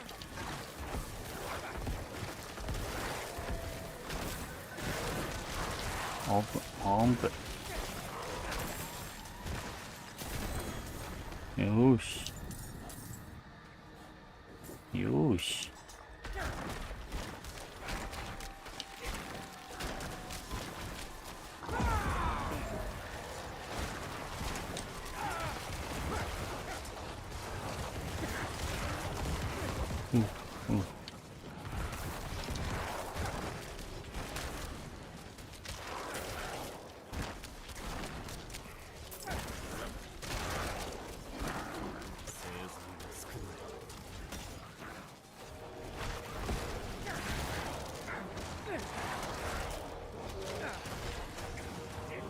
いや。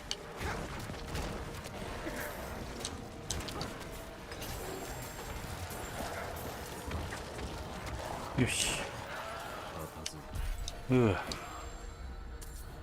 なんか片付いた。こ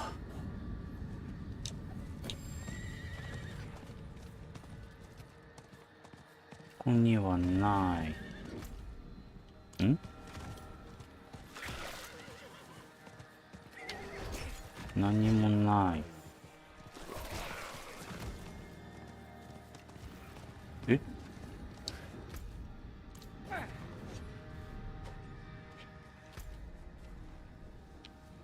ここも拠点か。ここはいいとして。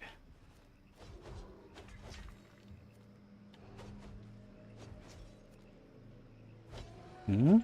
上の方にウェイポイントがないな。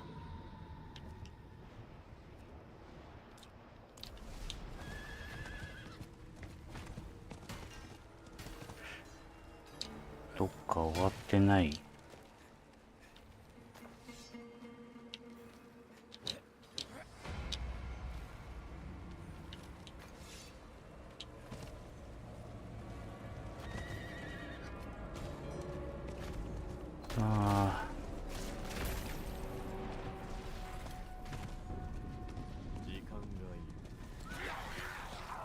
拠点開放めんどくさいよ。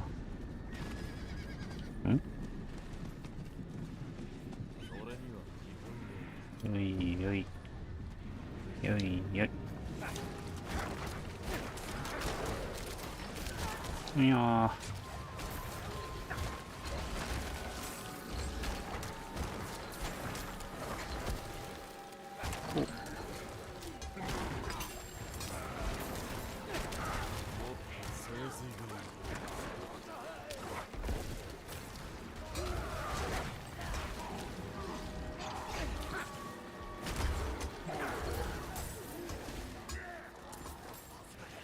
よいし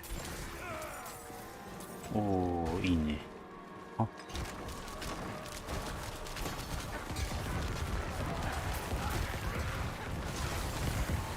おおおお、まあダメージ受けない。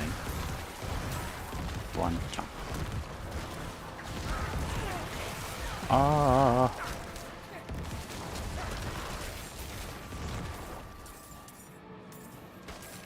こいつか。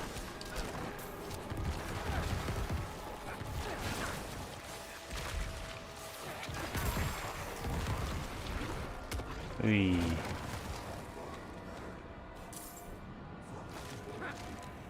よし。これはめんどくさいな。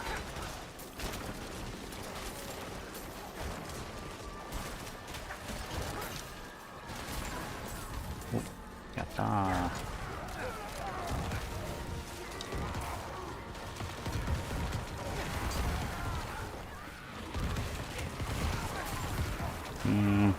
よいしょ。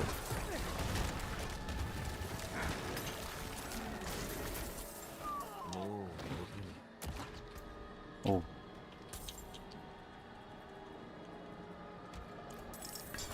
よいしょ。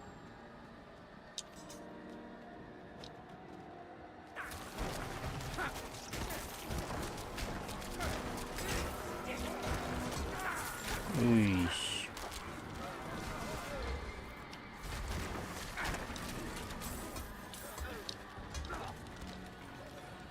もう終わっベベリナミッドナイト。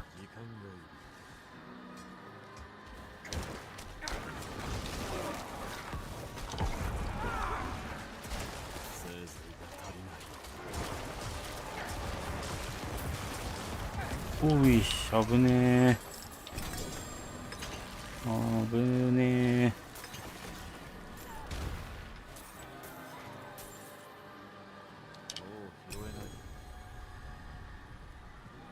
よっ。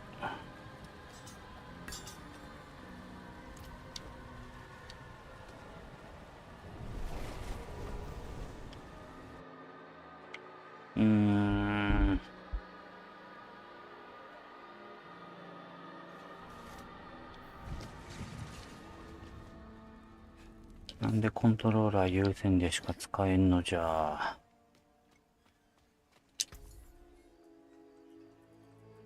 どんなものにも価値がありますからね。せっかく無線買ったのに。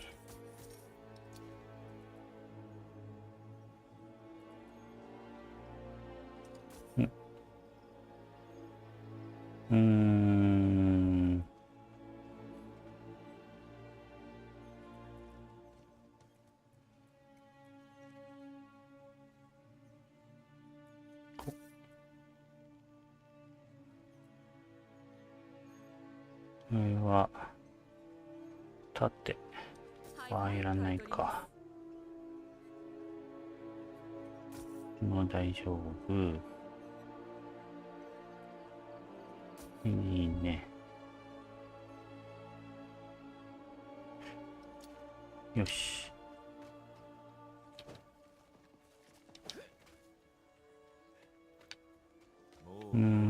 これか。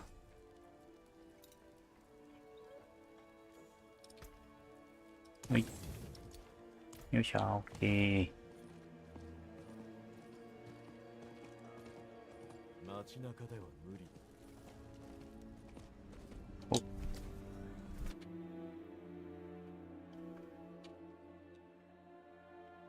やりにくい。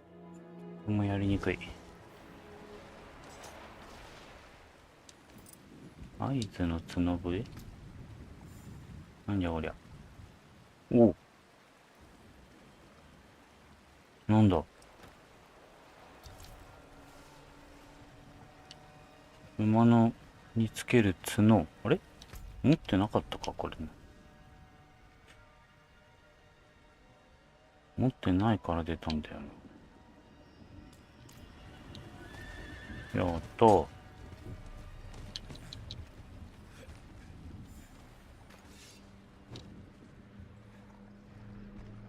時間がいい。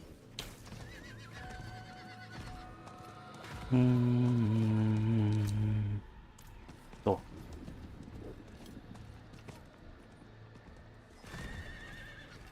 ローグの全点回避かっこいいよね。ネクロマンサーの回避なんかこう、ぴょんぴょんって感じで、なんか微妙じゃな。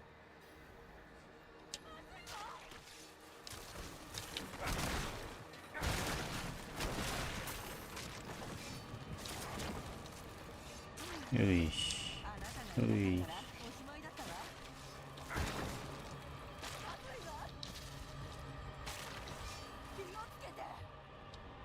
オッケー。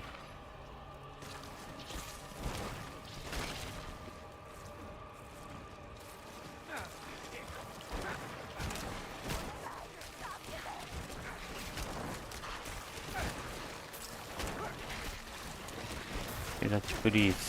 あーナイス、助かる。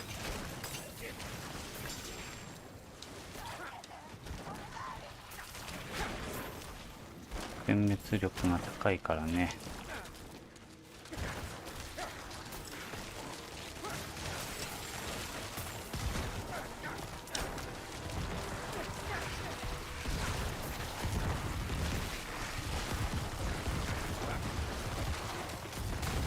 うわ、やばい。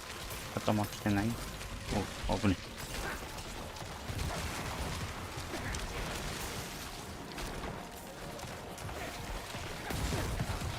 村人は誰も死んどらんのか？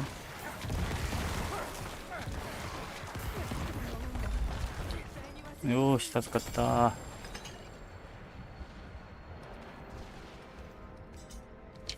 よいしょ。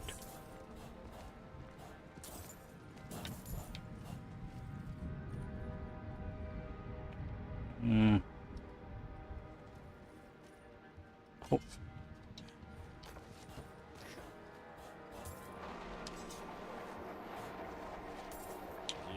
いいね。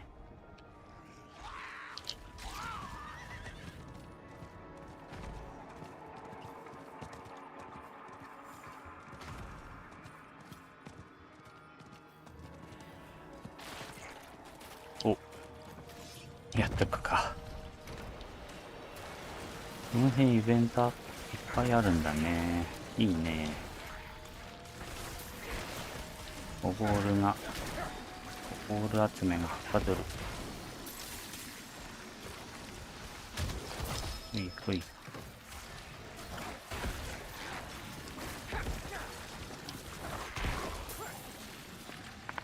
うんあー。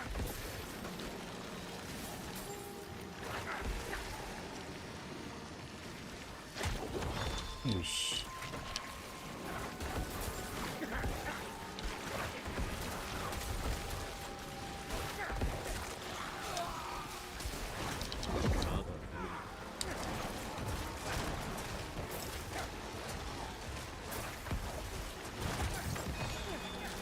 よし。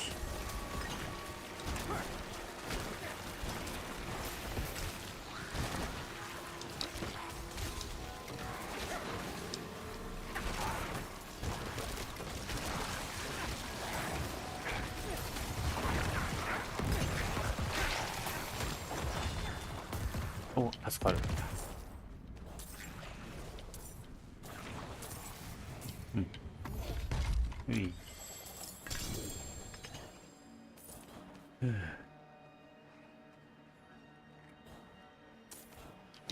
しよし。いいね。いいね。ここって別にマップがあるわけじゃないのか。うんうん。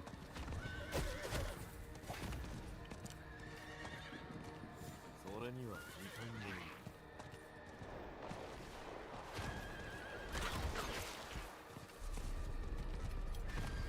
る。よいしょ。ここにはない。痛い。洞窟の中じゃないのか、ここは。わあ。うわあ、なんかわかんないけど、敵が死んだ。すんげえな。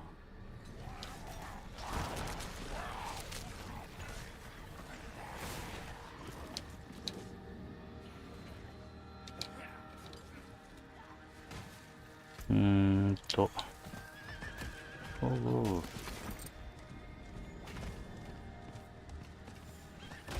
うわ、キングザラスがおる。しんどいからいいや。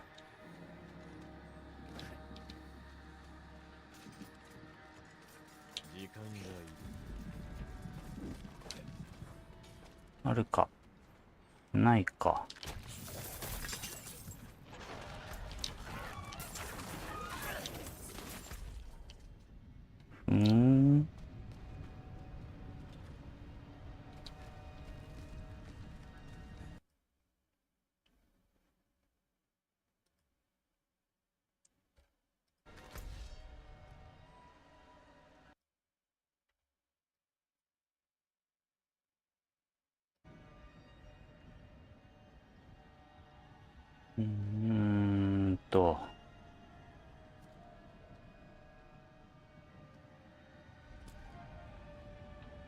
ここと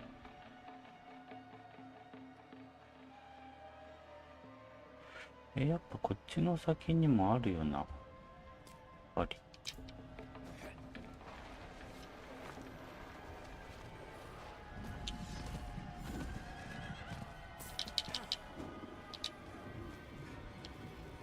神秘が見つからない。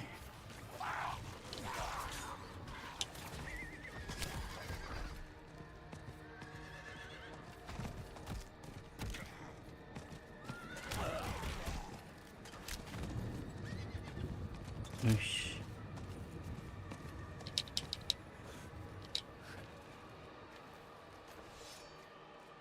この先か。あった。あった。リリースと。うい。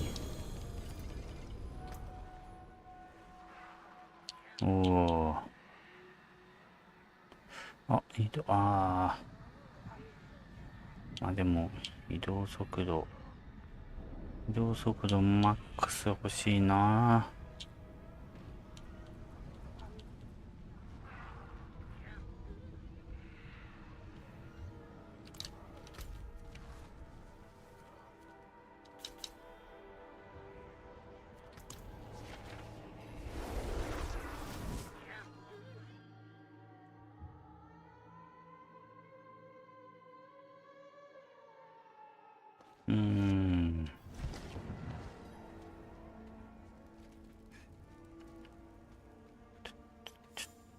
こっちか。どうぞ。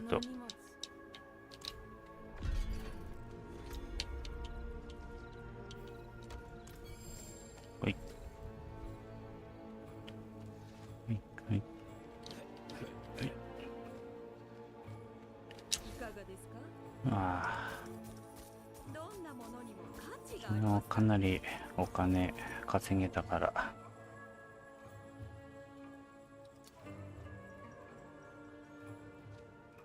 よいしょ。は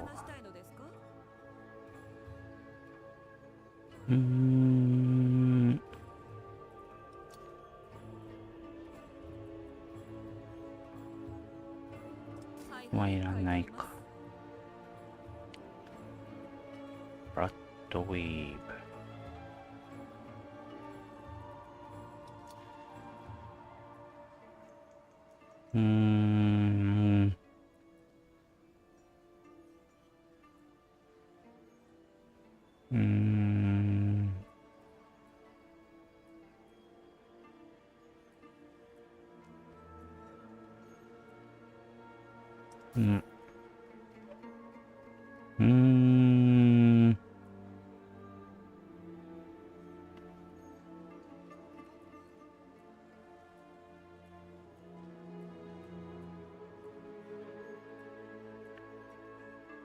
知のスキルで 47%。知のスキルで 44%。じゃあいいか。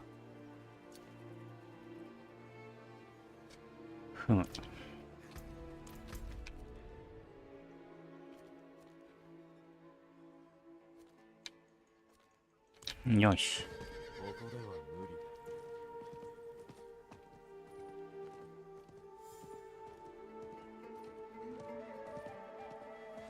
あ、エリクサー飲めよ。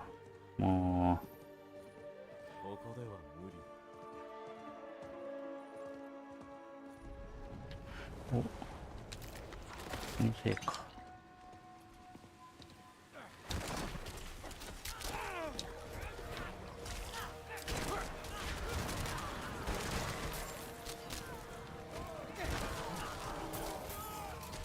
ふいふいふい。よいしょよいしょ。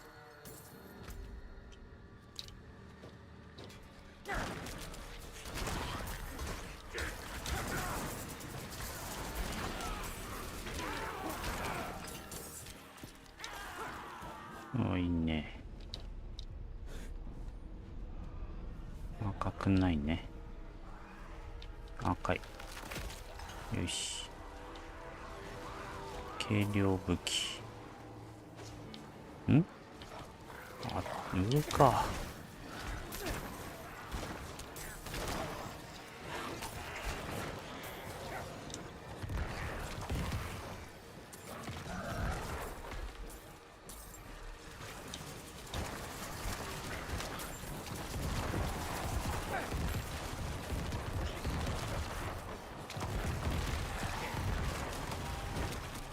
よいしょ。よーし。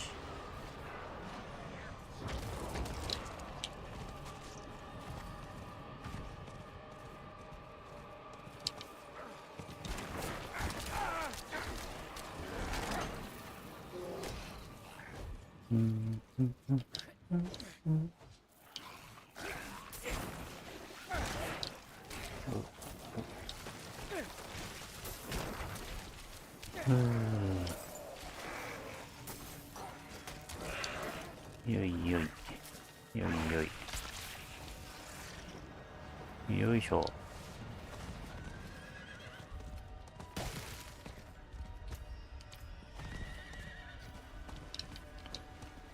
お。お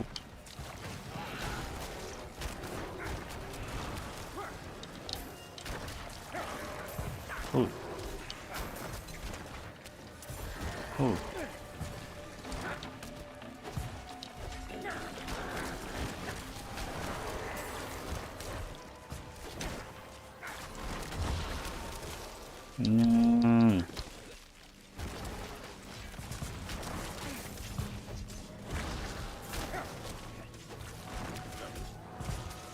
よいしょ。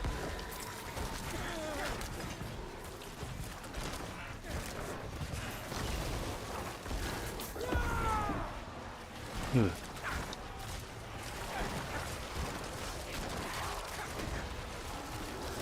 わ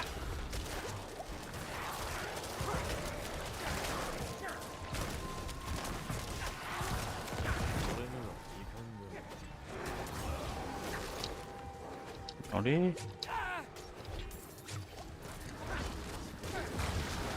やばい。やばい。やばい。やばい。やばい。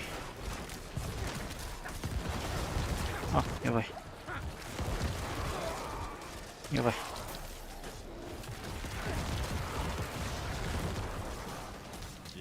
ぐーぐ。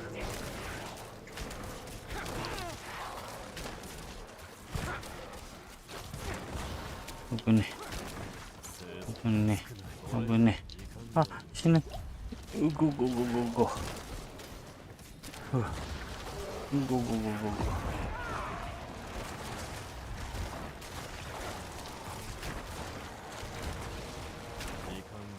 う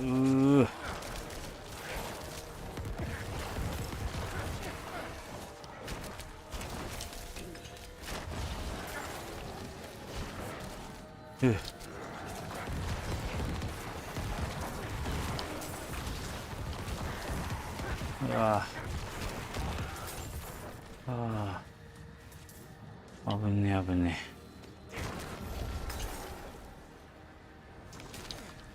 よいしょ。はい。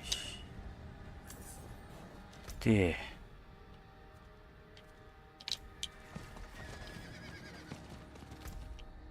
まずは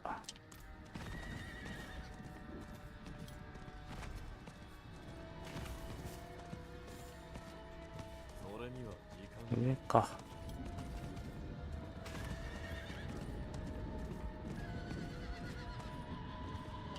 お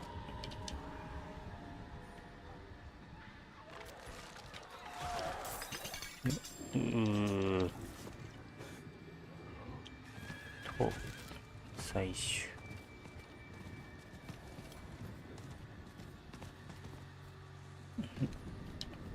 ほ OK。うわよいしょ。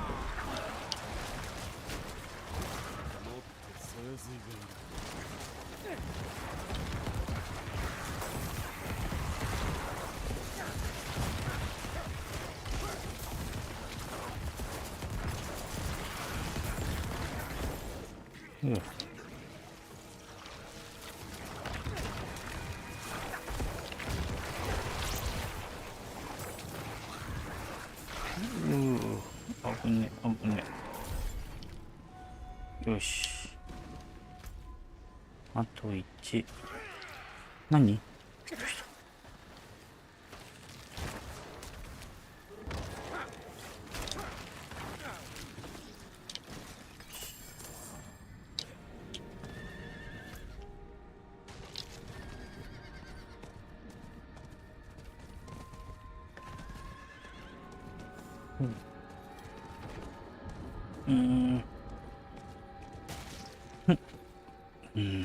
ダメだな。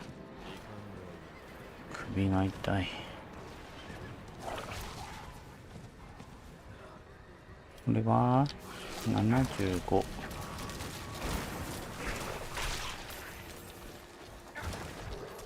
つまらんかな。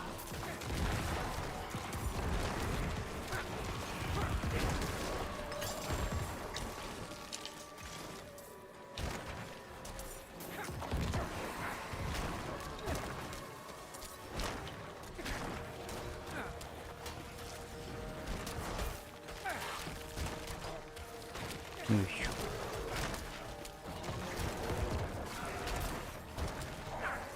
ょ。いいやいいや。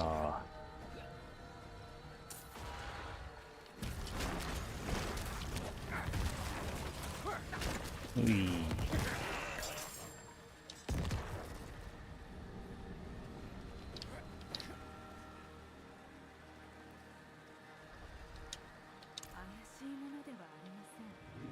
あ、おお、いっぱい来た。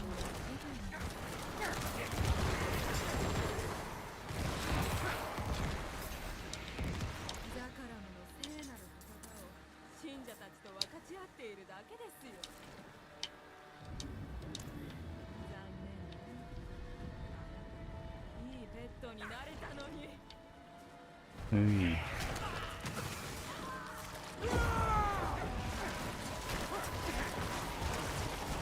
よし。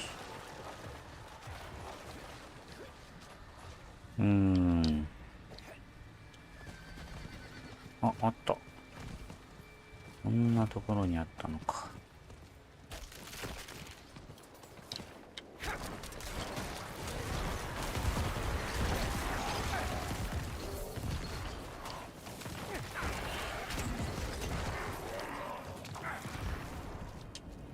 うい。よ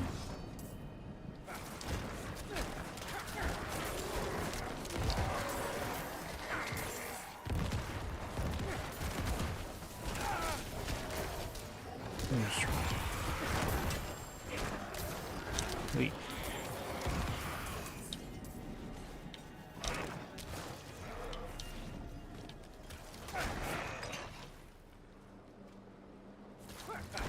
うい。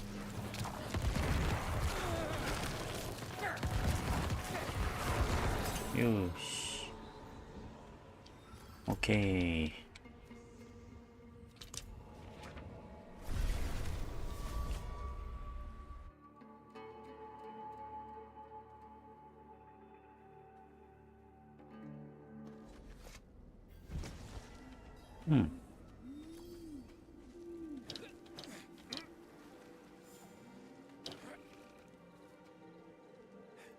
よっ。これで。ほい。おー。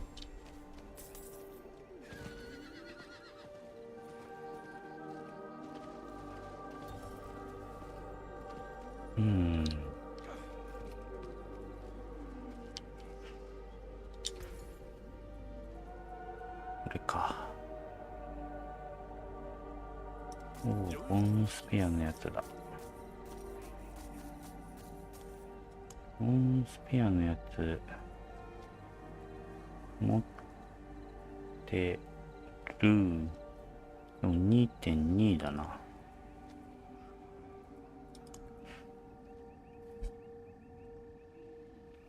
いいじゃない。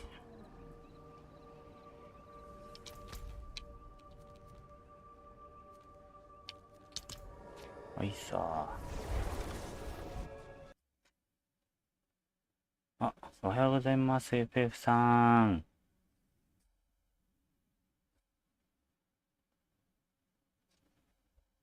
よいし。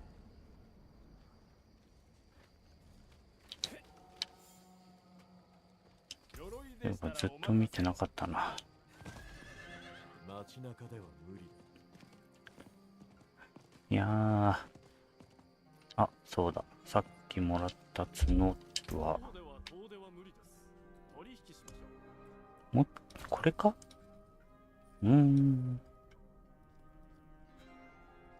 おう。これをもらった。これ持ってなかったかな？合図の角笛。あ、こっちか持ってたの。角。このブッチャーの包丁がマジ地味すぎるな。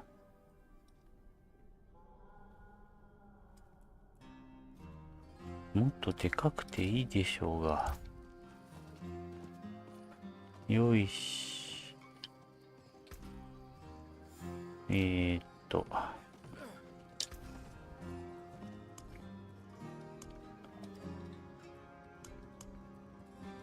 抽出。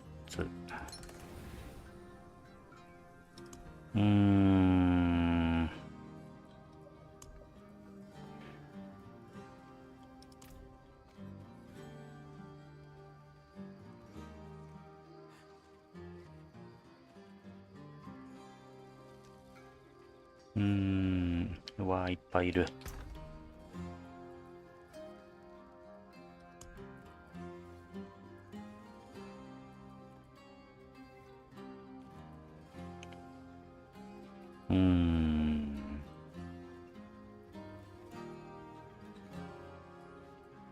じゃあこれもいらないでいいか。胸当て。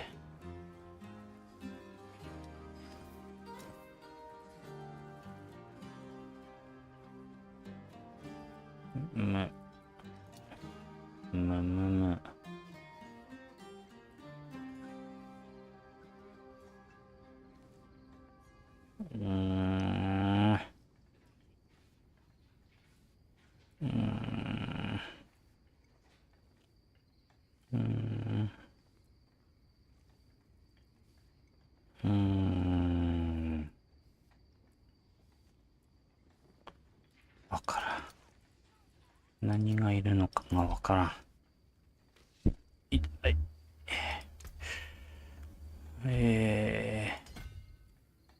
よし。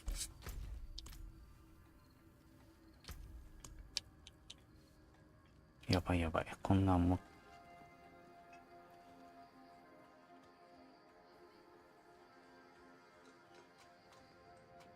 よいしょ。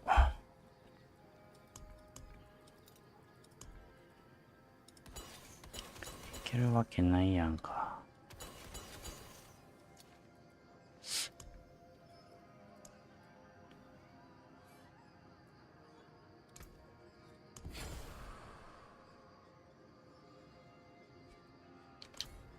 24？ 24なんていけたっけかな。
行くか。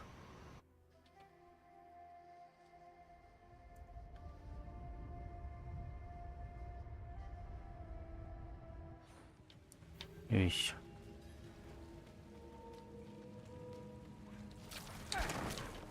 78ならいけるでしょう。下手したら死ぬが。いや、20。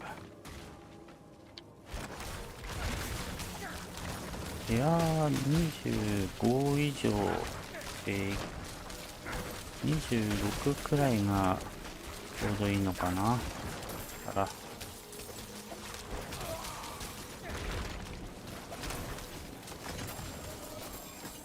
はい。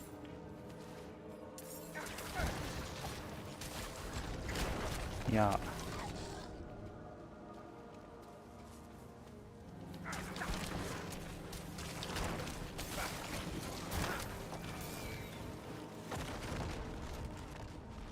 いやー。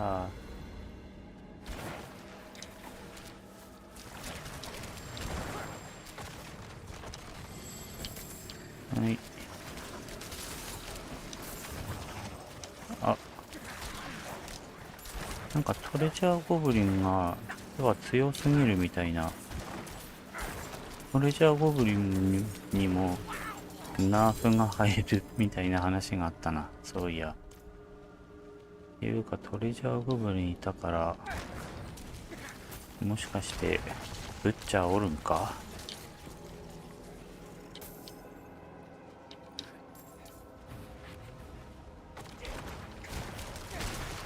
トレジャーゴブリンが強すぎるなんて感じたことなかったけどな。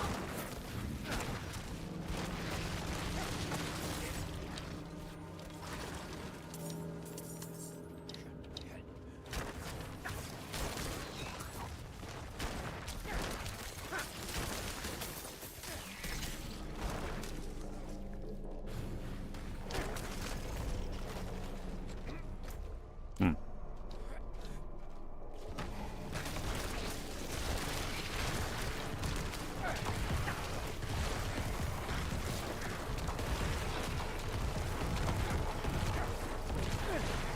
し。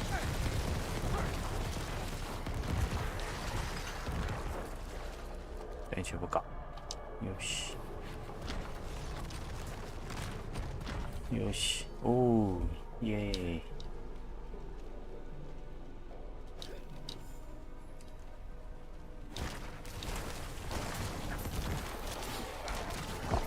やばい気がする。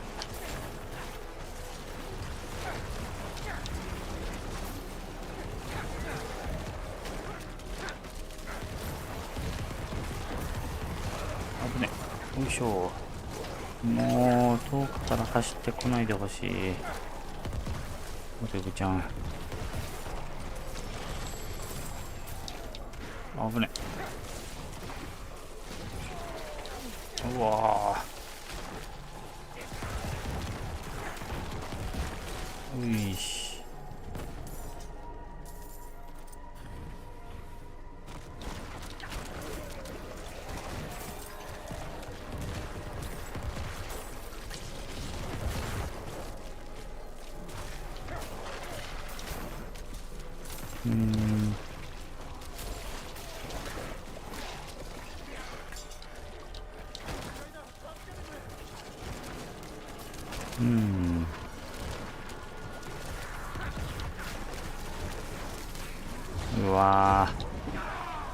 デブちゃん大量発生中。あー、ライフ増加とダメージ耐性と厄介すぎる。おう、びっくりした。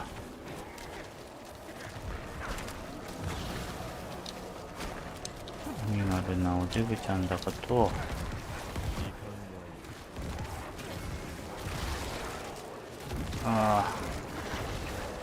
待て、ほい。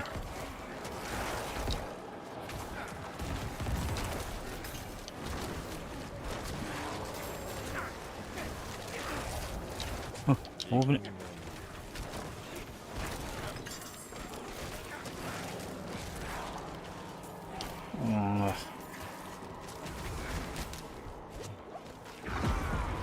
よいしょ。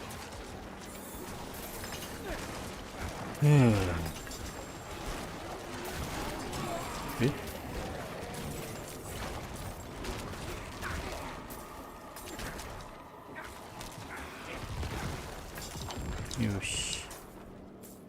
だ。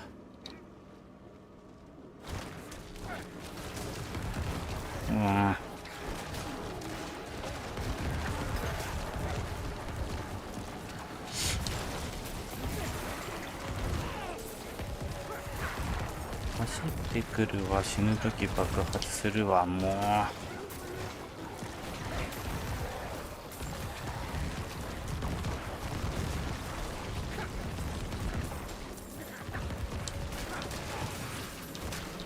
おお、びっくりした。ほい。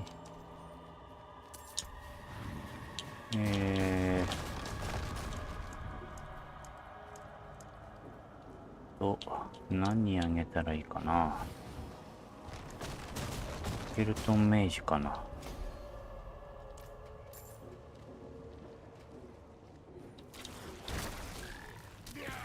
ブッチャーはいなかったか。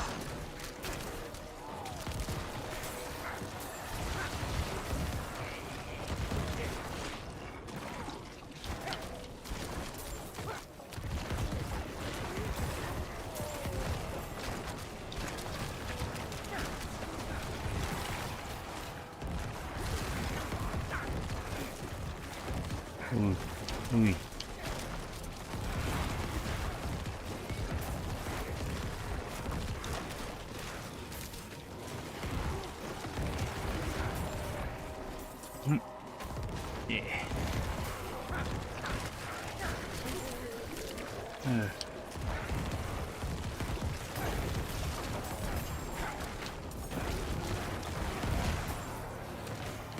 なんや。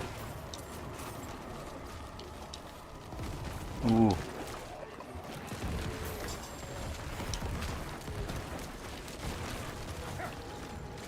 し。も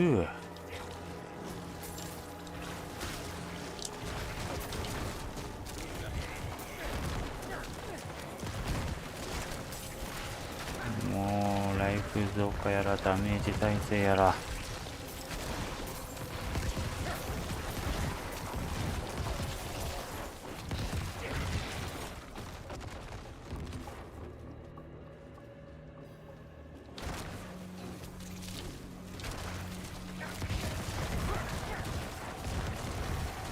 よいしょ。街に帰ったらボールを使う。覚えとけ。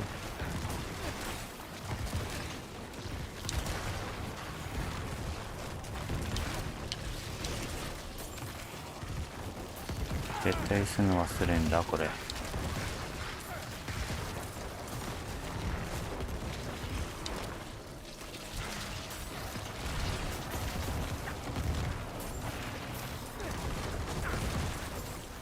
し。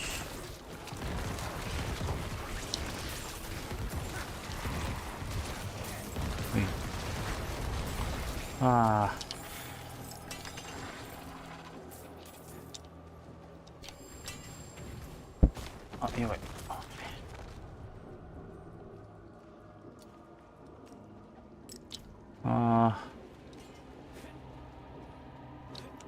冷麺食べたい。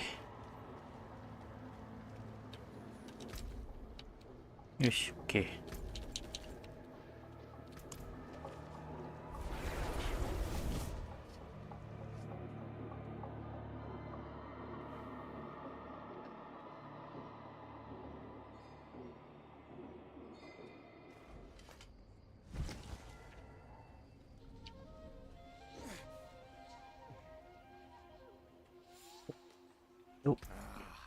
買い取りもお任せください。ありがと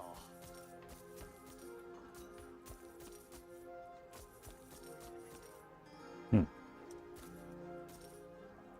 よっ。街中では無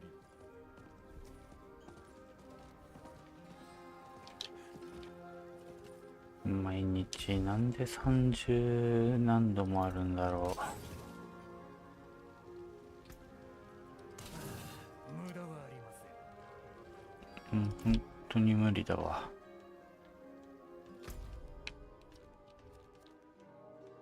暑い場所で生きていけない。これ何？あ、びっくりマーク。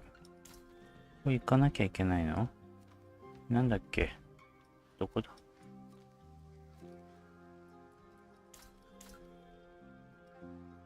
ん？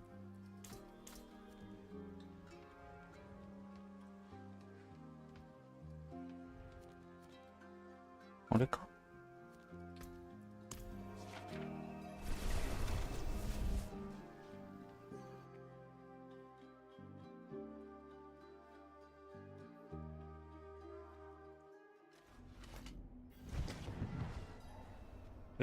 ウーバーリリースだよね。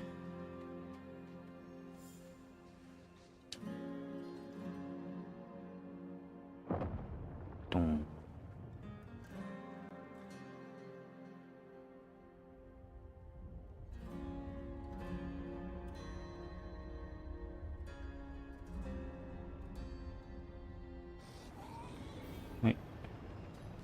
王座に、うん、OK ね。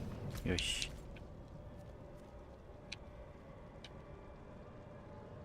もう行く気ないよ。で、拠点行こ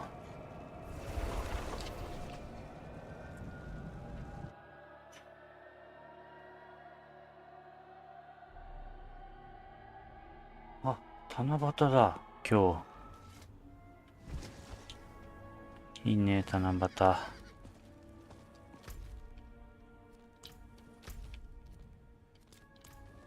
中では無理。小学校でも七夕ってあったかな。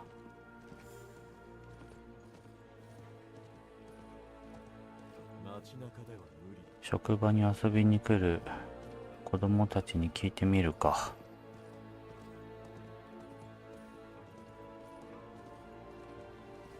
去年まで保育園だった妹ちゃんはよく七夕の話してたからな。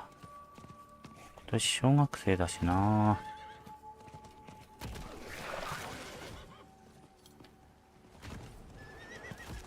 俺には時間が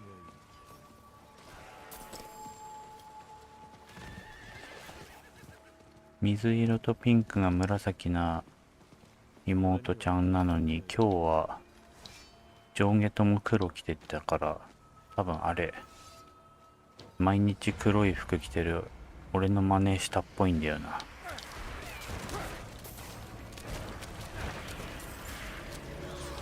お兄さんいつも黒いねって言われるから。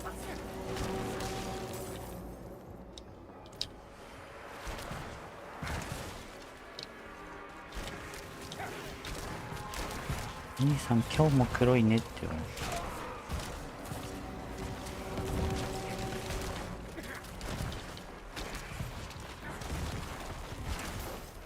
ういし。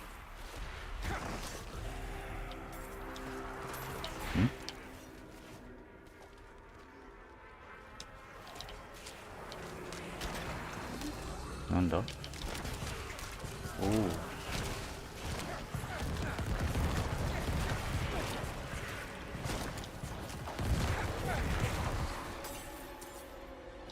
ほい。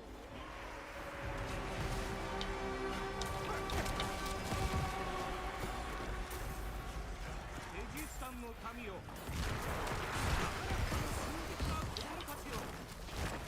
長きにわたりお、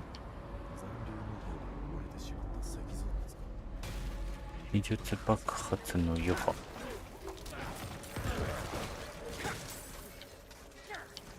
ん？あ、これか。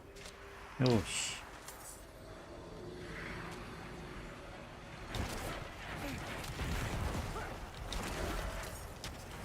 あら。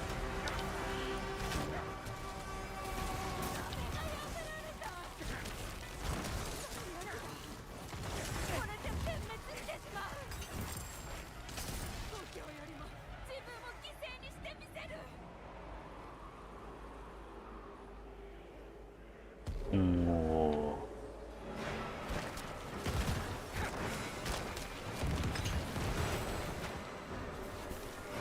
いいです。長いって。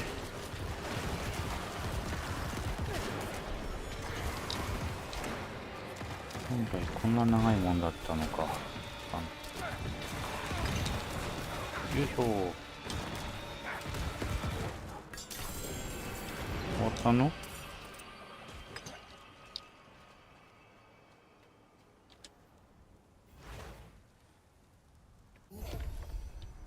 よーし。イエーイ。ウェイポイントはない。拠点がどこかわからない。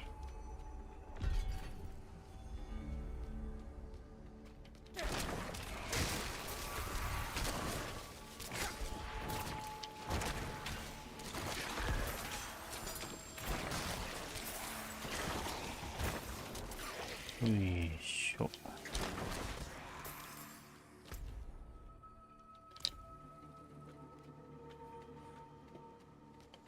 お、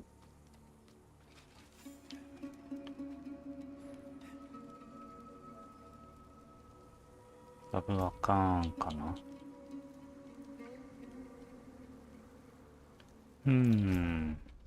よし。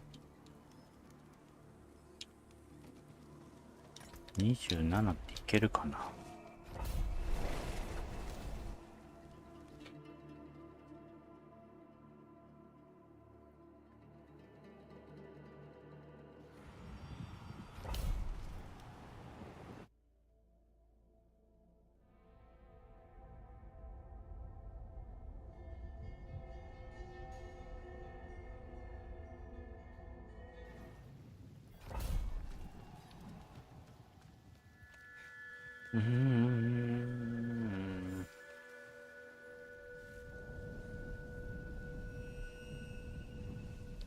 あ、そうか。呪術廻戦。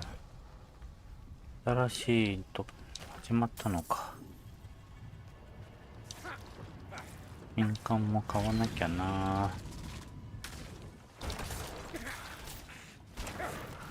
81ならいけるか。チャージャーさえ買わせば。よし。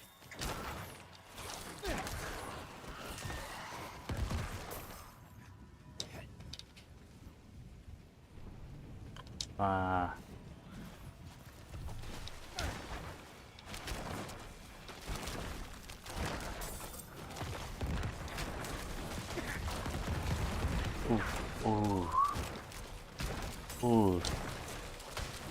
怖え。怖えよ。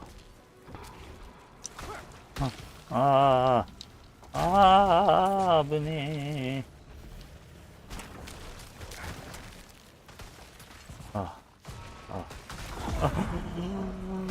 終わった。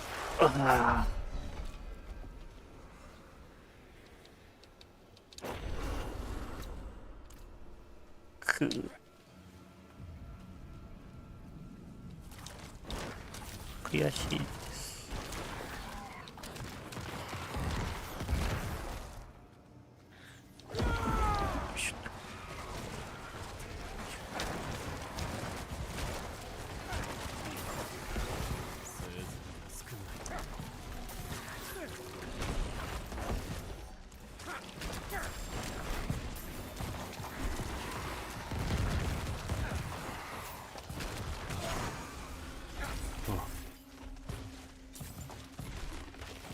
りゃうりゃうりゃ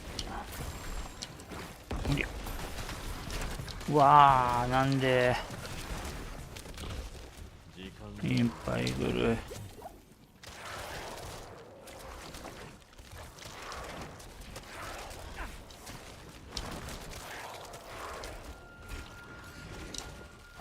いや、おう。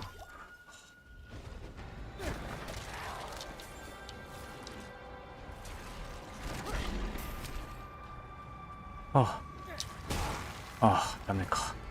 ドーン。ダメだ。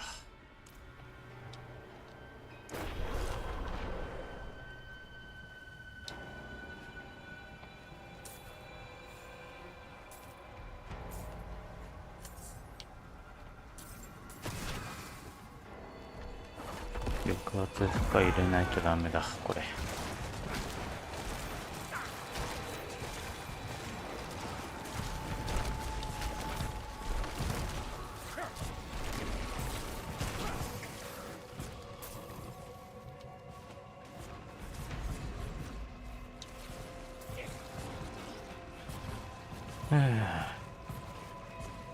あ、よいしょ。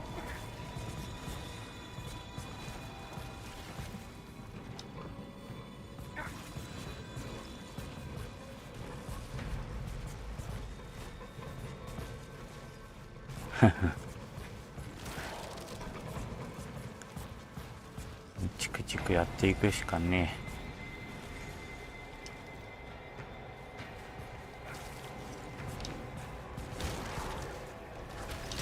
え。あ、びっくりし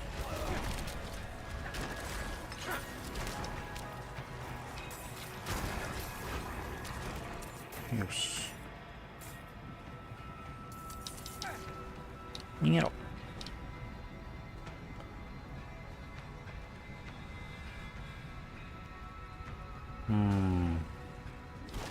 俺よ。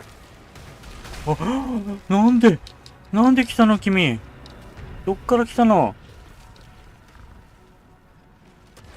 ああ、来ちゃいけない方向に来てしまった。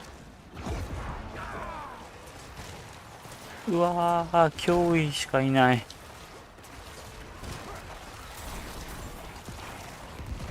うおー。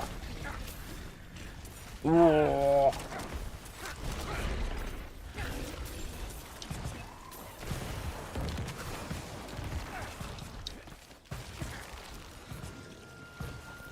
巣をひたすら吸うしかない。吸って爆発させる。これだな。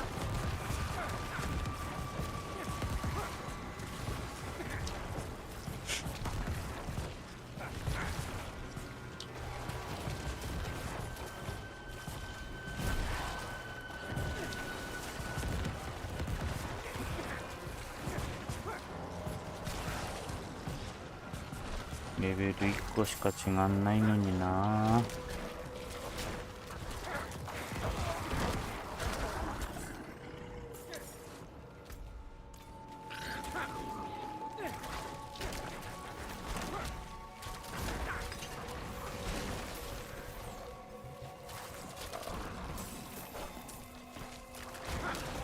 あ、大丈夫か。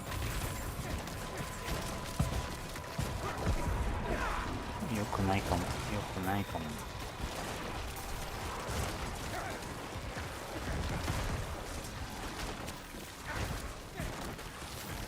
とにかく抑圧負荷が苦手なんだよな。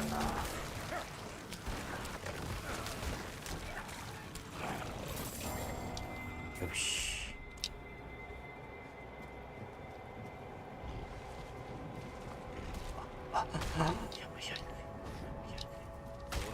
ダメだ。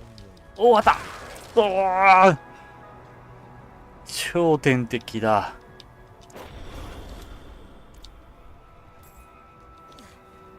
なんだろう。ドルイドだったら負けないんだぞ。ちくしょう。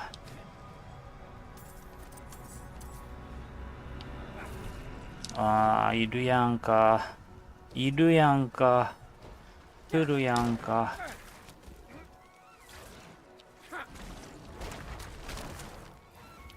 直線バカがよ。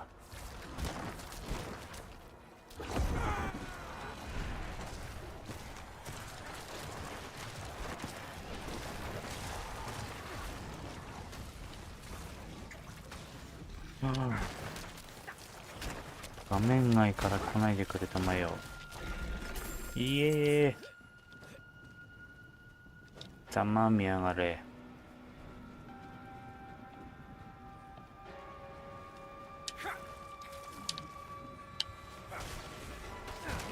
おうおう、一匹ずつ来いや、一匹ずつ。今なら勝負してやら。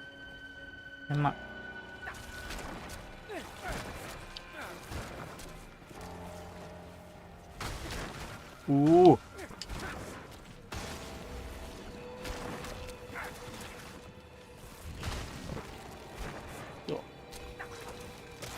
よーし。よくやったみんな。まだいる。嘘。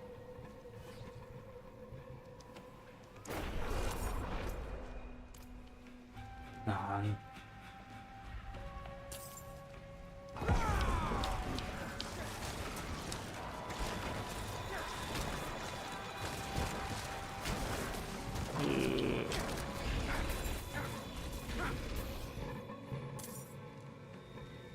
くぞ。うわー。俺なんで倒さなかったっけ。嫌だ。嫌だ。嫌だ。やだー。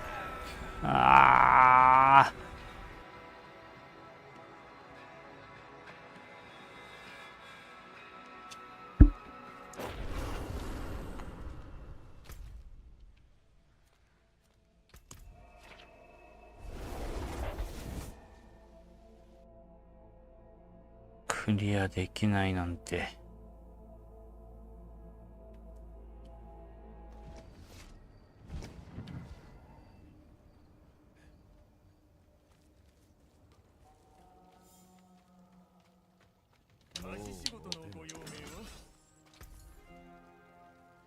悲しすぎる。取引完了。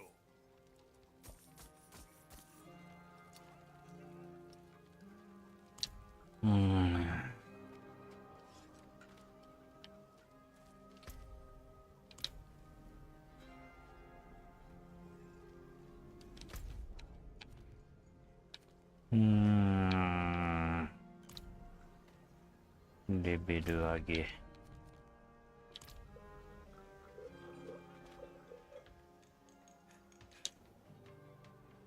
いや、ダメだ。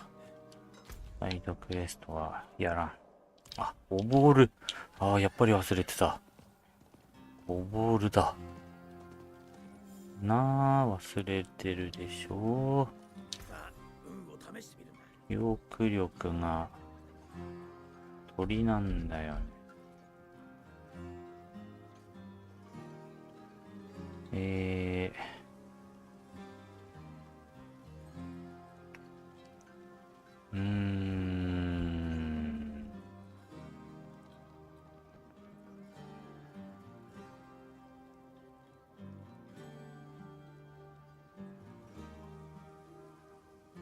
アミュレットだな。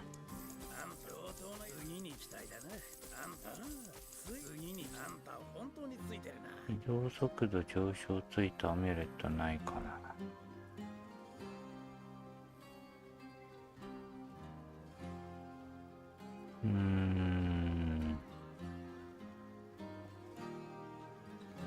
意外とつかないんだよな。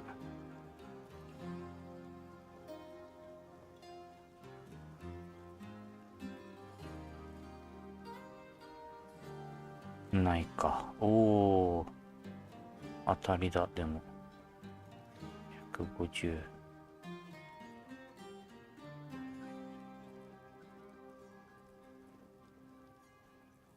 プリズンによってだ。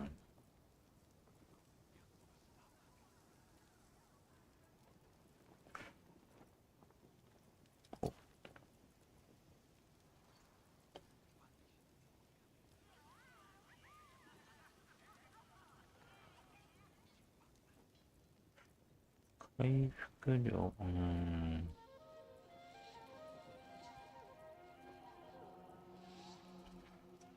いやー、つかねえ。移動速度ついたアメレット出たら交換したいんだけどな。ないよな。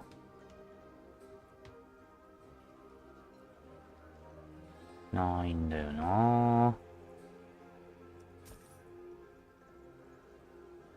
ありがとう。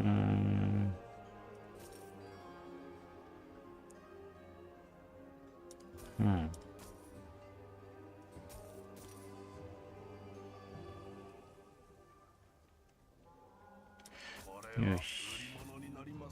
あ、これじゃダメなんだよ。ダメなんだぜ。全死体スキル、全呪いスキル。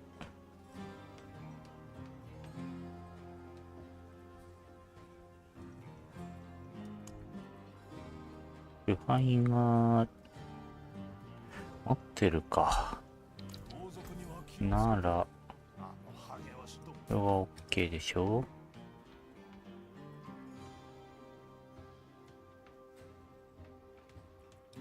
ボーンプリズンでもあるかな。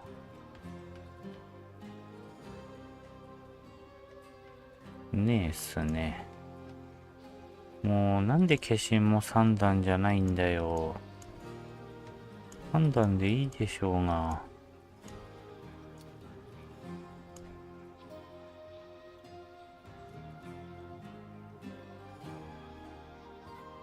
もういいか。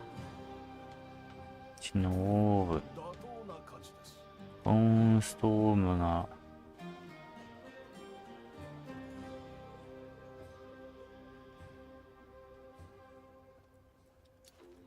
ボーンストーム。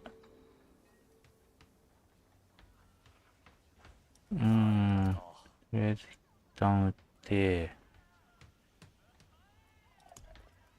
ボーンスピリットで、ボーンスピアが95。ボ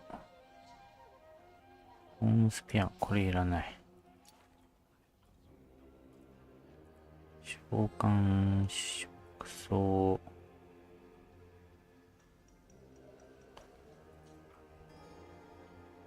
重要パッシブ。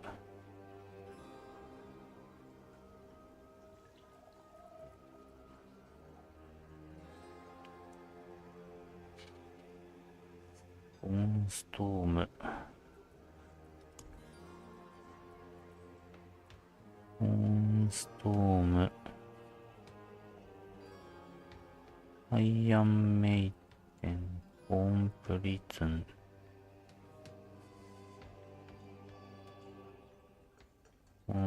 スピリットはこれもいいか。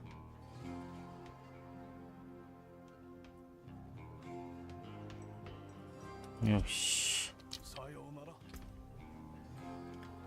あ、おはようございます。あ、FF さん。きっと忘れそう。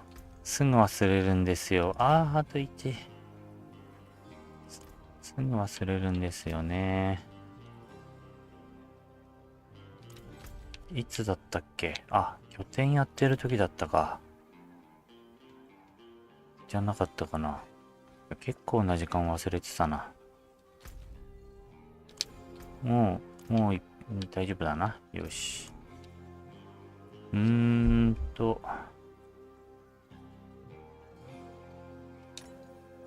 もう、あ、オニキス扉。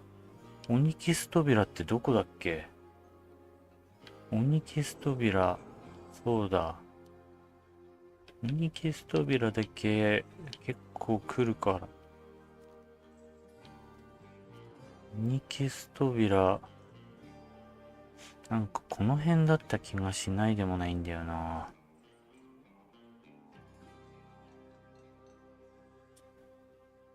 オニキス砦は、下か。全然ちゃうやんか。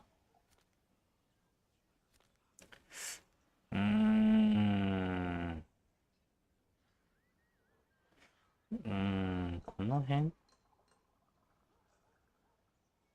違うな。ここか？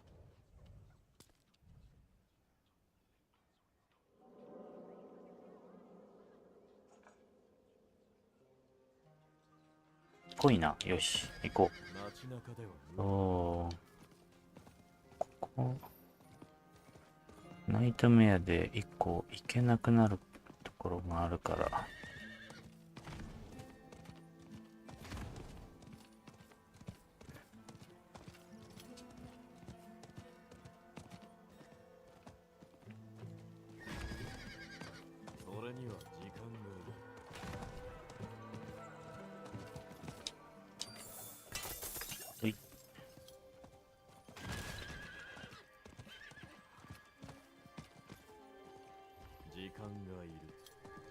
うわ、来た。オニキス。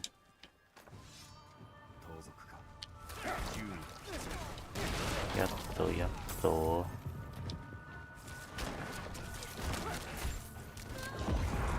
あれ、皆殿がおらんやないか。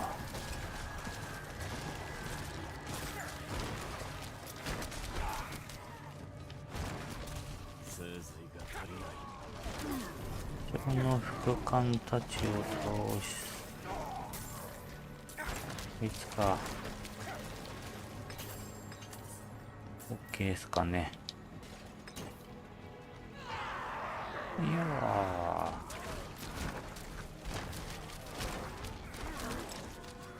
ー、鍵が必要。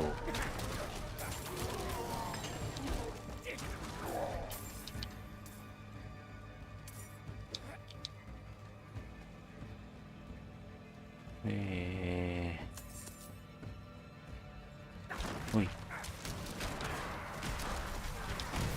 上。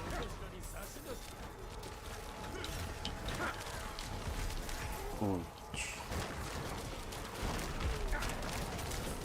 おし。これもか。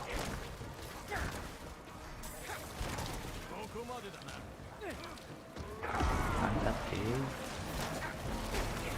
黒カス。黒カスだよ。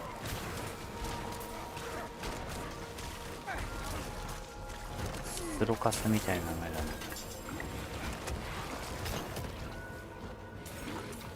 おう、危ねえ。これもか。あかんな。おいおいおいおい。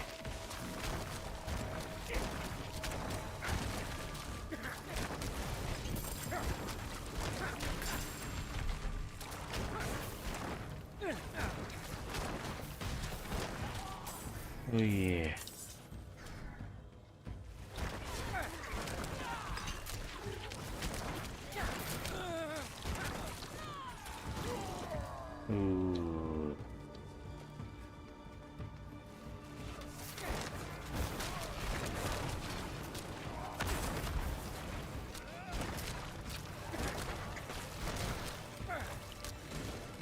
おい。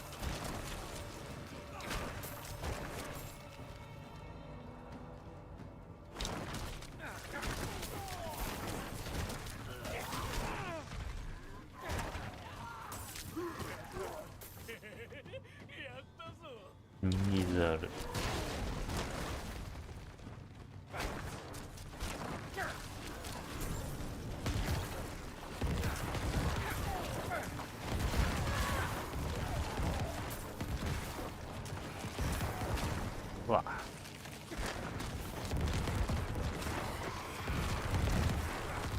っしゃい。いってらっしゃ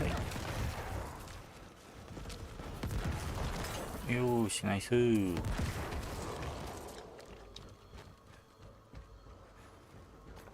あ、最後に来るとこか。よっ。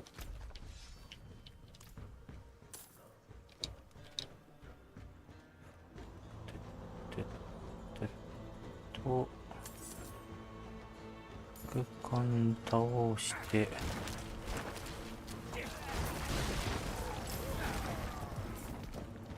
ここも OK でしょ。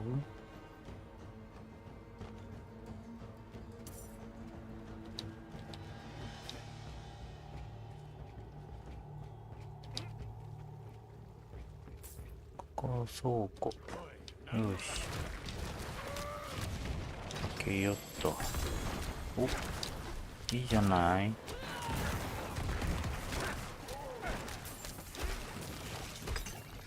さすが。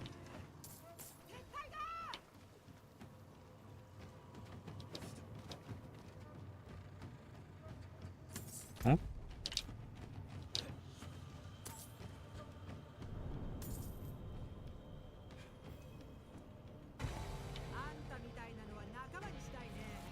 うん。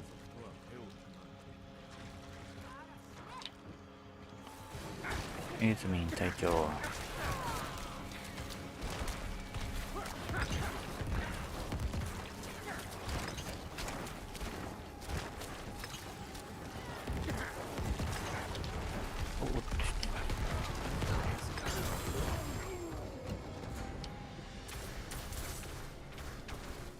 ケー。よし。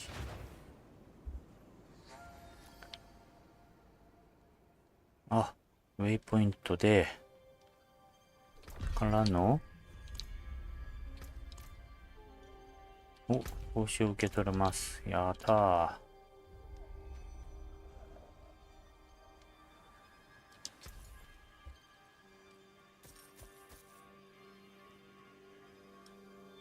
おーしょ。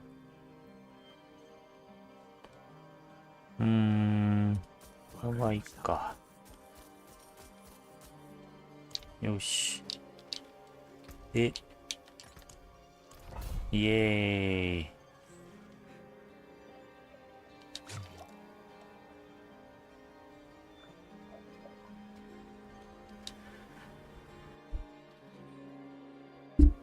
今日はレベル81にしたら終わろう。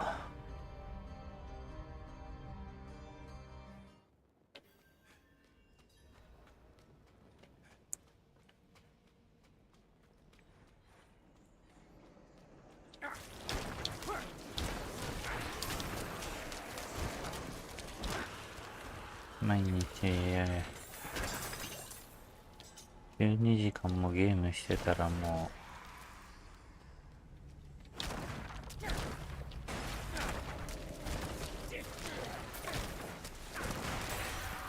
ういろいろ体調がおかしくなる。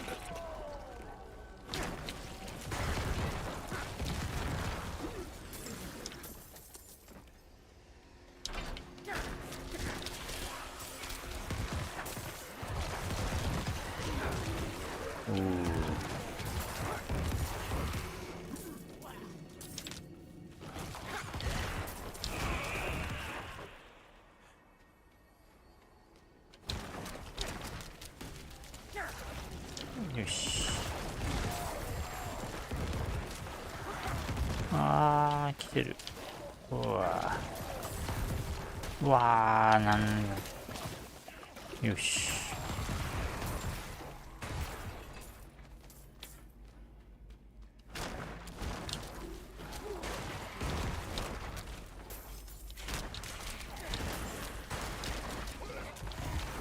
ユニーク指輪ください。ユニーク指輪ください。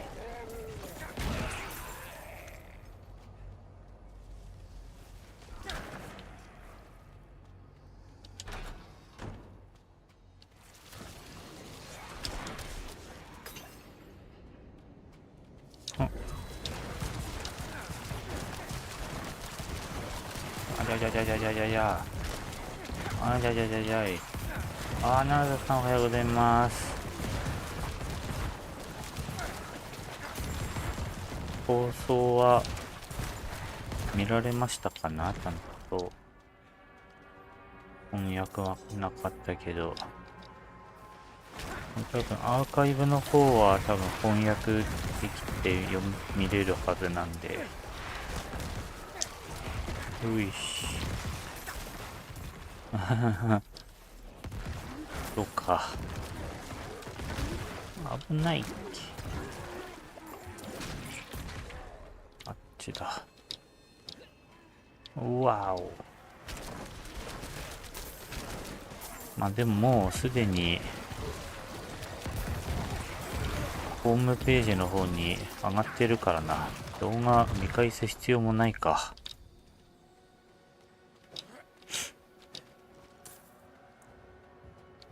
それには時間が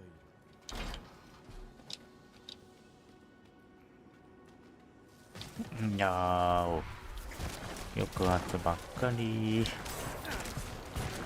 6月だもんな。仕方ないか。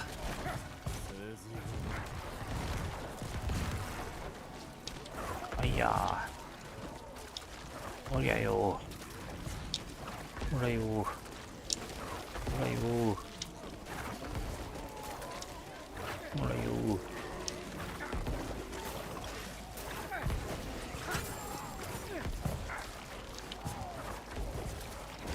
ー。弱い。圧倒的に弱い。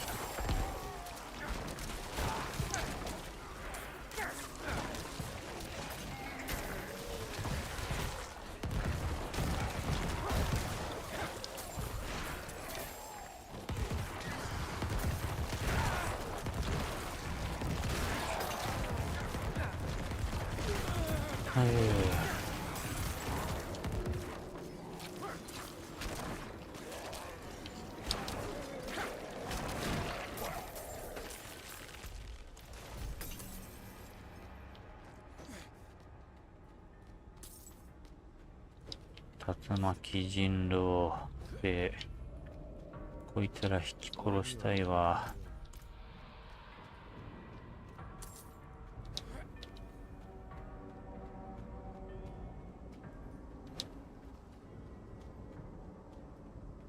時間がいる。よいしょ。とりあえずあと2週間は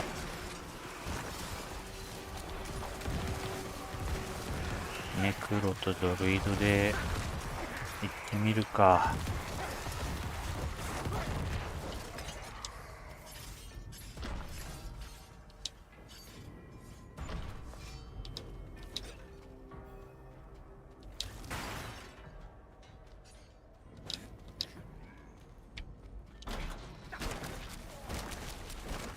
シーズンはソーサラーやります。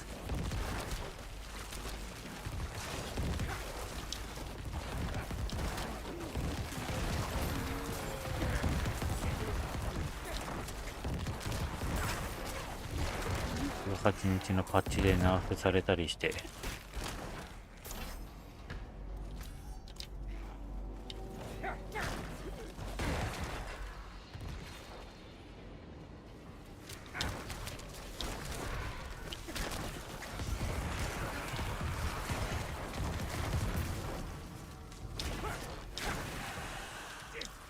おう。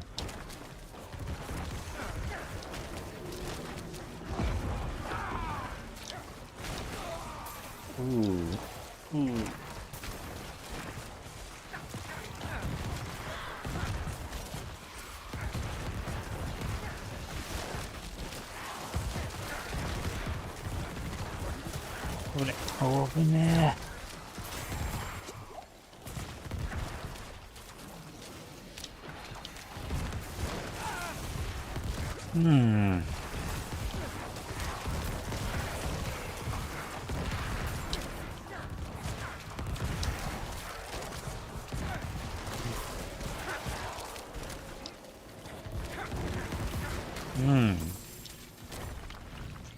そそうですね。リセットはないです。あ、これ。まだ無理。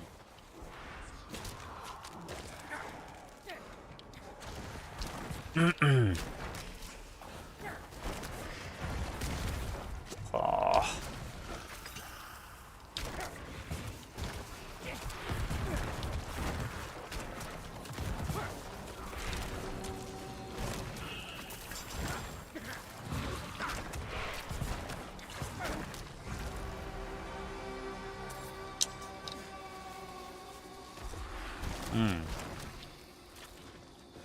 馬買いますね。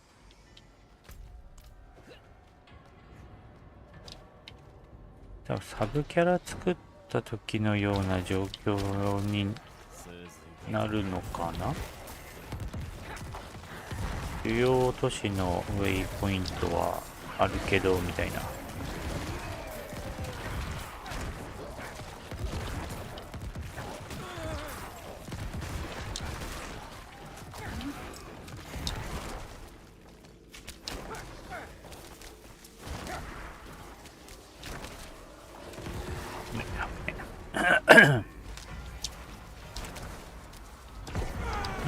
やべえ。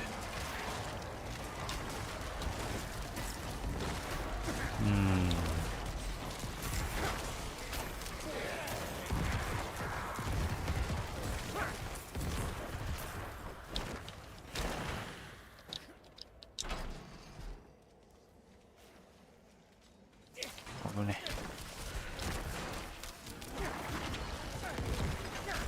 おう。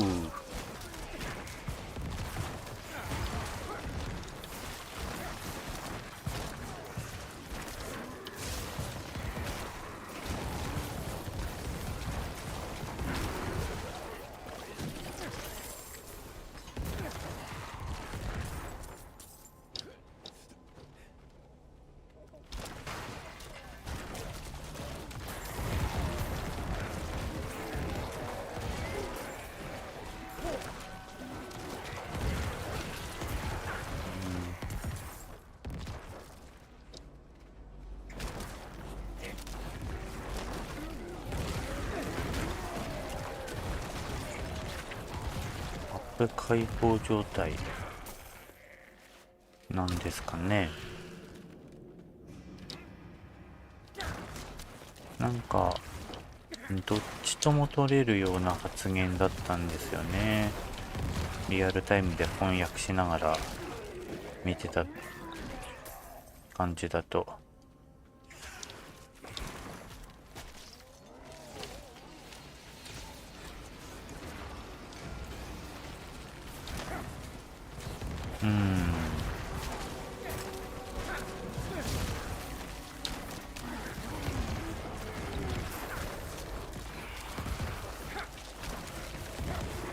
多分マップはいやー、まあでも実際マップが開放されてない必要がないですからね。サブとかで。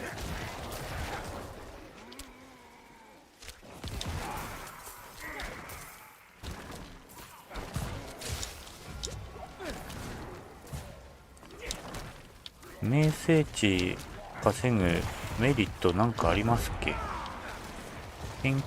経験値くらいじゃない？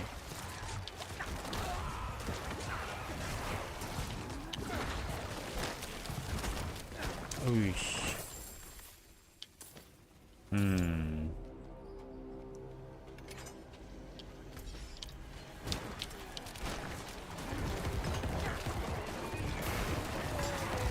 そう。スキルポイントとかパラゴンポイントとかね、そういうのだけ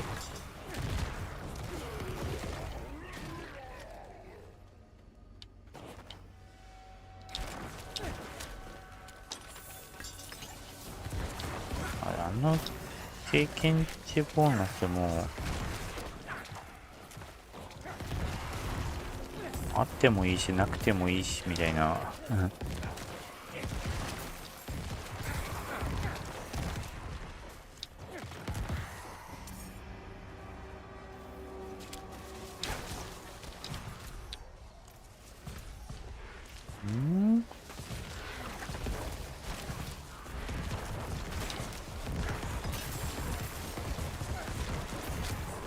いて、おお、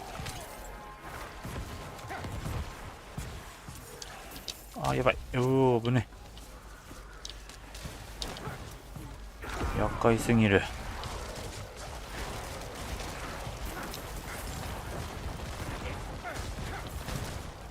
し、うわー、痛え。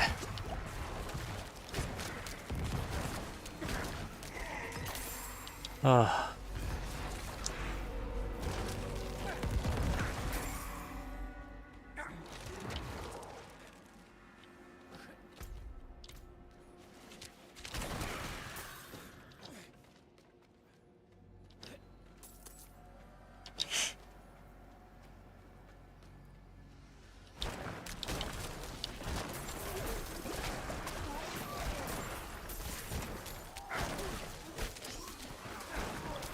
あ、18日のパッチで宝石が素材枠に入れるようにするのか。それがあったな。それはいいとして、倉庫のタブは増やせないのかね。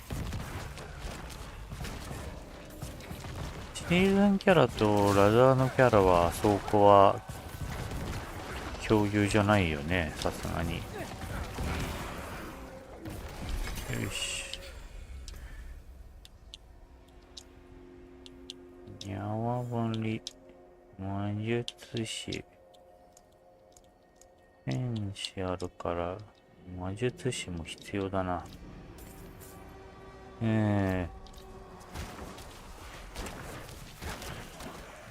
多少ですが、多少も必要。やはり。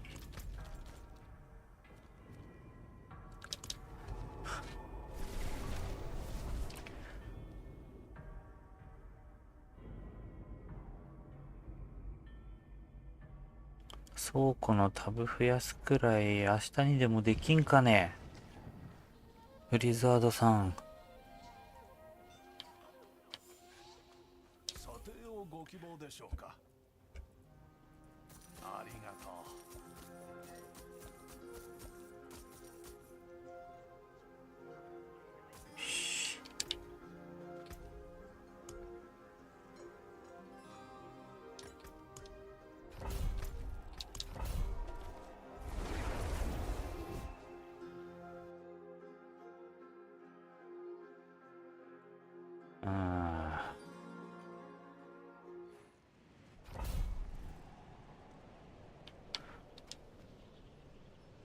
3の時だと、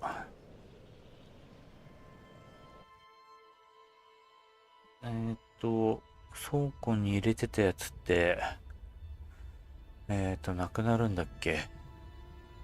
何年もやってるのに。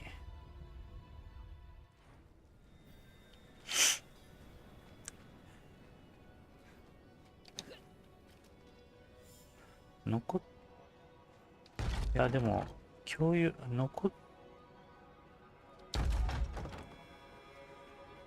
ってるけど装備はできなくなるとかだっけか。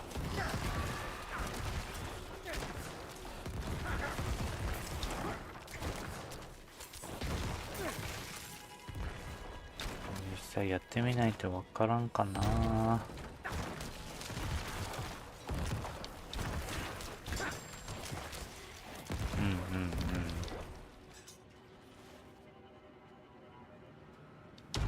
そうっすね。倉庫はゼロのまま始まりますもんね。シーズンキャラは。おっ、やばい、やばい。終わった、終わった、終わった。おうや。突進してこないやつなら大丈夫じゃ。開幕か。No。なんその一撃がいった。おい。おい、あ、後ろにおったんか。前しか見とらんかったぜ。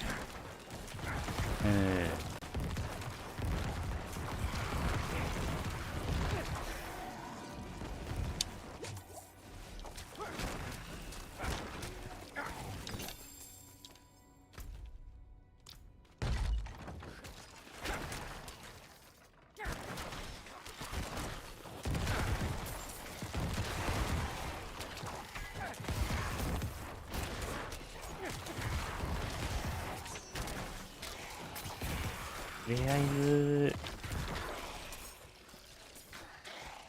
新しいユニークと新しいレジェンダリーが増えるのと、あとレジェンダリーの宝石か。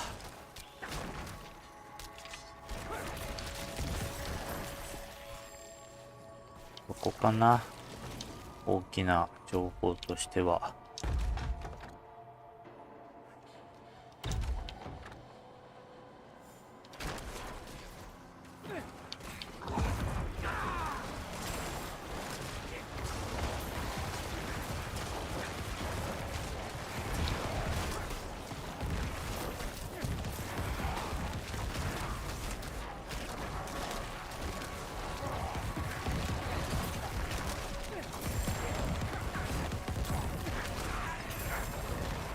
ソケットの色とかちょっとこの辺がまだ詳しく分かってないな。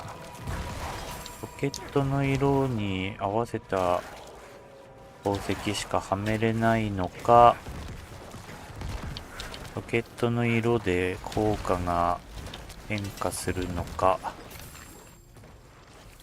とか、そういう感じかな。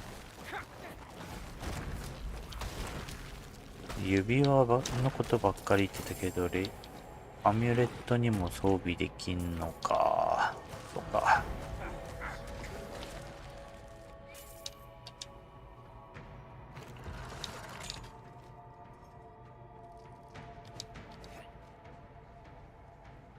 よいしょ。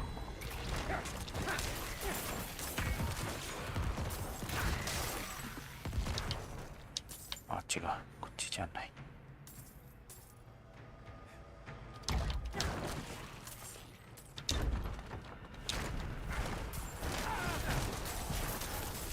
よいしょ。よし。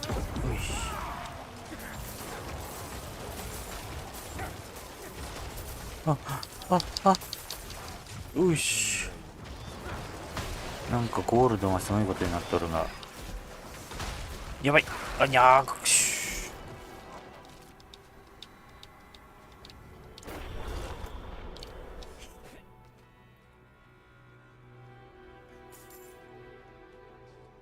うわー。うわーい。はい、死んだ。はい、死んだ。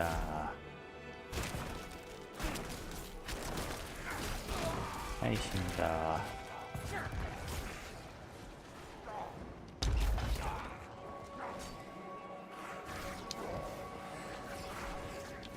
へいへい。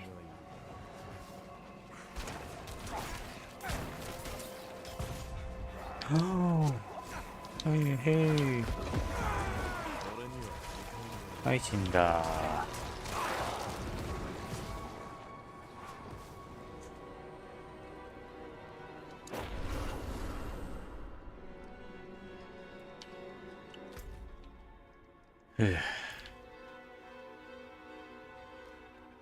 無理。ほんともう。間違えた。ミニオン作ろうと思ったのに。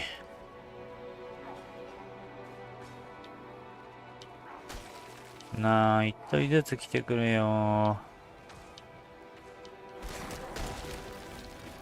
一体ずつ。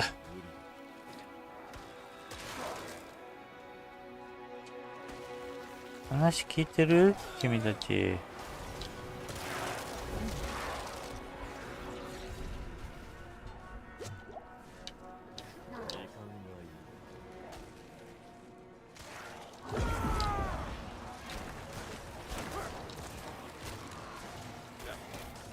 いい。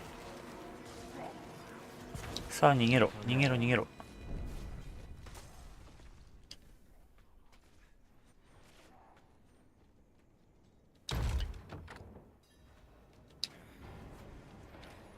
はい、バーカバーカバーカバーカ。ほら、おお、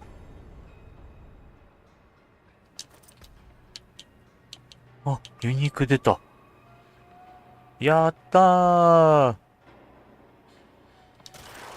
見たい。お、ん、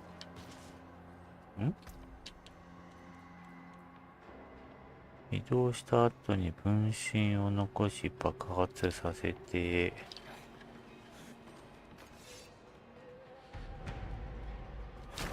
移動した後に、あ、そういうこと。お、お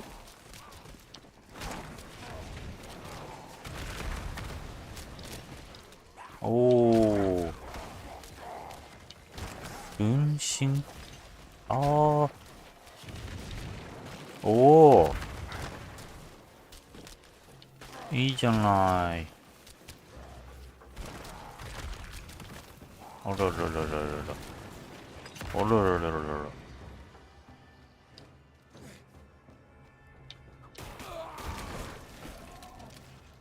指輪じゃなかったけど、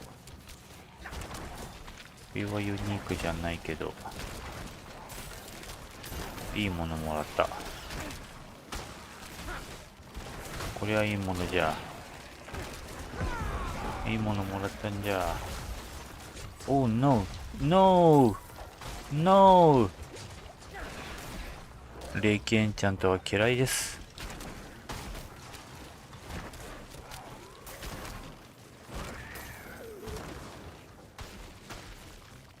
あ、おはようございます。みくれさん。こ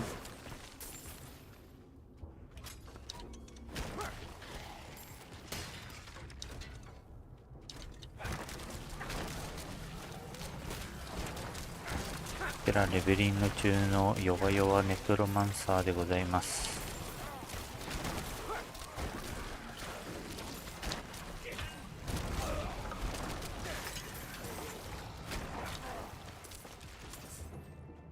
うわー、あ、違う違う違う。あ、そっか。頭外したから2体減っとるんや。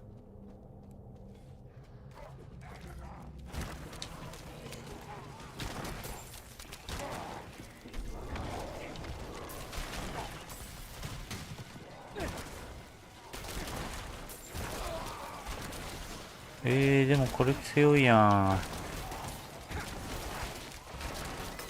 これみんなボーンスペアビルドするわな。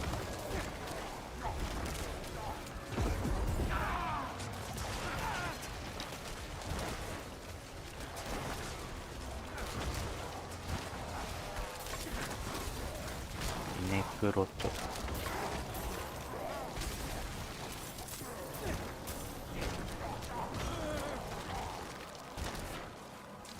とりあえずサブでやってみてるだけなんですが、そうネクロマンサーあんまり見かけないからどんなもんなのかと思って。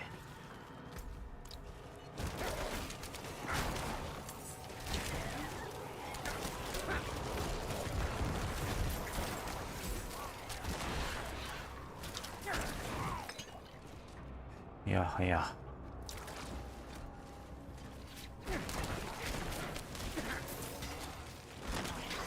ネクロマンサーも強いもんな。ティア100とかウーバーリリースとか倒してる動画見たけど、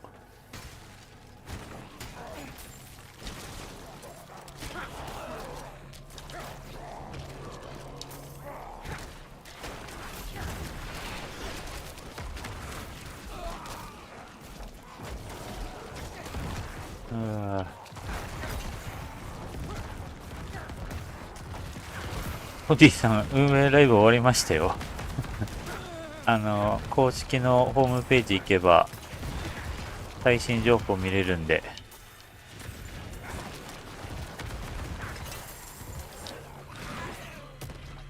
3時からでした。ミニオンも、ミニオン使えないって言ってた割には、意外と、ミニオンビルドもいけるっぽいんですよね。いや、重大発表というか、まあ、シーズンの情報ですね。あと、イモータルに新クラス追加とか。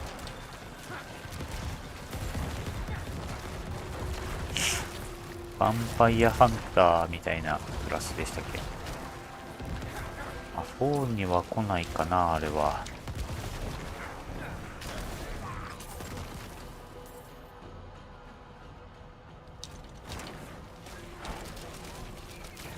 シーズンの仕様とかのお話でしたよ。イモータルが15分残り4みたいな放送だったんですよ。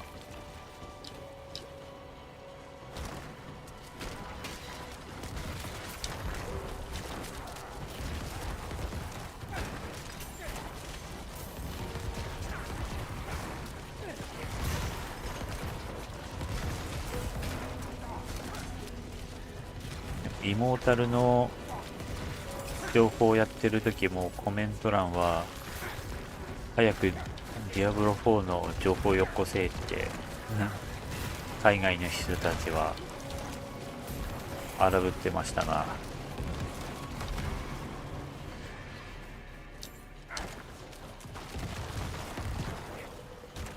海外でももうイモータルやってる人いないんかな。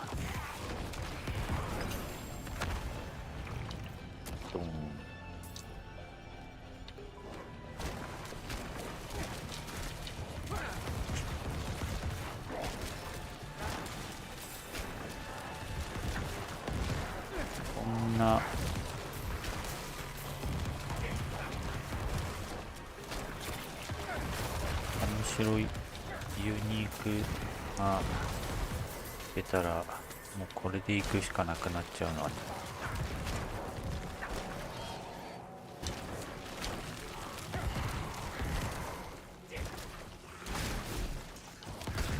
あおいしおぶねえ。マジ毒と霊気は厄介。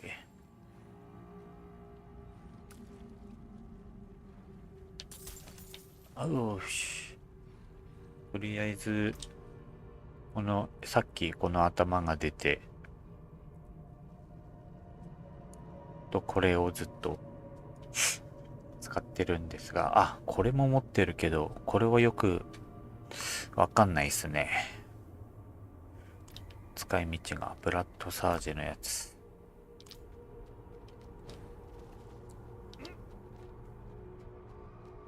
あんまり強さを感じない。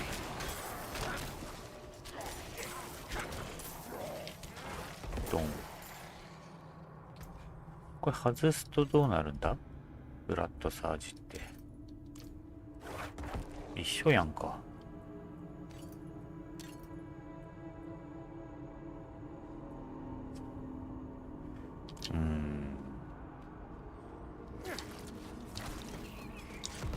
うわい。うえー。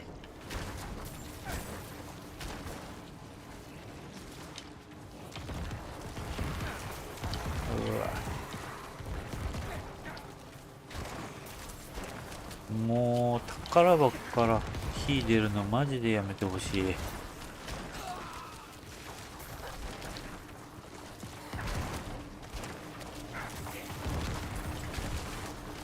厄介すぎる。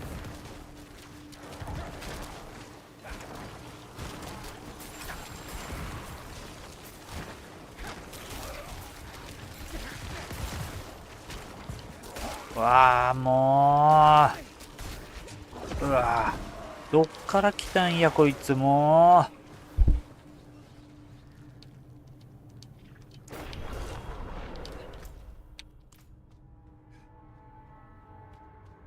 う抑圧負荷入れんと無理や。本当に。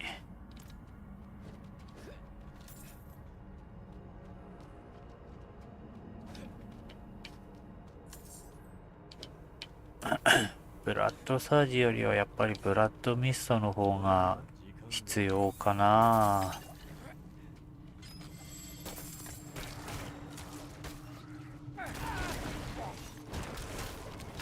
高血の敵に対するものがない。ブラッドミストくらいしか。あ、そうだ。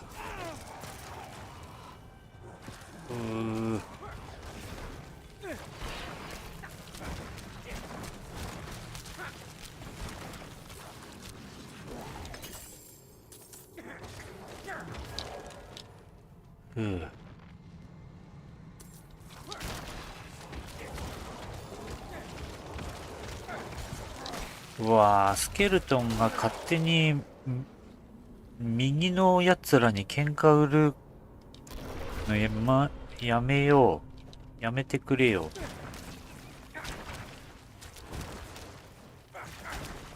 スケルトンが多方面に喧嘩売りに行くから、それで被害が増えてるんだよ。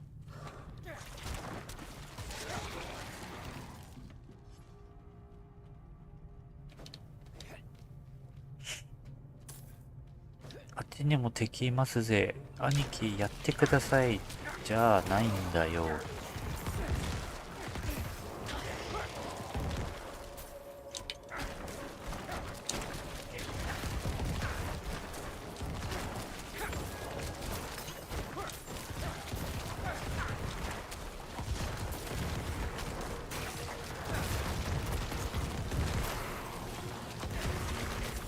し。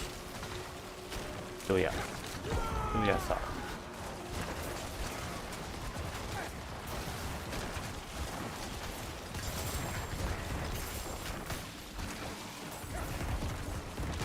うい。うい。うい。よし。危ない。よし。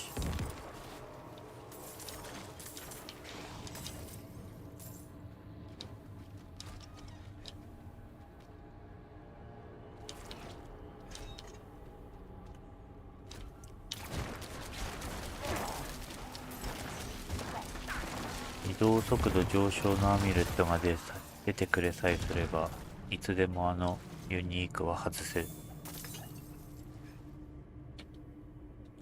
足が遅い、この子。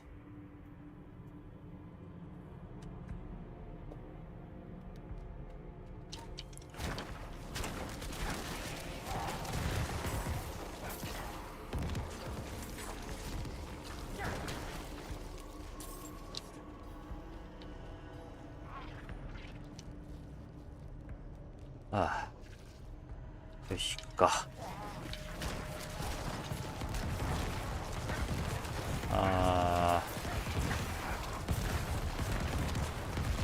抑圧負荷。なんでプレイヤーのと効果が違うんや。敵の抑圧負荷は。この円から外の攻撃が入らないの。ずるくない？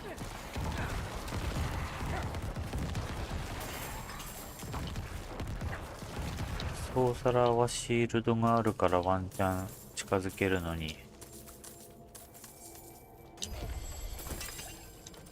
荷物を減らさないと。よし。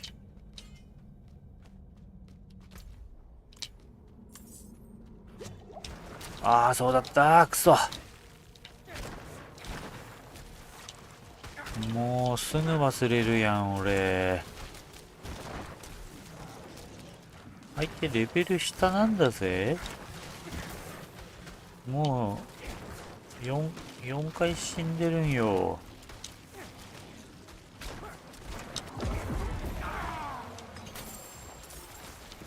マジで終わってる。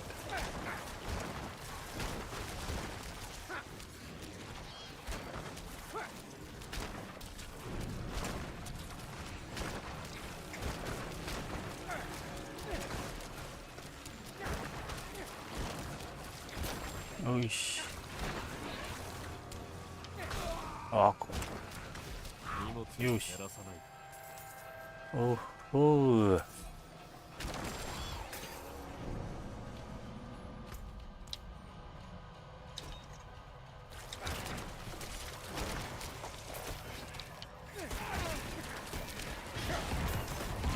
あー、よいしょ。いて。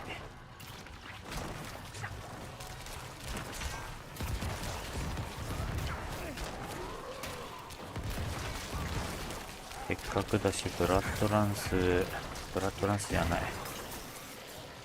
ボーンスピア。ビルドにするか。指輪が出ないから。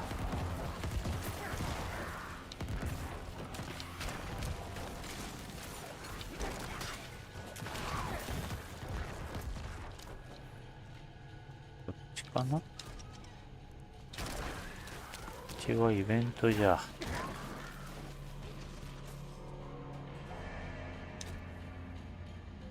よいしょー。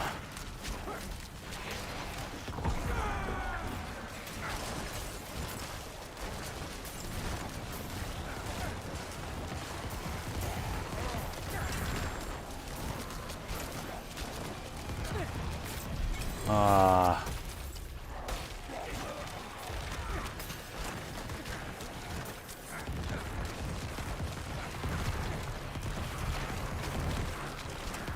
ー、おい、ほらよ。よし。おい。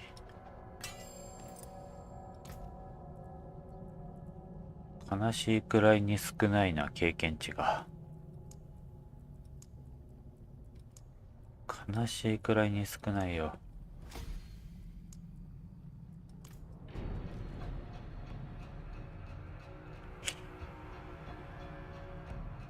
そうですね。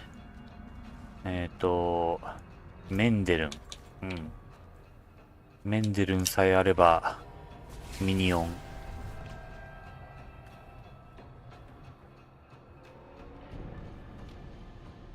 ミニオン軍団が作れる。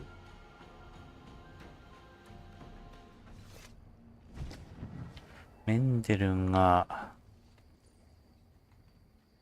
出るまでボーンスペアのビルドにしますか。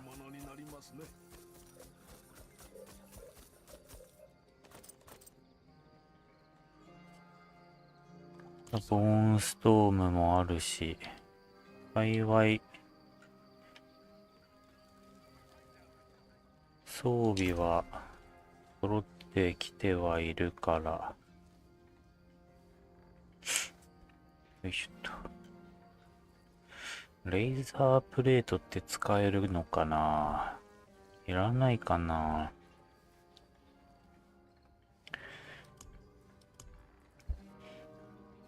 ネクロも反射使える。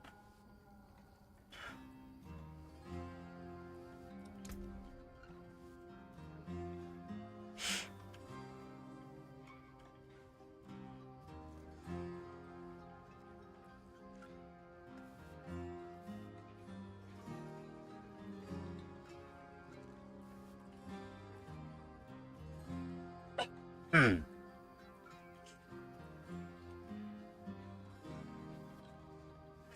このレーザープレートの反射って、さすがに、ミニオンには適用されないよね。いくらなんでも。プレイヤーのみだよね。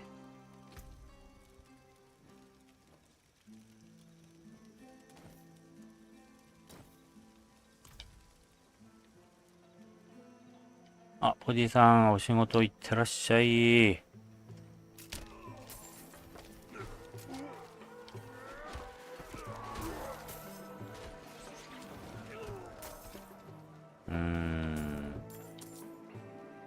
お？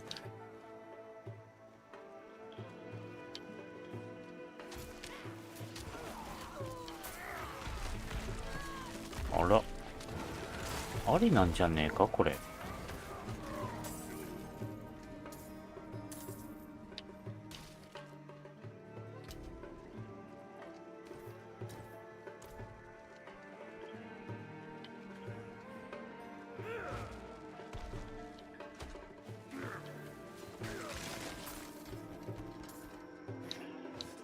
どうだ？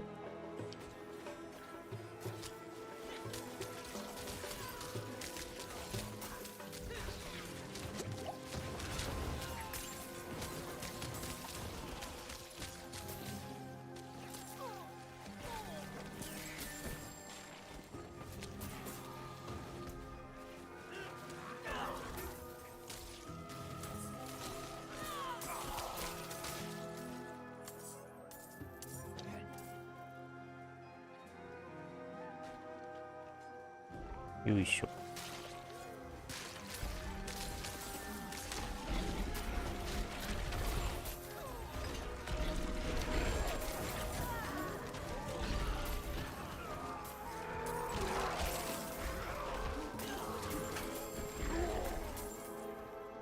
なんか殲滅力上がってねえか、やっぱり。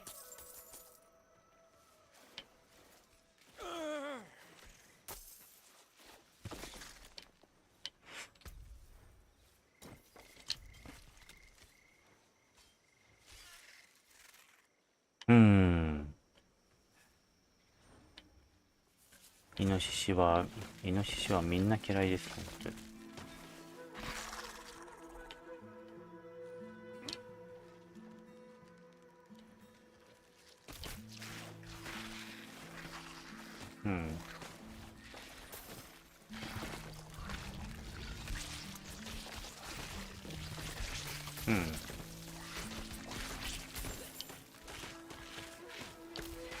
こうでしょ。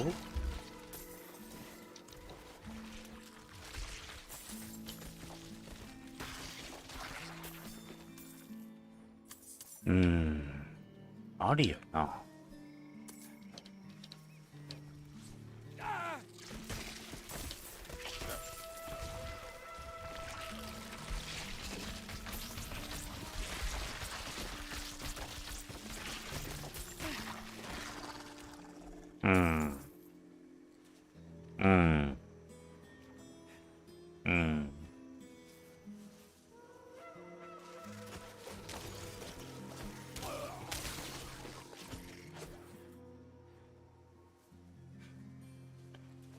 レーザープレートつけとくか。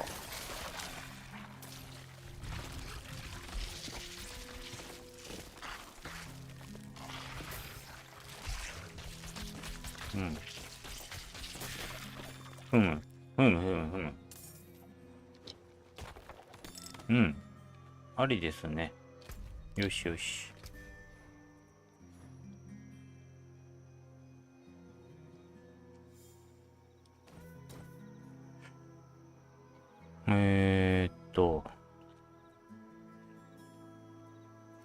あれ？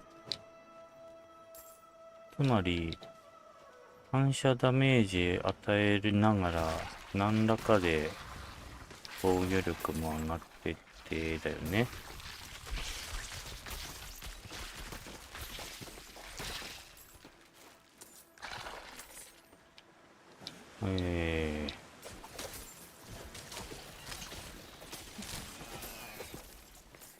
そうです。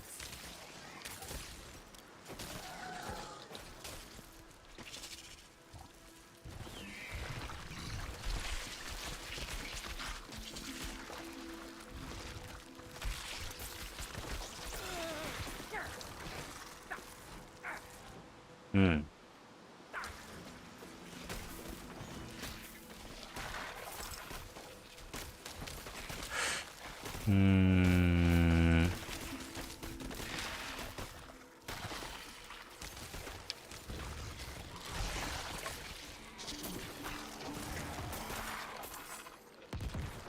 あれなんかダメー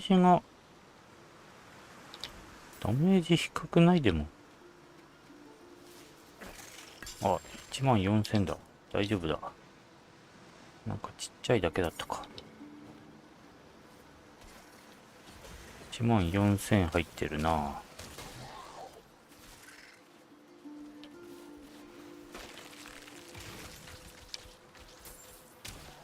うん。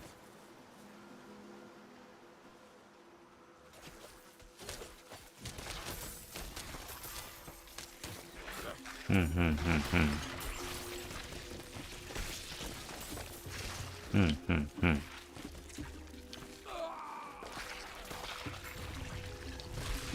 うんうん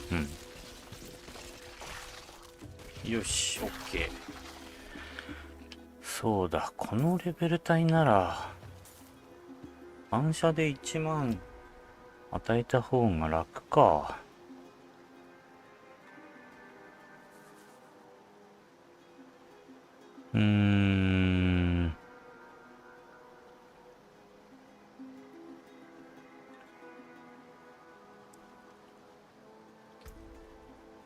いや。よし。レーザープレートつけとこ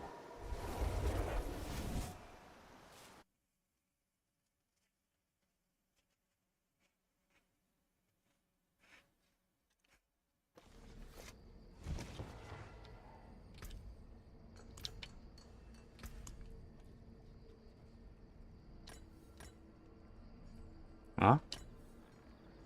無謀な賭けにアクセスできませんだと。これも拠点か。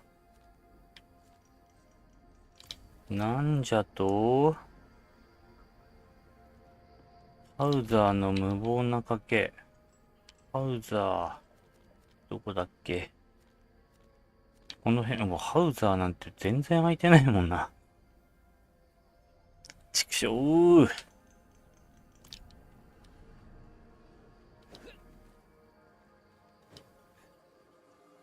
サブキャラでマップ空いてない意味ある？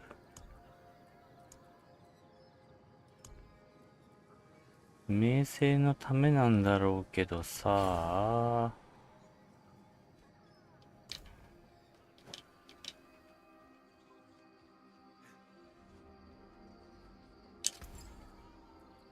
ーっと。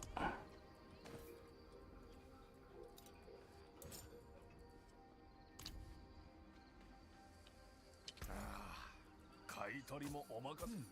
妥当な価値です。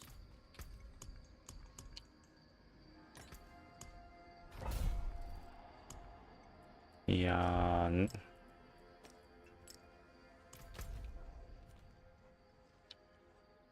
ナイトメアにしか行かないからな。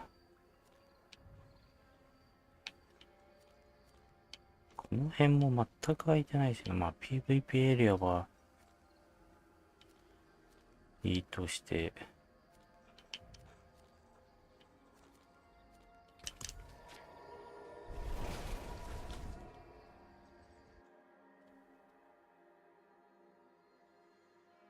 もしかして攻略少しは楽になるかこれで。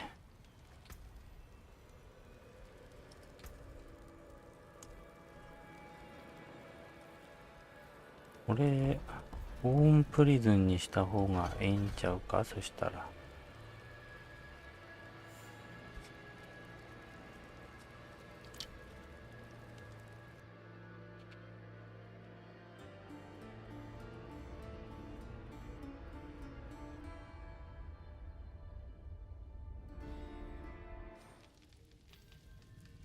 あ、はい、みくれさんありがとうございます。朝ごはん作れて偉い。とても偉い。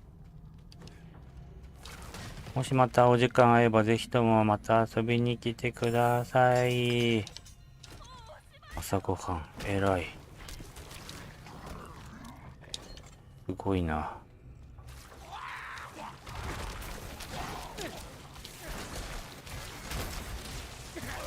いないよー。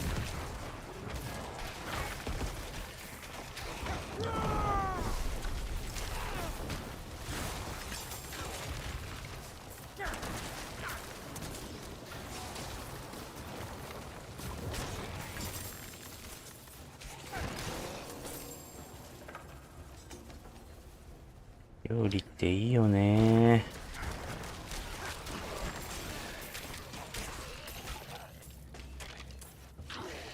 あったかいご飯っていいよね。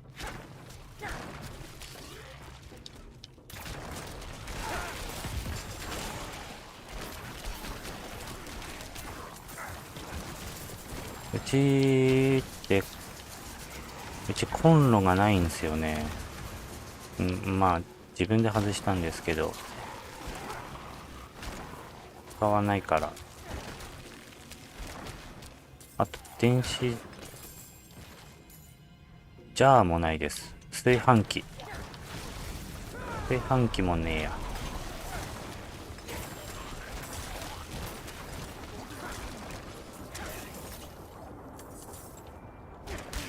ご飯炊かないから。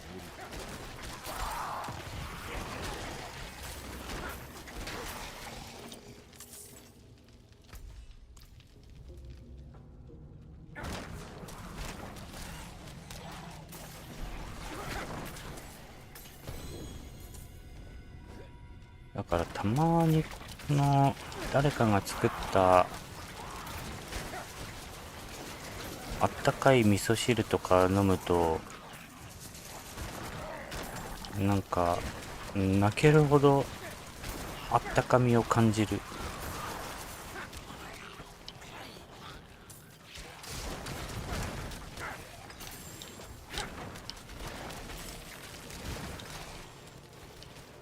お、あれ？アビリティ触れてない。これか。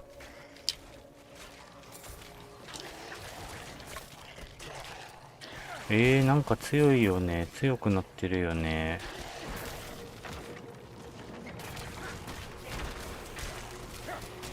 なんかやはり進行速度が速い気がするぞ。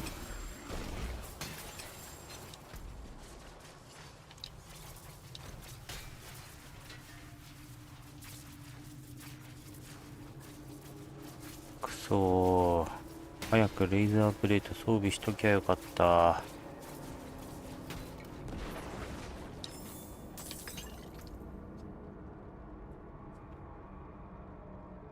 73から装備できてたのに絶対もっと楽だったよ。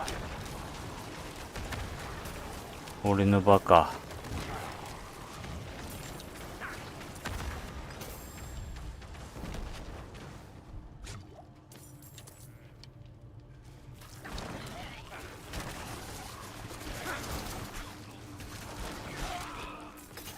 昨日とか特にそうだよ。めっちゃレベリングしてたから大変だったのに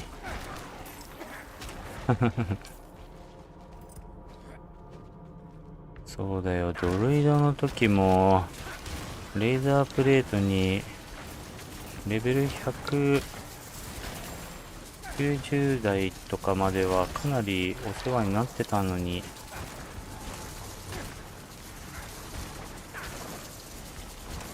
ドルイドの時の反射ビルドも楽しかったのにな。俺ってばなんてバカなんだ。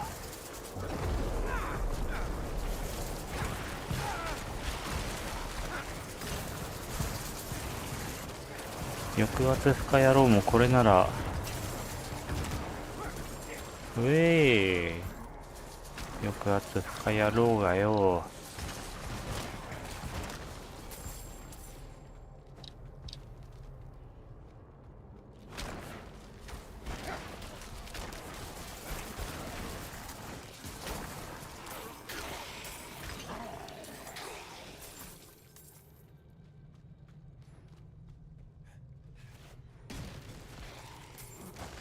よし。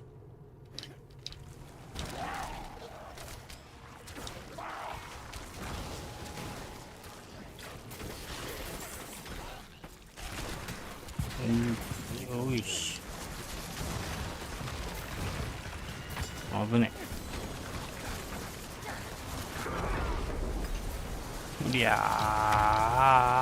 ー、凍ってる凍ってる。危ねえ。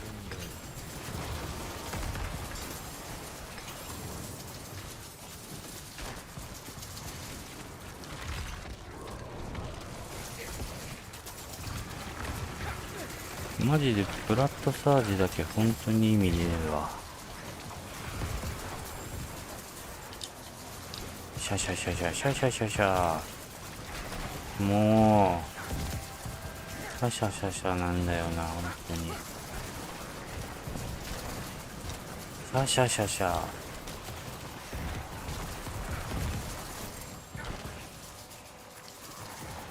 逃げながらシャシャシャシャ。もう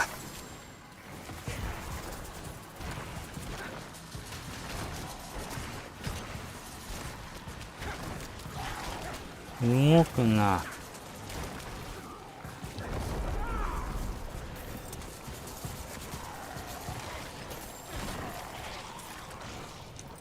よし。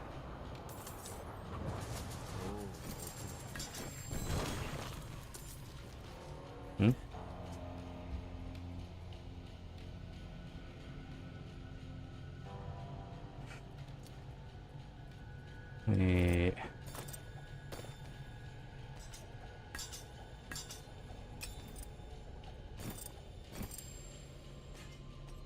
青より黄色でしょう。よし。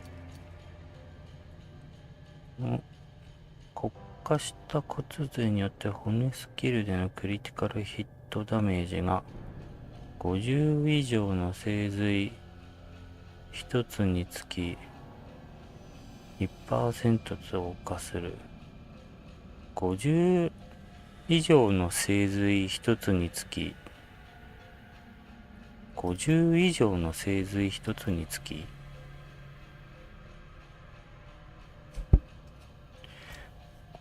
10以上の精髄1つにつき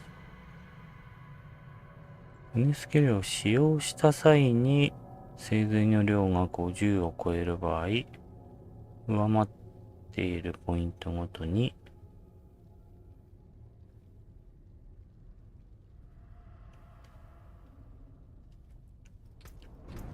与えるダメージが増加する。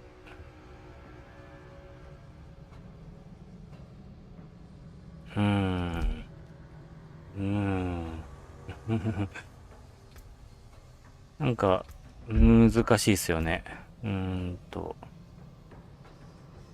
有用パッシブ効果によって骨スキルでのクリティカルヒットダメージが50以上の精髄1つにつき 1%、 クリティカルヒットダメージが 1% ずつ増加する。与えるダメージが 1%、 クリティカルヒットダメージが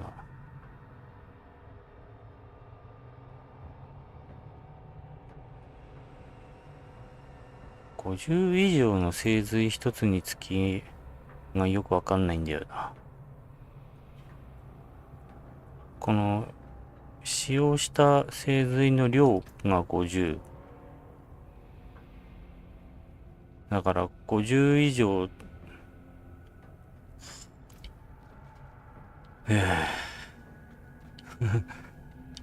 でもなんか昨日ご一緒させていただいたネクロさんはつけてたんですよね、これを。なのでちょっと試しに適用してみたのですが、使い方が間違ってるのかな。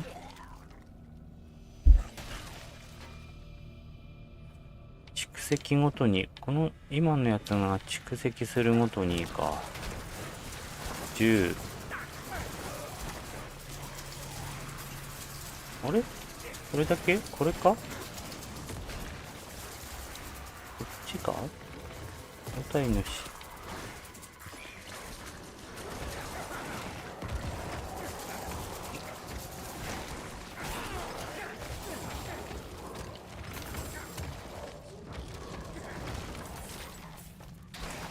難しいな。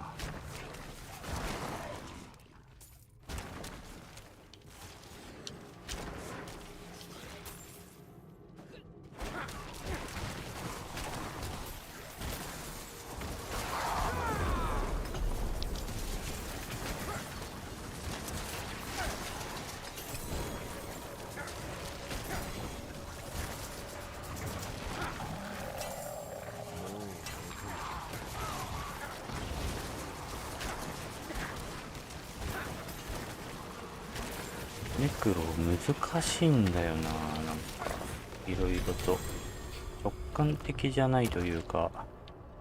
おー、なんかいっぱいあるぞ。ちょっと一回行ってくるわ。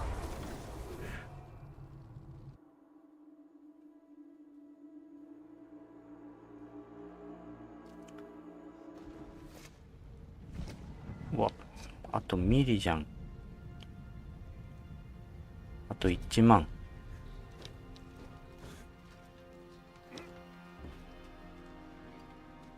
荷物を減らさ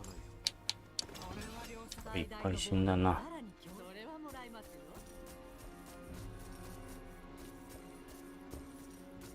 お、よし。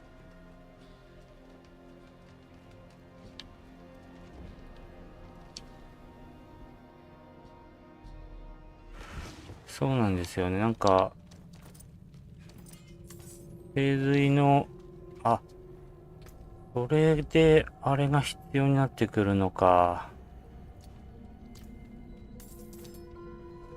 いける。ミニオン1体につき精髄が増やせる効果もあるから、それも必要になってくる。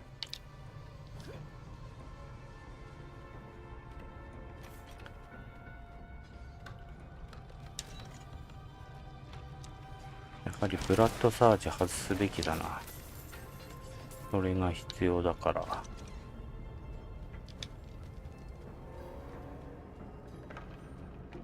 い。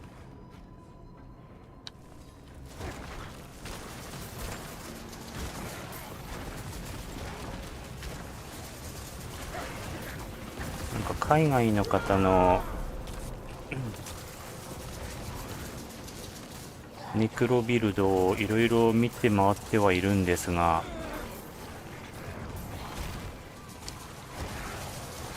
なんかこう面白そうなものがなく、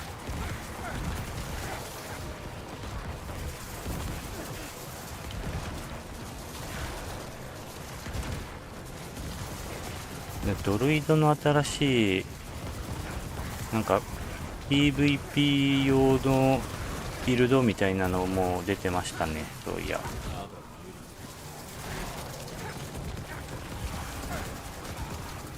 ライキリビルドって書いてある。え、ユニークじゃね？なんだ、急にユニーク出るな。でも手袋ってことはフロストバーンかこれ。だから方向だ。いや、違うんだよ。指輪が欲しいんよ。指輪のやつ。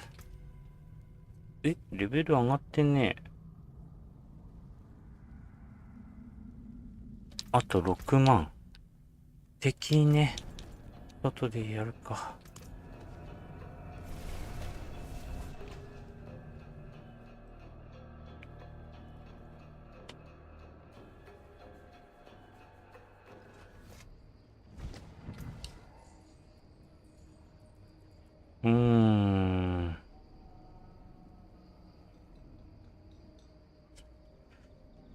これ、高の一撃、攻撃速度、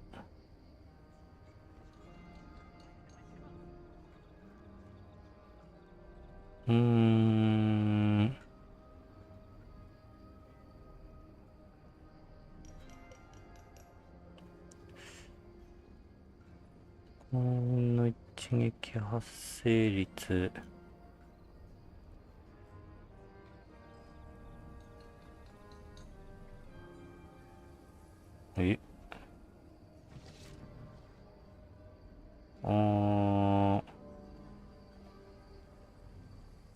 18と10、スタンとスローか。いや、一回、ちょっと、上げてみないことには比較が難しいな。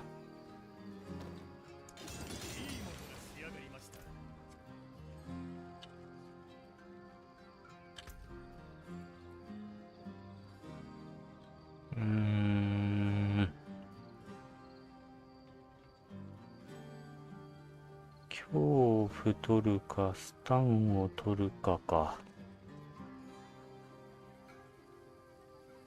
今の一撃発生率は792の方が高いけど、コープスエクスプロージョンの効果が794の方が高い。794でいいか。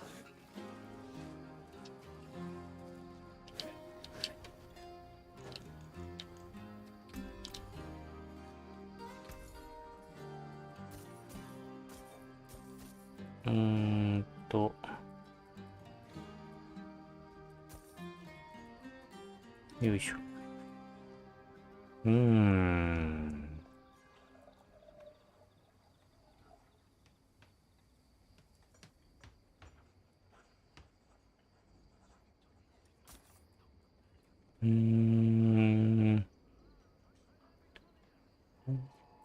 となると、やはりこれは必要なくて、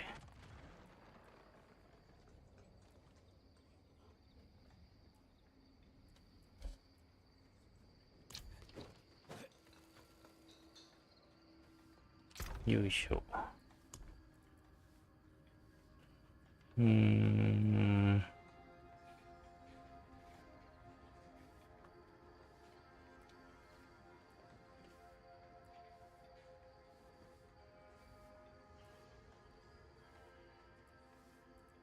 交換したミニオンが、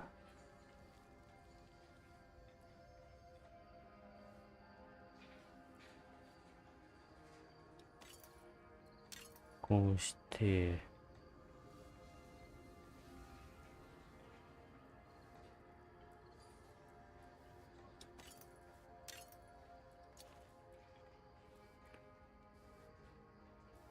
なんでこれ消えるんだろうな、街に入る。なんか、この、なん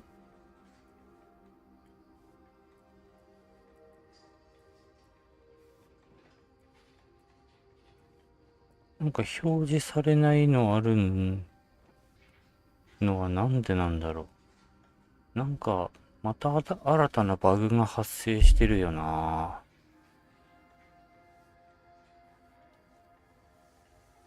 このレジェンダリーの効果が黒字になるバグが発生しております。被った時に、効果が被った時に出るやつ。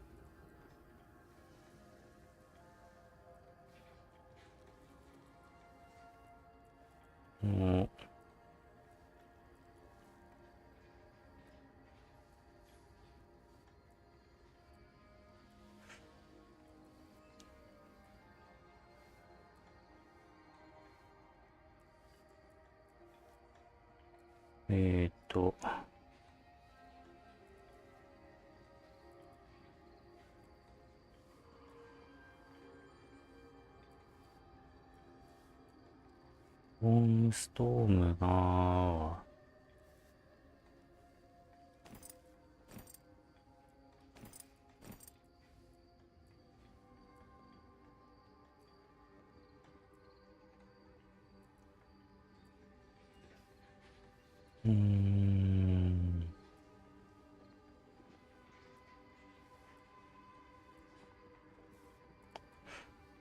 ブラッドサージのノバが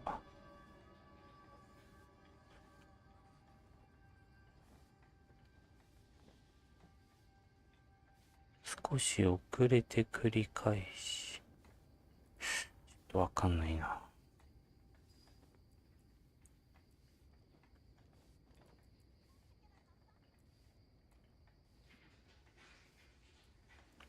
ブラッドミストの痕跡。あ、自分に与え。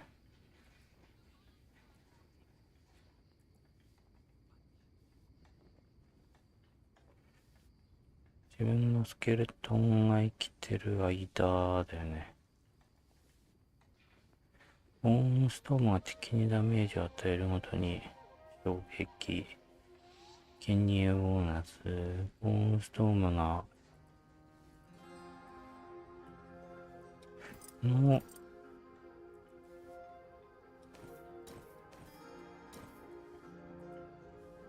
この時だけだよね。被った時だけだよね。この字が表示されないのって。これは被ってないんだよな。なんでなんだ。なんでだ。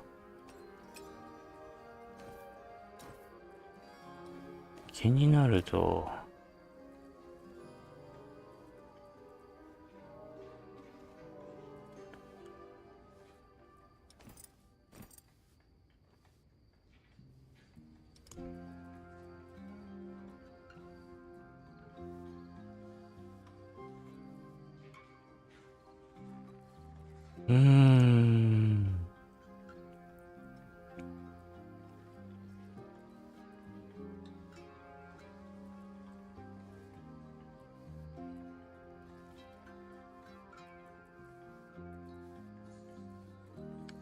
さてどうしたものか。これは入れておきたい。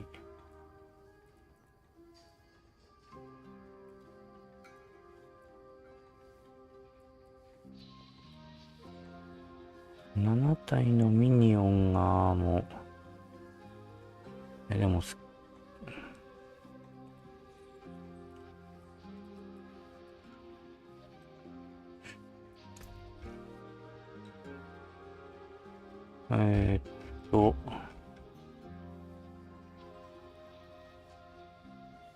カゴ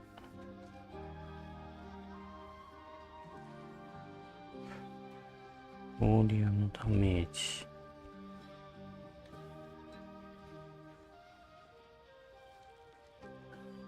全体性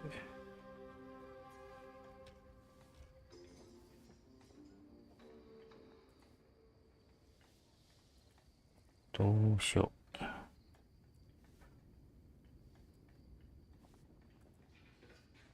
最大値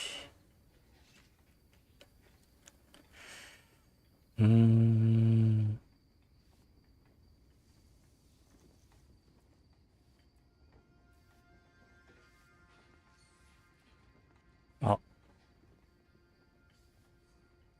これを一回こうすると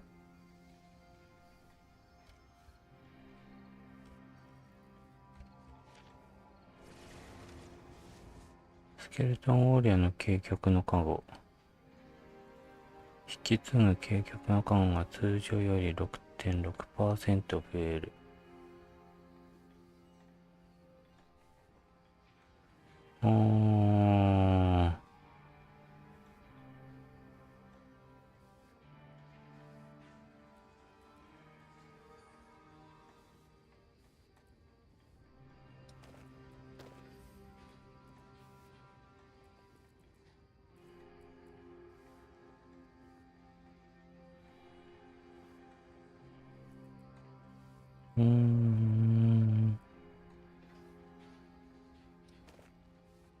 はい。だから継承する軽極のカゴあるのか。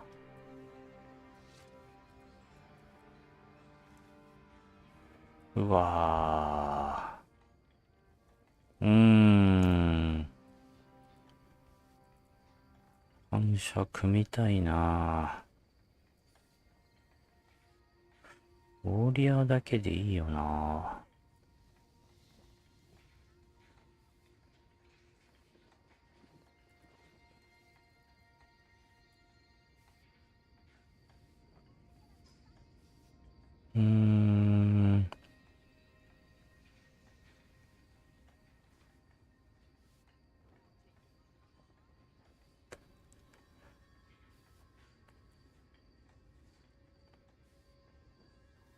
50。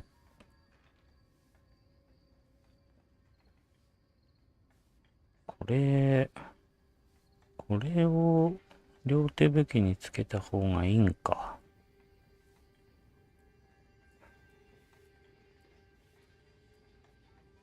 うわ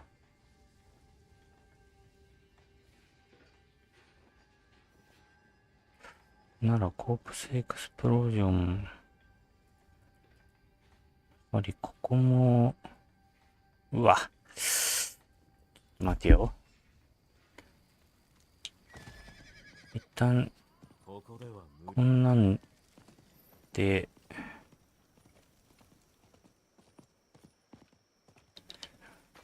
一旦、ペイってして、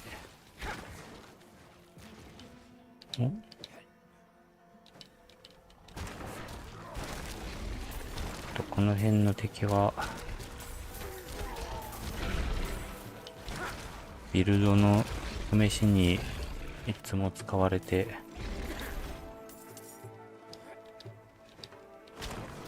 さあさあさあさあ、はよはよ。うわ、危ねえ。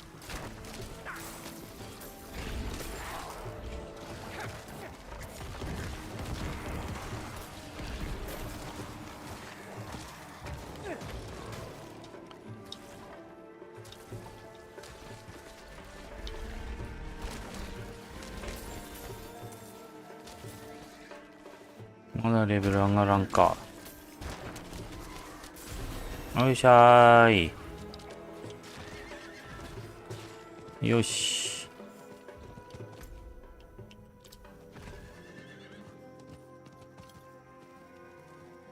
オッケー。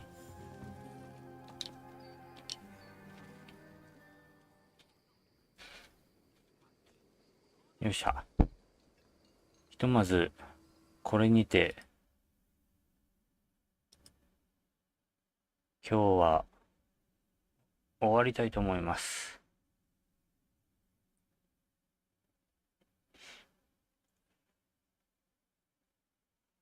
装備とスキルを見直して、今夜、また、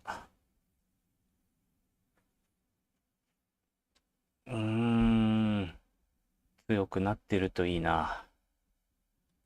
戻ってまいりますので。画像出したまんまだったな。はい。OBS はずっと止まったまんまだし。とりあえずお疲れ様でした。ありがとうございました。次、今夜は、つよつよネクロになっておきますので。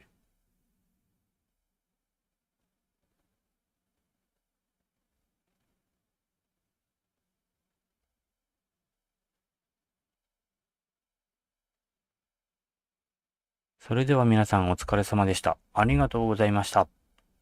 おやすみなさーい。